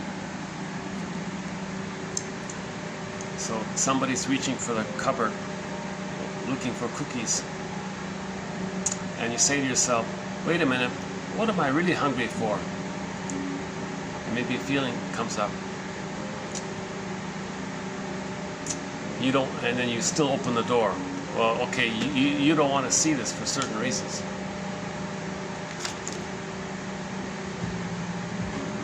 And the other one is, what's it again?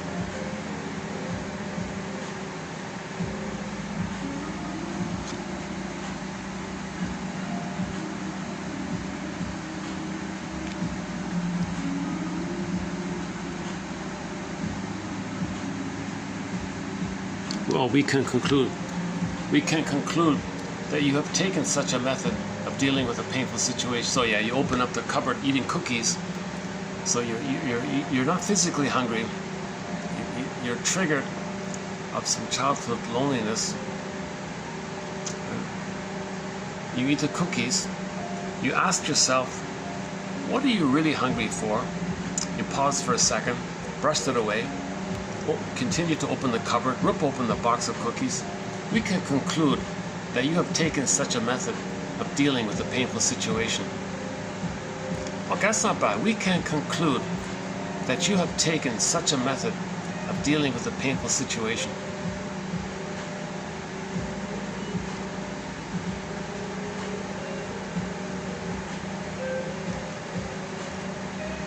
Somebody makes excuses. We can conclude that you have taken this method of dealing with a painful situation. You do not want to know this for certain reasons. You do not want to see this for certain reasons. Interpret the resistance by saying, quote, you do not want to see this for certain reasons. And analysis of resistance says, quote, we can conclude that you have taken such a method of dealing with a painful situation to make them aware that you had a pain and you did something. To make them aware you had a feeling, it was a pain, and you did something. Just make somebody aware of it. Just bring it to your attention. We can conclude that you have taken such a method of dealing with a painful situation. Think about complicated grief. Okay, there's a breakup in the relationship, right? So, and then what do? They binge eat, right? We can conclude that you have taken binge eating as a method of dealing with a painful situation.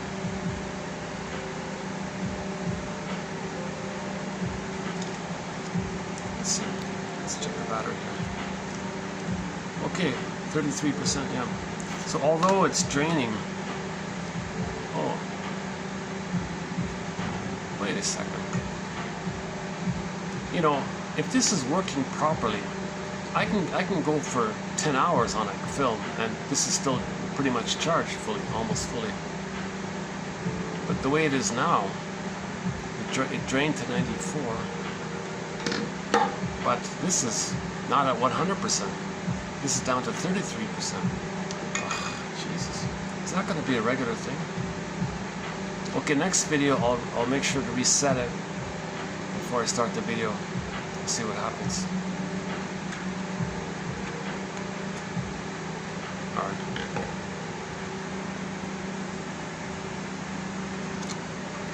What is it again? What time is it? 4 o'clock.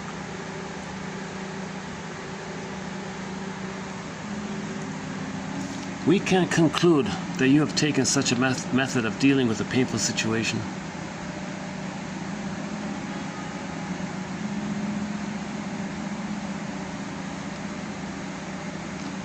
Magical phrases. No particular problem interests me today. Okay. So you're really being kind of adamant, self-sufficient superiority complex. I'm above any kind of problems. Magical thinking. A defense against, or a communication that I'm not going to feel.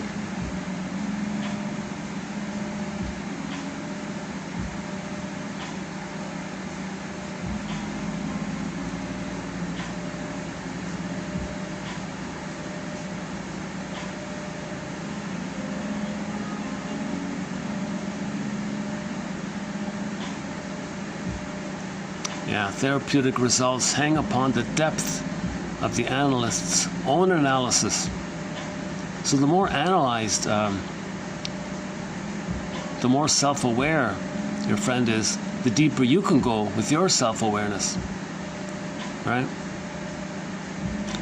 That's why a lot of people say at midlife, they can't hang around, they want to hang around people who are more self-aware because they're trying to be more self-aware, right?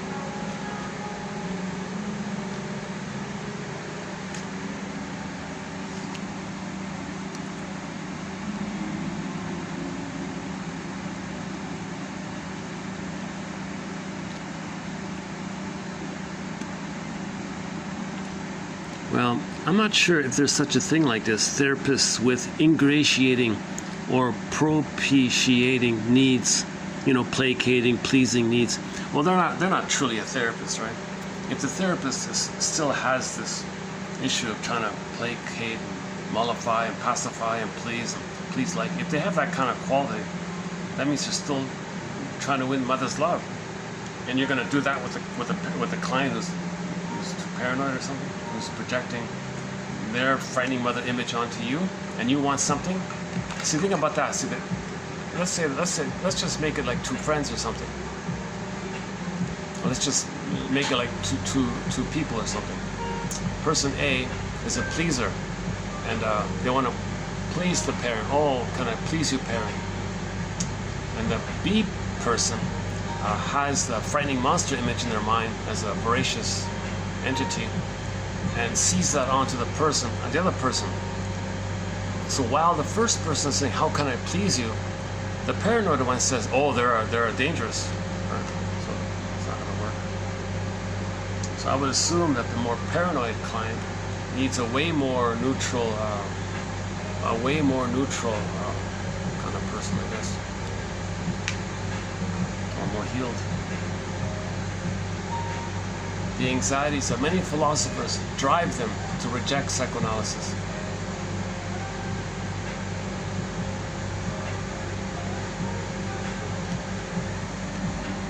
We can conclude that you have taken such a method of dealing with a painful situation.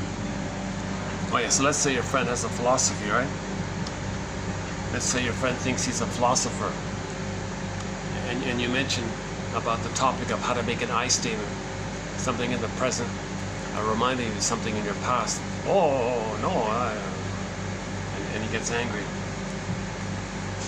Oh, I think we can conclude here that you have taken such a method of dealing with the painful situation. Denial, mocking psychoanalysis. We can conclude that you have taken such a method of dealing with the painful situation.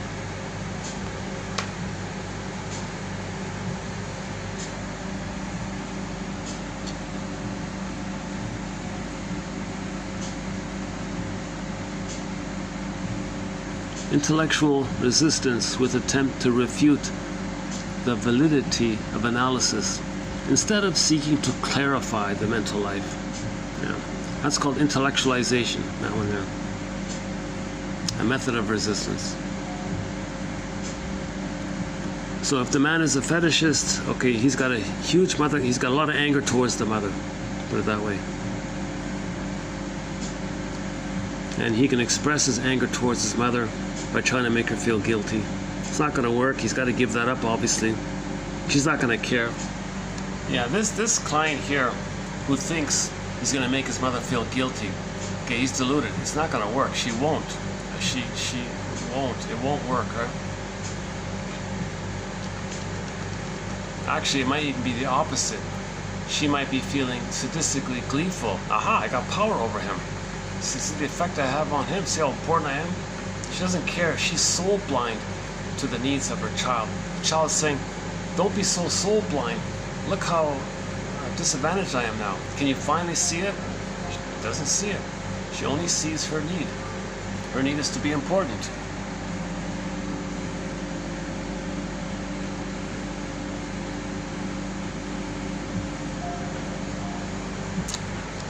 Yeah, recently there was a quote about this thing about the unconscious not hearing negatives.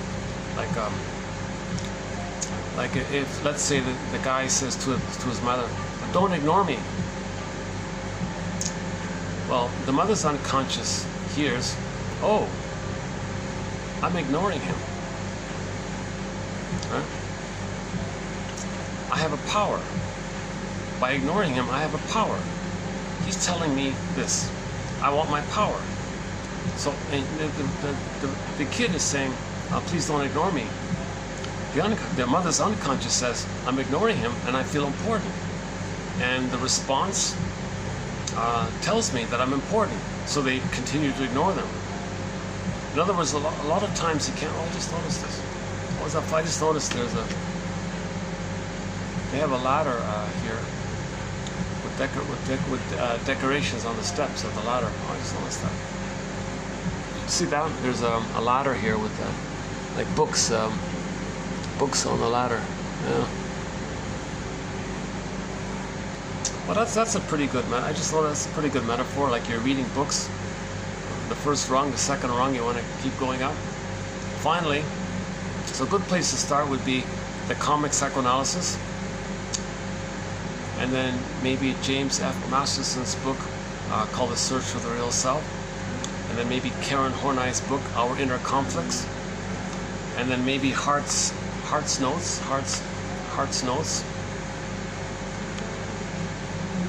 But somewhere on the ladder, I hope, well, your mission, should you choose to accept it, is to get this collection.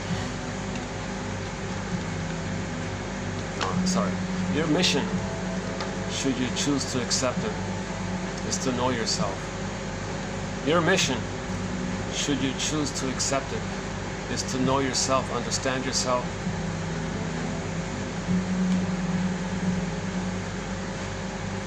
Why you're doing what you're doing, what are you looking for, what do you want, things like that. Your mission, should you choose to accept it, is to type in on YouTube Bruce Springsteen, Independence Day, Toronto, and listen to the intro he gives to that song. Your mission, should you choose to accept it, is get the comic psychoanalysis. Or if you want to step back, go to the Enneagram, Helen Palmer and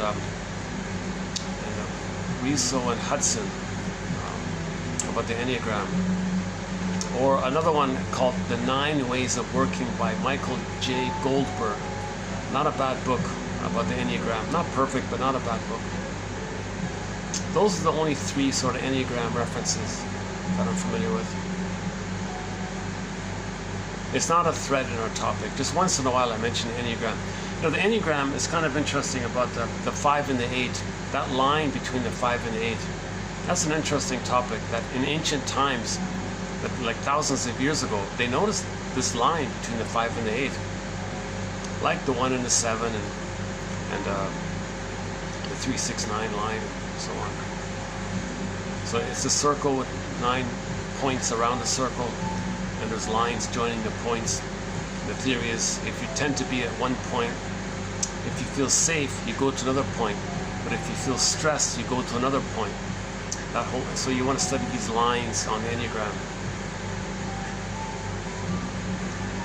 Like if a person is a 1, like a perfectionist, OCD perfectionist, if they feel safe, they might move to the 7, the more playful one. If they feel stressed, they might move to the 4, the more brooding, tortured artist one, so-called romantic or something.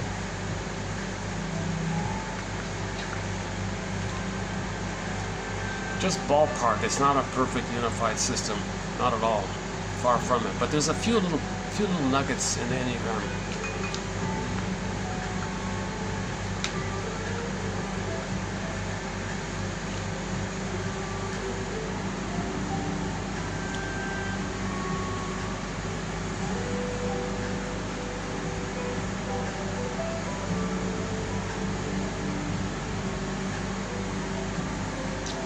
Maybe I can just walk across the street to that pool area and just see if there are any final thoughts here. Okay, before I leave here, let's change this battery thing here. Hold a sec. Let's see. 29. Now it says 29. Okay, hold on a sec. Let's change the battery. The battery. Hold a sec.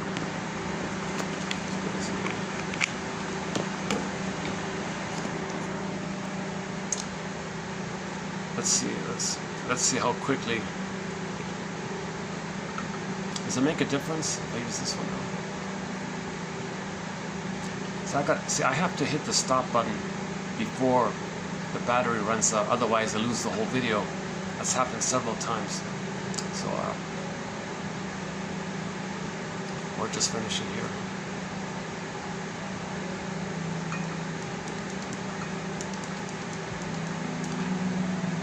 It is a sunny day.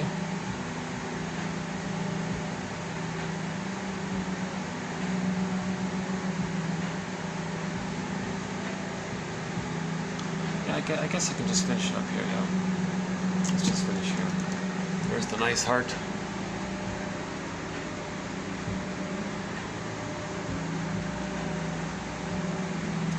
Oh yeah, the rock band Hart. Yeah, we have one song on our soundtrack by the band Hart called Dreamboat Annie. Dreamboat Annie. Sad faces painted over with those magazine smiles.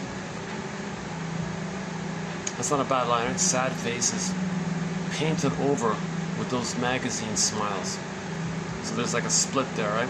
The sad face is the real self, the denied, traumatized, wounded real self, and you don't want to be aware of it, so you paint it over with the magazine smile to paint it over. That split, that gap, you don't want that gap to be too wide because that's too much pain. And then you put more lipstick or more magazine smile. You want to close the gap and reintegrate and bring back into yourself. That's the Zilboorg one here. Unless the method of free association is carried through, the process of a new affective reintegration of the personality as a whole in psychoanalysis cannot achieve its therapeutic goal. He's a little redundant, this Zilboorg guy. I notice he kind of waffles around. He's got a kind of problem with just being concise, this Zilboorg guy. But people seem to like him. I'll revisit his book in a future time.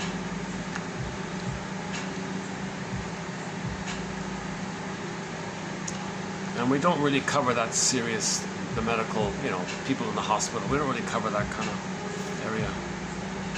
Actually, Mr. Hart here has a lot of notes about the whole schizophrenia kind of area.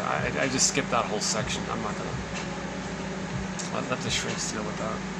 I just want to deal with mainstream kind of processes that are familiar with most people. Repetition compulsion, self-defeating behavior, that kind of thing.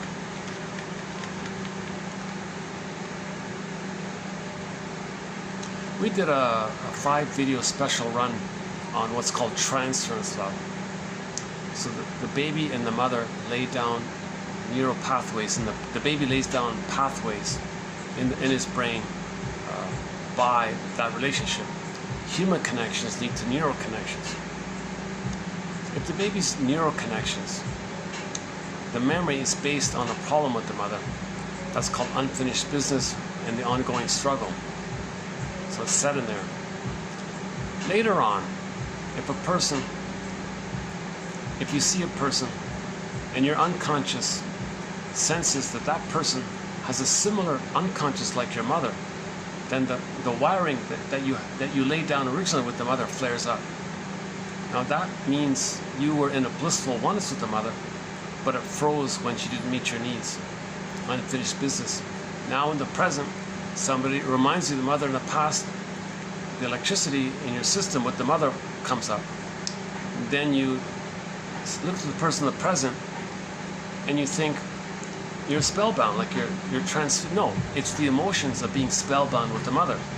But the person in the present reminds you of the mother, so it brings up that unfinished business with the mother. So that's called transference love, infatuation, puppy love, romantic love, this spellbound love, this love at first sight kind of thing. You don't even know them, right? Love at first sight, across the room, whatever. Well, your mind senses that person's mind is like your mother's mind. Then your unconscious feels, oh, mother's mind is there. The wiring you laid down with the mother flares up. Now you're back in the past emotionally with the mother, and you transfer the person, and then transfer the mother in the past to the person in the present, and you see the person in the present as an emotional reincarnation of the mother in the past, and you're infatuated with the person in the present, but that great excitement is the blissful oneness you felt with the mother. So you transfer the blissful oneness you felt with the mother to the person in the present. Oh, you're the one. You're my everything, so on and so forth. Okay, you're my first, you're my last, you're my everything. Okay, so you're very spellbound like this. And then now that person in the present cannot invent a time machine, take the 2B back to the nursery, change the past, come back to the present. It's not going to happen. So you're going to be disappointed. Then you say to the person in the present, oh, you betrayed me, you're a fluschwieger, a heartbreaker. Okay, you lied to me, you're a storyteller, you told me all these lies. So these complaints you're having, this anger that you're having to the person in the present, saying how awful they are, okay, all that was brought up for you to know how you originally felt with the mother. So take it to the source. You recreate in the present the thing in the past to know what happened in the past. So this is called transference love. So somebody in the present reminds you of the mother. One quote was the guy understood this. He said, I get it now. I'm only attracted to narcissistic women or something like that. And I get that there's no way, like if she's like my mother, in other words, and my mother didn't meet my needs, and she's just like her, and I can see that she can't meet my needs, obviously, that means my mother never met my needs, and she's just like my mother. So he kind of made the link. I finally get it. No matter what I do, there's no way I'm going to get my mother's needs met. No time machines, no morphing machines. I chose her to be reminded of the cold, rejecting mother that I had, and how I didn't get those needs. And I had to bring it up to my consciousness by choosing somebody in the adult present that reminded me of the past, because in the childhood past I don't remember it. So my puppet master within, okay, the unconscious motivation with unconscious determination, what was it again?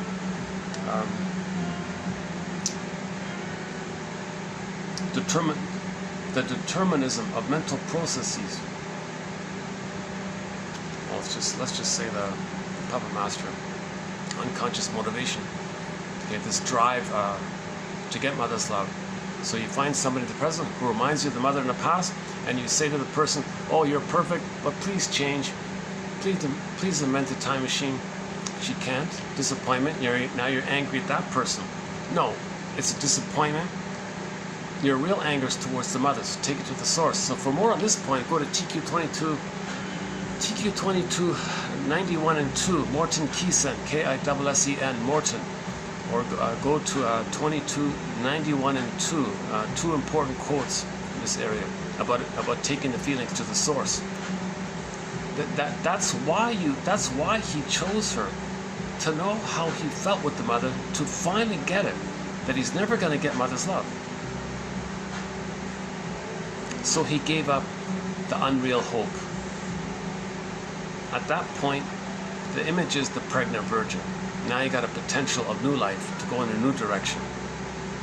Because before that, your old life was still searching for the old fantasy fulfillment of getting your old unfulfilled needs met. That's the old life. The death of that old life is the birth of the new life, right?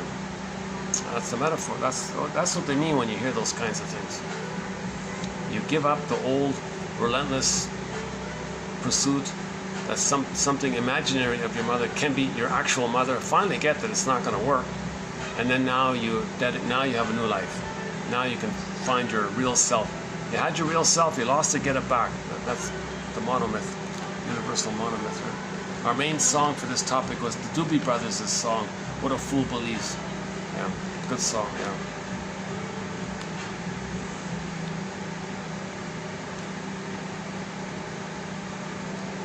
It's been such a long time since I've played songs in our soundtrack. We have an amazing soundtrack.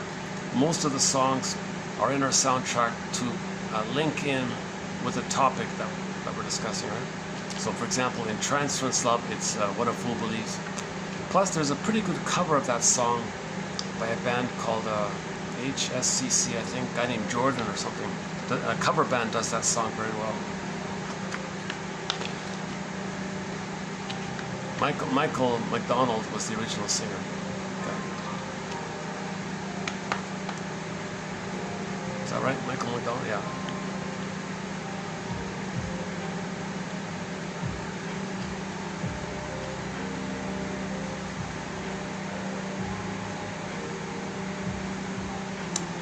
The most recent song added to our collection is a song called Olsun, O-L-S-U-N, by Sertab Erener from Turkey.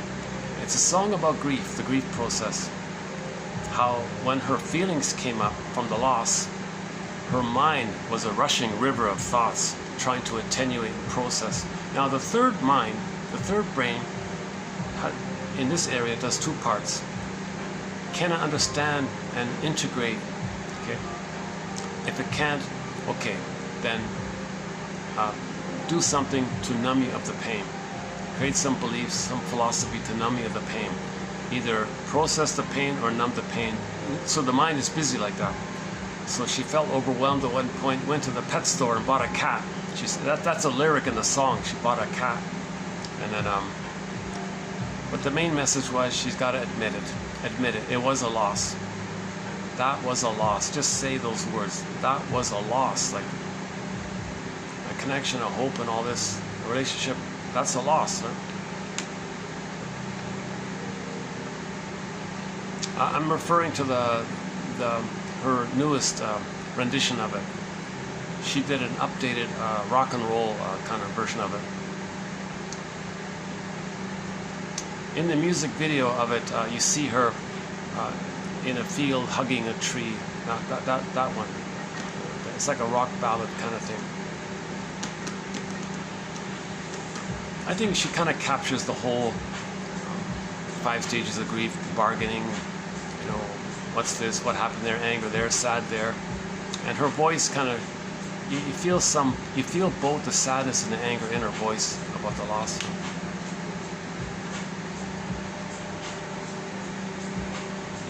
Oh, how's the battery holding? 24. Oh, 24. It was at 33, right? I'm wondering if the other one does a better job, right? Yeah, I think the other one does a better. So this little one really doesn't do much. Right? Okay, hold on a second. Let's put this back then.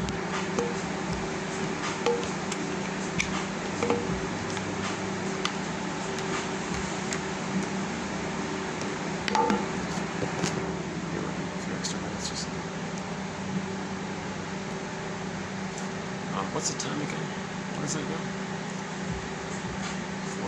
4:22. Yeah, let's be out of here before the dinner crowd comes in.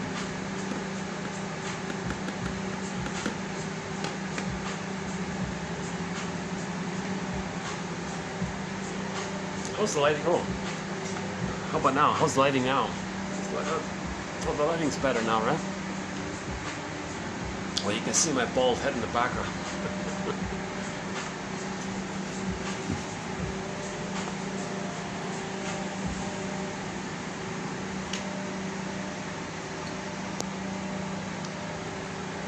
Yeah, I heard somebody on YouTube's theory about hair loss. Interesting theory.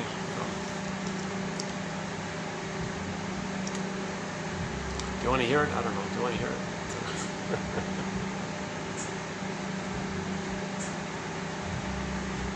Okay, maybe another time.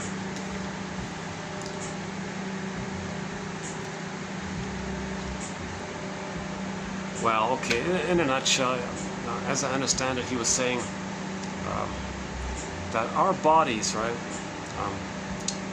you know, we're like mammals, right, our bodies, so we're used to whole foods, natural foods, unprocessed foods. We're kind of used to that kind of thing. So if you eat an apple, it's like a whole, everything's there, right? The flesh, the juice, the skin, the seeds even maybe, and the water. It's all there, right? So the body understands that. Okay, let's say you take some beets or something and grind it up and smash it up or something and remove the water and the pulp and the flesh and just keep the sugary part. So now you got the concentrated refined sugar.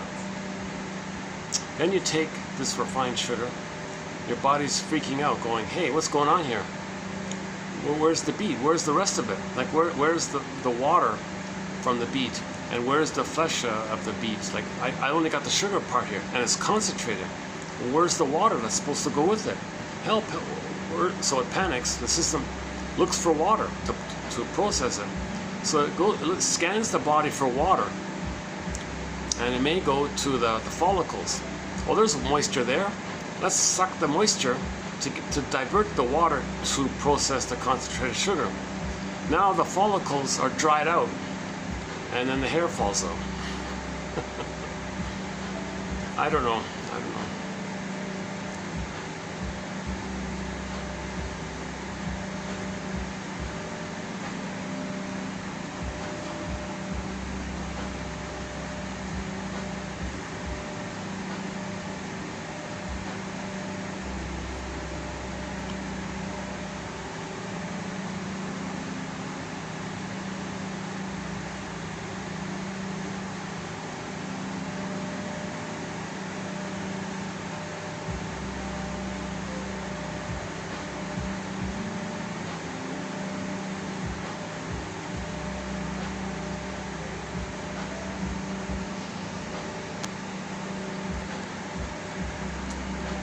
So once again, my disclaimer: I'm not a nutritionist, doctor of any kind. I don't even have a master. I only have a BA. Keep that in mind. Keep Robert Bly's advice in mind, words in mind. When Robert Bly, a guest mentor in our collection here, when he speaks to an audience, he tells them that 30% of what he's going to tell them is wrong, and that it's up to them to figure out which 30%. So likewise, 30% of what you hear in these videos is wrong. It's up to you, dear listener or possible viewer, to figure out which 30% is wrong. Emphasizing that psychoanalysis is not a magic breast. There's no magic milk words here. There's no magic here. These ideas, clues, ballpark approximations, stepping stones, prompts to re-associate with stepping stones kind of thing, etc. These are just clues, hypotheses, guesstimates. Each person has to, right, take it upon themselves to think and reflect. Take a quote that you like and say, what does this quote remind me of? What does this remind me of? And then you free associate. Now when you block yourself and change the topic or stand up or something, well, we can conclude that you have taken such a method of dealing with a painful situation. So let's say you're free associating and suddenly you just jump up and walk around or something. Well, we can conclude that you have taken such a method of dealing with a painful situation. At least be aware that a feeling came up and you did something to get away from the feeling.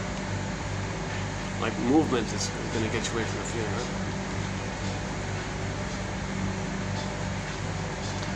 Masterson's famous axiom is self-activation triggers abandonment depression, which leads to defense. So doing something from the real self, he means real self-activation. Real self, like doing something like from your real self, something, getting in touch with the feeling, free associating, understanding yourself, like real self-activation. Okay? When you do that, it's going to trigger the original time when you were real.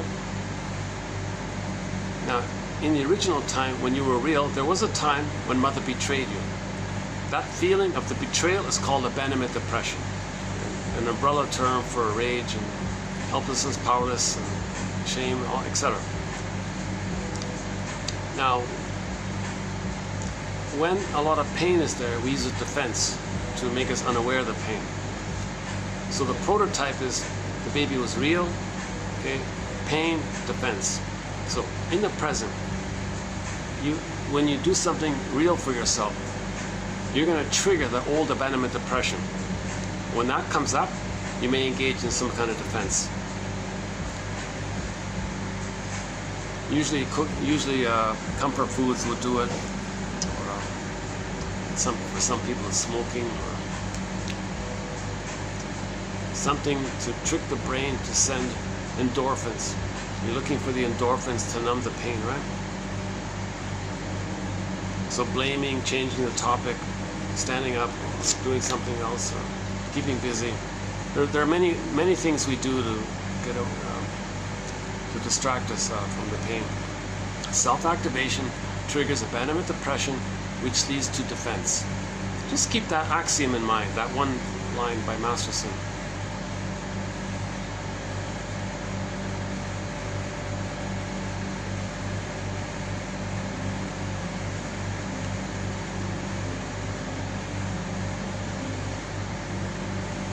So, and then when you do a defense, then say to yourself, we can conclude, or I can conclude, that I have taken such a method of dealing with a painful situation. Yeah, so self-activation. Okay, so let's say, what would be real for me? What would be something from my real self?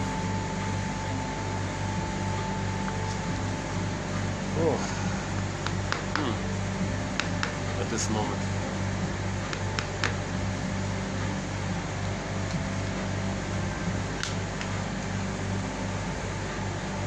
21%.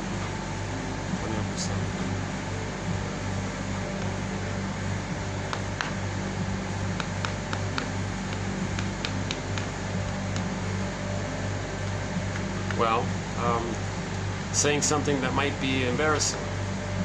Then what I do? Silence. Okay, so I can conclude that I have taken such a method of dealing with a painful situation or an embarrassing situation. Yeah. So I did have a thought that come out. I thought it was maybe a little embarrassing, so I kept silent, right? So I can conclude that I have taken to the method of being silent to deal with the painful emotion that came up with that thought, right? So self-activation triggers the pain, then there's defense, right? Or the other one was, you do not want to see this for certain reasons. So I don't want to talk about it for certain reasons. Okay, that's okay. Now okay. Here's my favorite one here. This one here. Let's see. Okay, 1, 2, 3, 4. I'm going to delete one here. So hang on. Okay, so 1, 2, 3, 4, 5, 6, 7. Okay, 8, 9, 10, 11. 12, 13, 14, 15, 16. Okay, 17. Yeah, that's the 17th one down there. M Cyril. S-E-A-R-L. That one there. The one that says we can conclude. That one there. That's a good one. I like that. That's a good one. So I found one for myself. So I'm glad I found one for myself. That's the thing with Hart's notes. They're kind of vaguish like this. So hopefully one will be interest, right? But you know what? The first batch we did, there were a whole bunch of good ones. 27, 74, I think it was. Yeah, that first one, there were a lot of excellent ones in there. 6 as well, I think.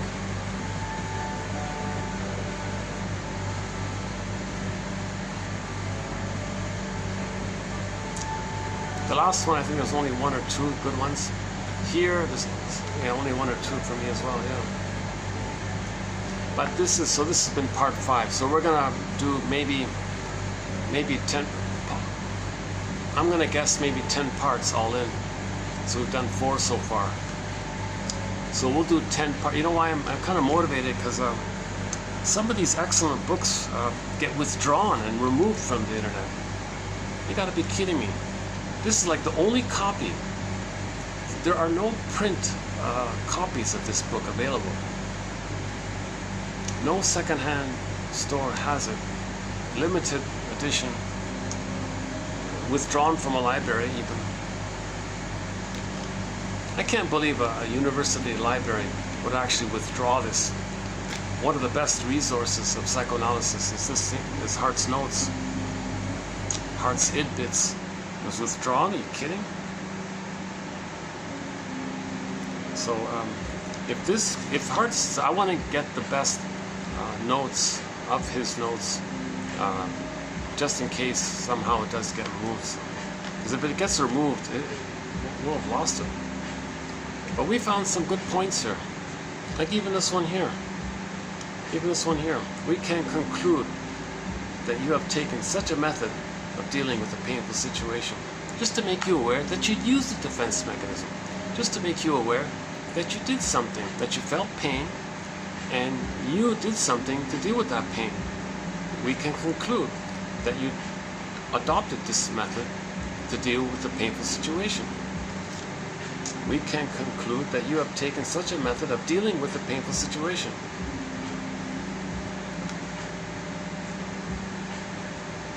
We can conclude that you don't want to know this for certain reasons.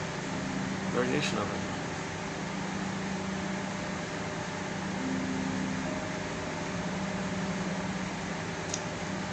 Yeah, okay. The menace one, yeah. Science. I never thought of it really this way before, that psychoanalysis is a kind of a science. But when he says it like here, these two at the bottom, makes me think. Let's see. 20%. It's trading quickly, eh? Maybe half an hour left. Well, it turns out the battery gave me enough storage anyways after all. 94. So I'm still getting some battery from this. Because if I don't have this, I only have an hour with the built-in battery on the iPhone. But if I have this, it's giving me, 5 hours, let's say. But before, when I bought this, it felt like it could give me 100 hours or something. Maybe it was damaged or something. Alright.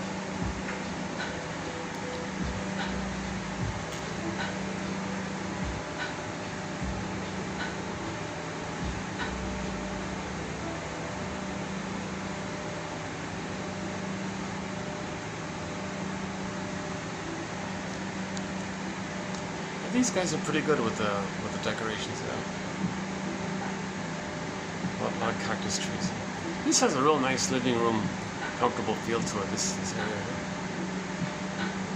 Oh yeah, this would be very expensive. If this were like those condos over there, it must be very expensive. Yeah.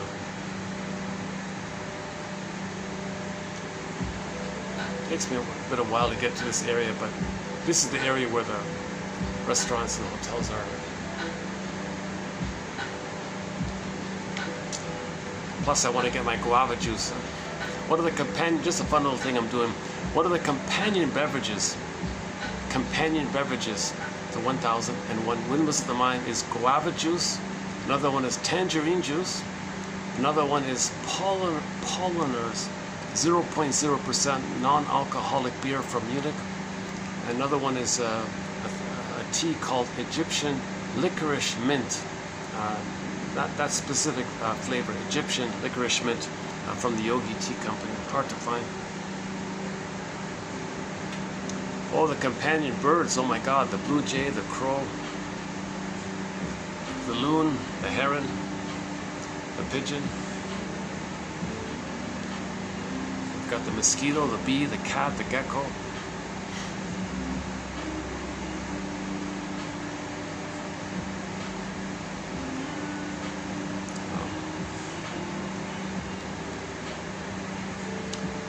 There are 20, oh yeah, by the way, that reminds me, I got a good feeling Mr. Hart is going to be receiving, well, his book will be receiving a Golden Windmills of the Mind Award. Not quite there yet.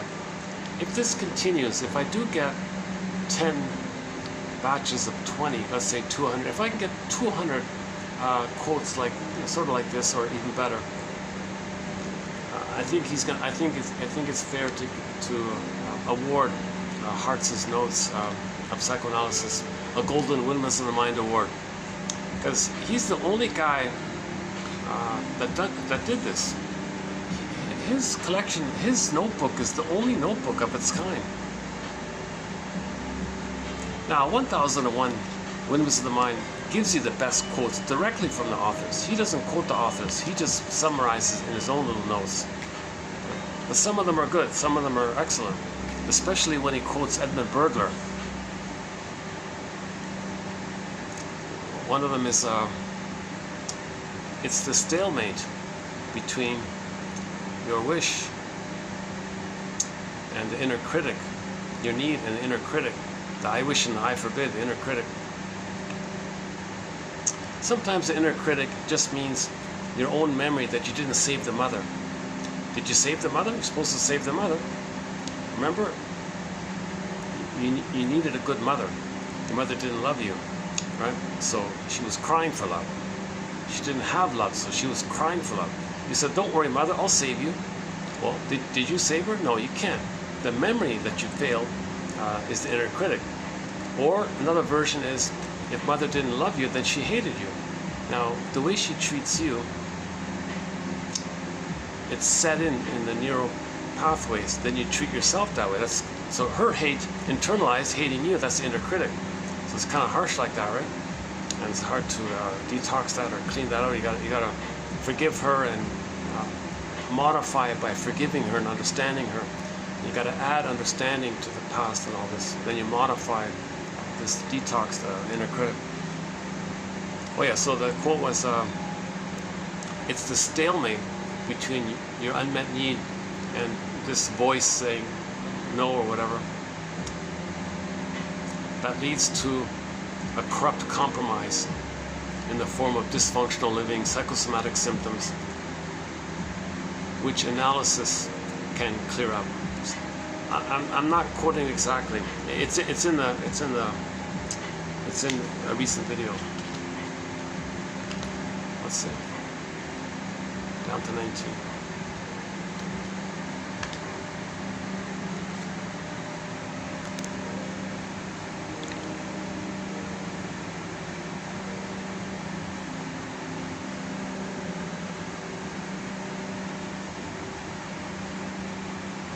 There's a nice painting, yeah. There's a nice one. Let's see, can we get a better look at it?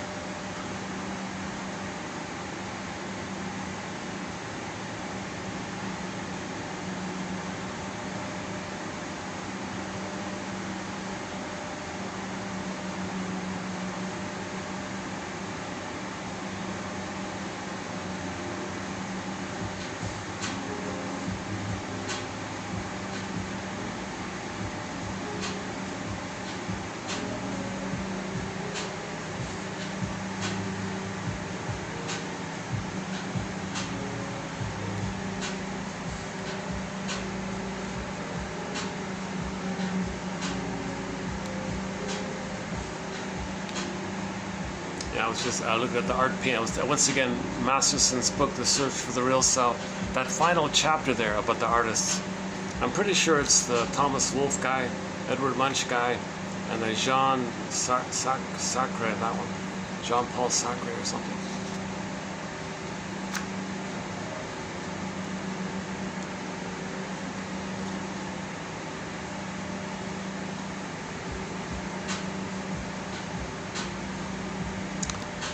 Yeah, your mission, should you choose to accept it, is to read all of the quotes in this collection.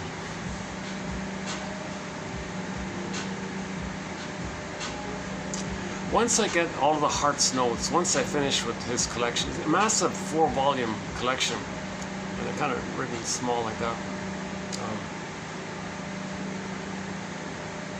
Once I go through it and maybe do 10 videos of it, okay, then I could breathe easy, and then okay, I got the best notes of it.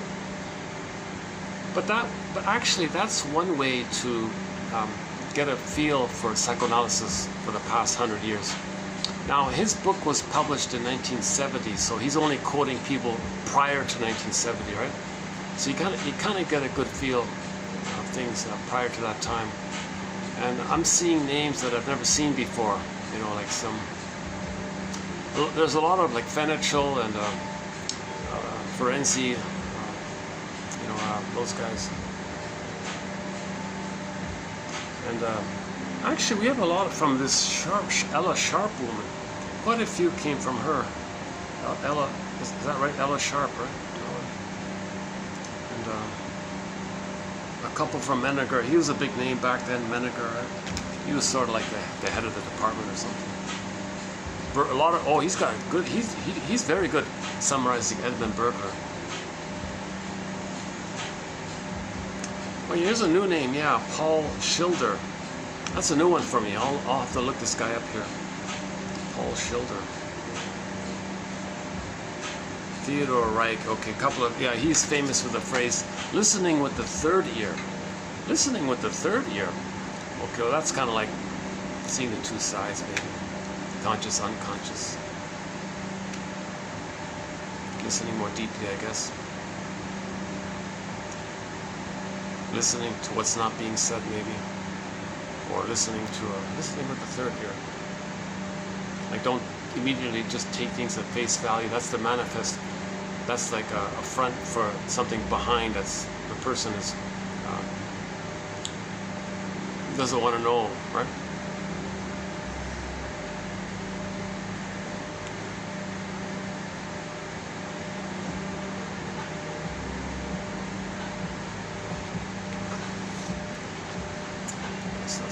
Let's see again. 18%. Yeah, so we got 2 here from Ella Sharpe here, right? Yves Hendrick, 1 from him. Yeah, I don't like this this Geza person. That one I don't.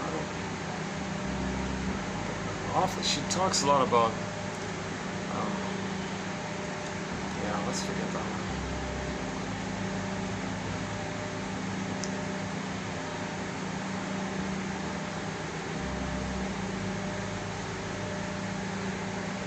That's it? Okay, that's pretty much it now. Morton Gill. Analysis of resistance must precede the exposure of what is being defended against. A lot of shrinks say this, defense before content. Yeah.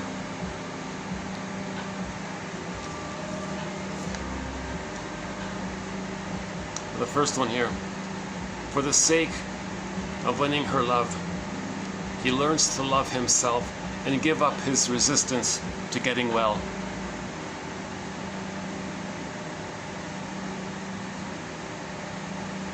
That's a good one, the first one. I like that. I like that first one. For the sake of winning her love, he learns to love himself and to give up his resistance to getting well. There's a resistance to getting well.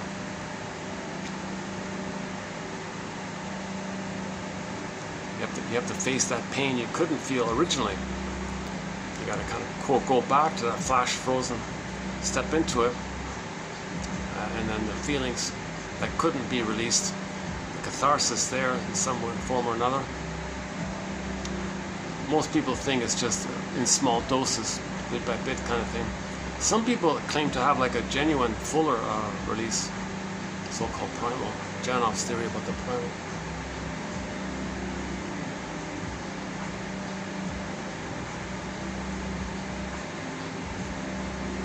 Oh, I thought that melody above head was "People Get Ready." Yeah. There's a train to come. Nice song.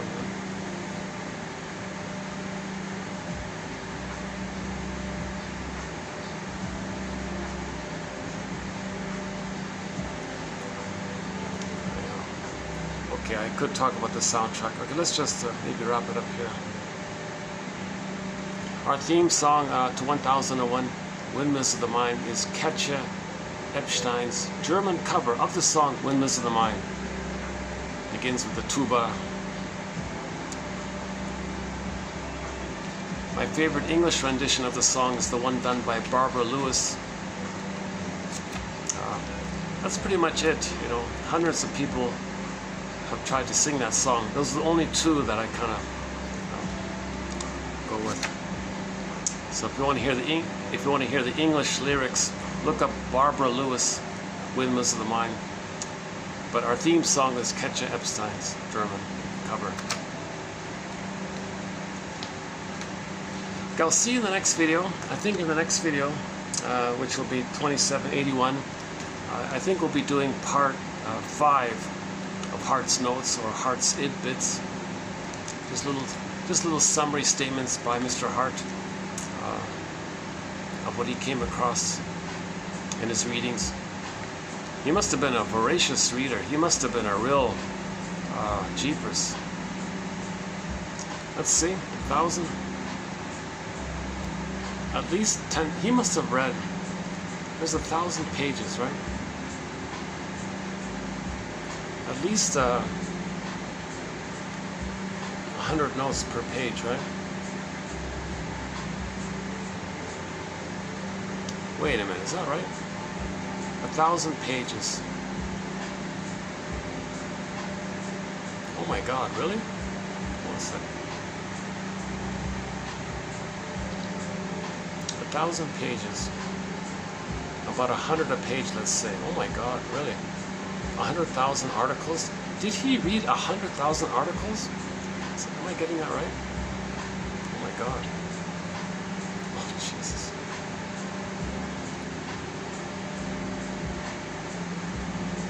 Yeah, there's about 100 notes per page.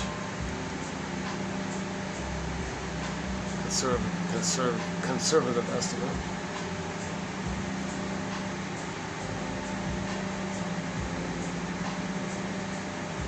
Oh my God, I think so. I think he must have done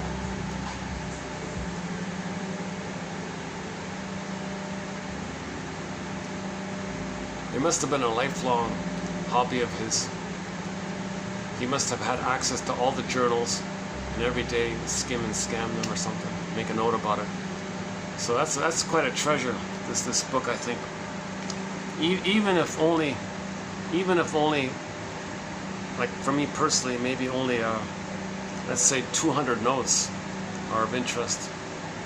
But still, that's 200 zingers. That's 200 thoughtful, educational, impactful, clear, concise, informative sentences about healing the soul, finding our narrative medicine.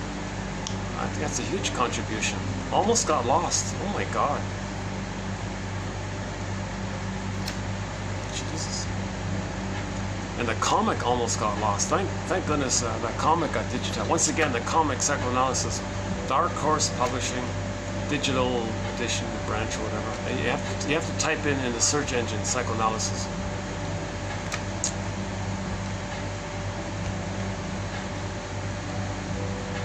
Yeah, on the front cover, I think it's Ellen. Ellen is on the front cover with her hand. Yeah. Oh yeah, actually Katie Lee on the front cover of her album Songs of Couch and Consultation. She does a sort of a similar gesture. Okay, let's wrap it up here. Well, thanks very much. Thanks for joining me in today's discussion about this run of roughly 25 notes here. I know 30. Actually, we did about 30 this time. Yesterday was about 20. Yeah, so we're averaging 25 Hart's notes each time. So we've done 4 now, right? 1, 2, 3. Yeah, 4. No, 5. We've done 5. Oh losing count here. 4 or 5, something like that. Okay. Okay, should we do the pigeon? Should we close up with the pigeon joke? There was a woman who was sort of, I guess, getting older, like middle age and all this. But she still had youthful dreams of success and stardom and fame and fortune and all this. She still had these kind of youthful belief that she's on the throne, she should be on the throne, and supposed to be rich and all this, kind of like the kingfish guy or something. But she's getting older, so she's worried about this this issue of getting older. So she doesn't want to admit it. So she heard about reincarnation, think that people live forever kind of thing. So she asked a comedian who calls himself a new age comic. He makes jokes about new age ideas and all this.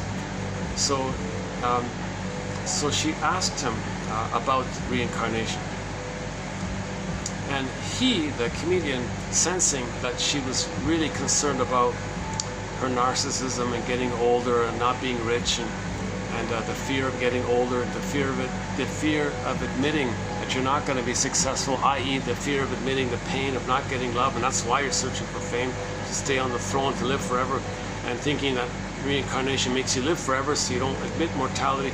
So the comedian, sensing some of this, replied to her. So she said to her, hey comedian, tell me about this reincarnation thing. What's this about? His reply was, oh, that's funny how things work out. I once knew this guy who wanted to be rich in his lifetime and was reincarnated. He was reincarnated as a pigeon and made a deposit on a BMW. I don't know how well I said it, but she laughed. She felt some relief by it because he didn't shame her for it. He voiced her concerns. Hence, when you put words to your concerns, you feel a little safer and some relief. So she felt safer by his reply, and she could admit her anger at not getting rich. And his reply made her feel like she doesn't need to worry about it too much or something.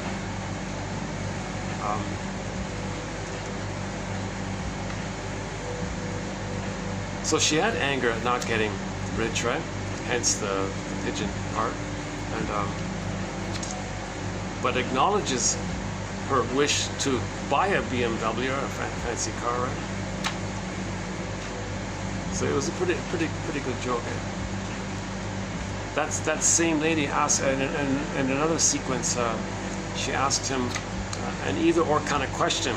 So, Mr. New Age comic, are you a creationist or an evolutionist? Like either or. So I'm both. I believe we were created to evolve. Just try to see the two sides of a thing, integrate two sides of a thing. Another one of his is, the truth will upset you free. And there's a fourth one of his, right? Oh yeah, another one I like is, we can all live like nomads, where I nomad at you and you nomad at me. So, see, the first part of the joke, there's like a little tension, right? Not sure what you're talking about. Then in the second half of the joke, you know the answer, i.e. you feel safer because you got the answer. So when there's a little benign tension, they call it the benign violation of your expectations theory of humor, where the first part of the joke, little tension, knock knock, who's there, little tension, it's benign kind of thing. Then you get the answer, so now you know the answer. So you feel safer because you know the answer. You feel safer. When you feel safer, the prior tension that you were feeling is released, and laughter is the discharge, the release. And some people compare this to therapy because your whole life you feel tense. The therapy is like giving you some kind of understanding and store, like the answer kind of thing. then you feel a release by that. But the release in therapy, it's about deeper, lifelong grief of loss. So then you weep. So if it's a deeper issue, you'll weep. If it's a mild, superficial thing, you might laugh. But the mechanism is same. When you feel safe with somebody, the feelings of the prior are released. Minor, laugh; major, weep. Right? Kind of thing. So we have a whole thread on the psychology of humor. James Grotstein did a very important, has made a very important contribution about the humor between the stingers and the clingers. So yeah, check out that one, James Grotstein. Edmund Berger also is in there, and a guy named Martin Bergman, and a few others. Okay, I wish I could come up with some other little joke here. I used to make the joke, I used to ask, I used to close the videos. In the past, on occasion, I closed the video by asking people, what's 5Q plus 5Q? You're welcome. Just a little kid's joke that I remember.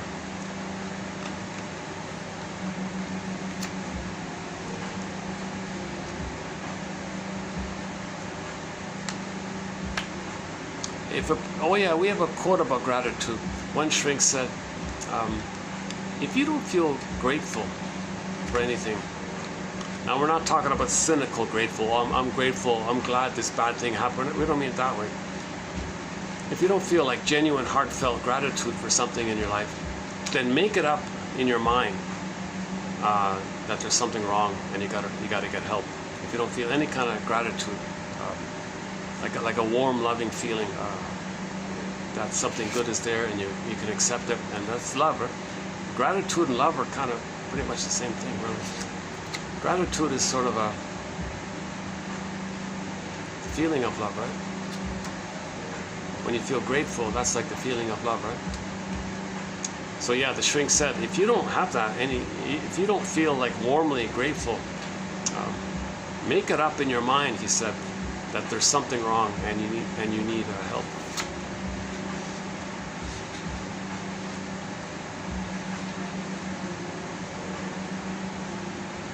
Oh, there's the heart again.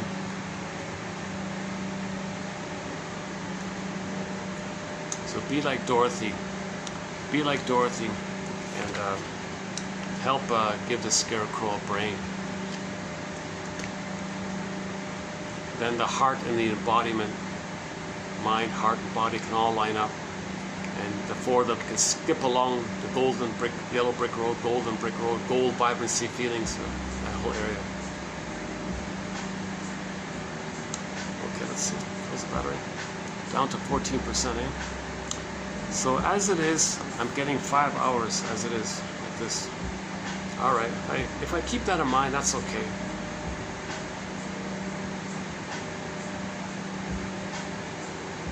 But sometimes this shut off on me, then it drained quickly. This time it stayed on continuously.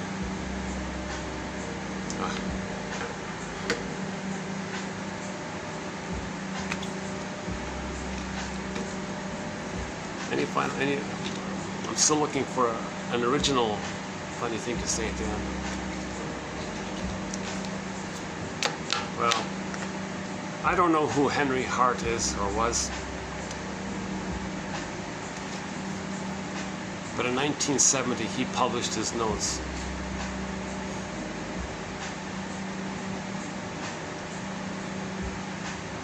I sort of imagine him as being some kind of like nerdy kind of guy, maybe. I just have him like really buried, you know, in his books and all this. Maybe very excited to search for this, to share it. But he did share it, he did publish it, he did leave it as a legacy. And it's awesome. It's nothing like it out there. He's the only one to provide a Cole's Notes of psychoanalysis. Put it that way, right? Oh, I hear people coming in. All right. Oh, good timing here. Okay, let's wrap it up here.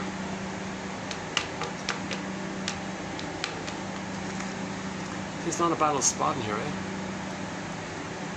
Nice little spot. You got flowers and balloon shaped, heart-shaped balloon. Lots of plants. Sofa. Kind of like a cozy little area. A bit of a view.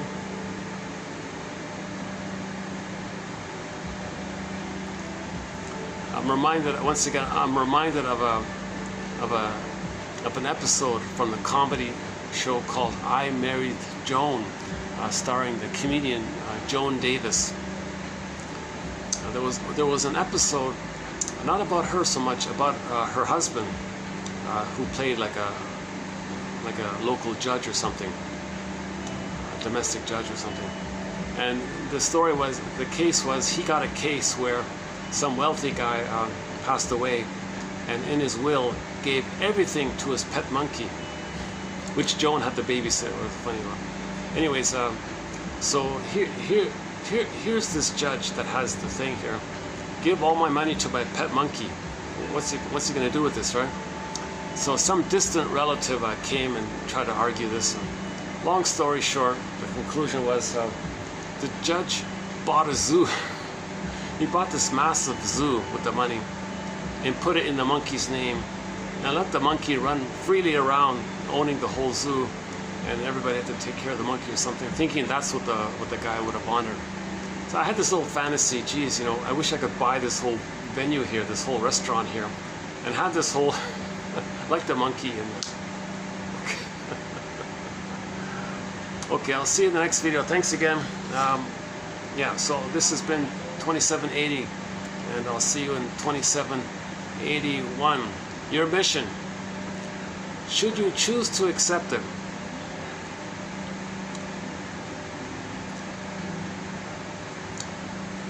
is to free associate once in a while. It's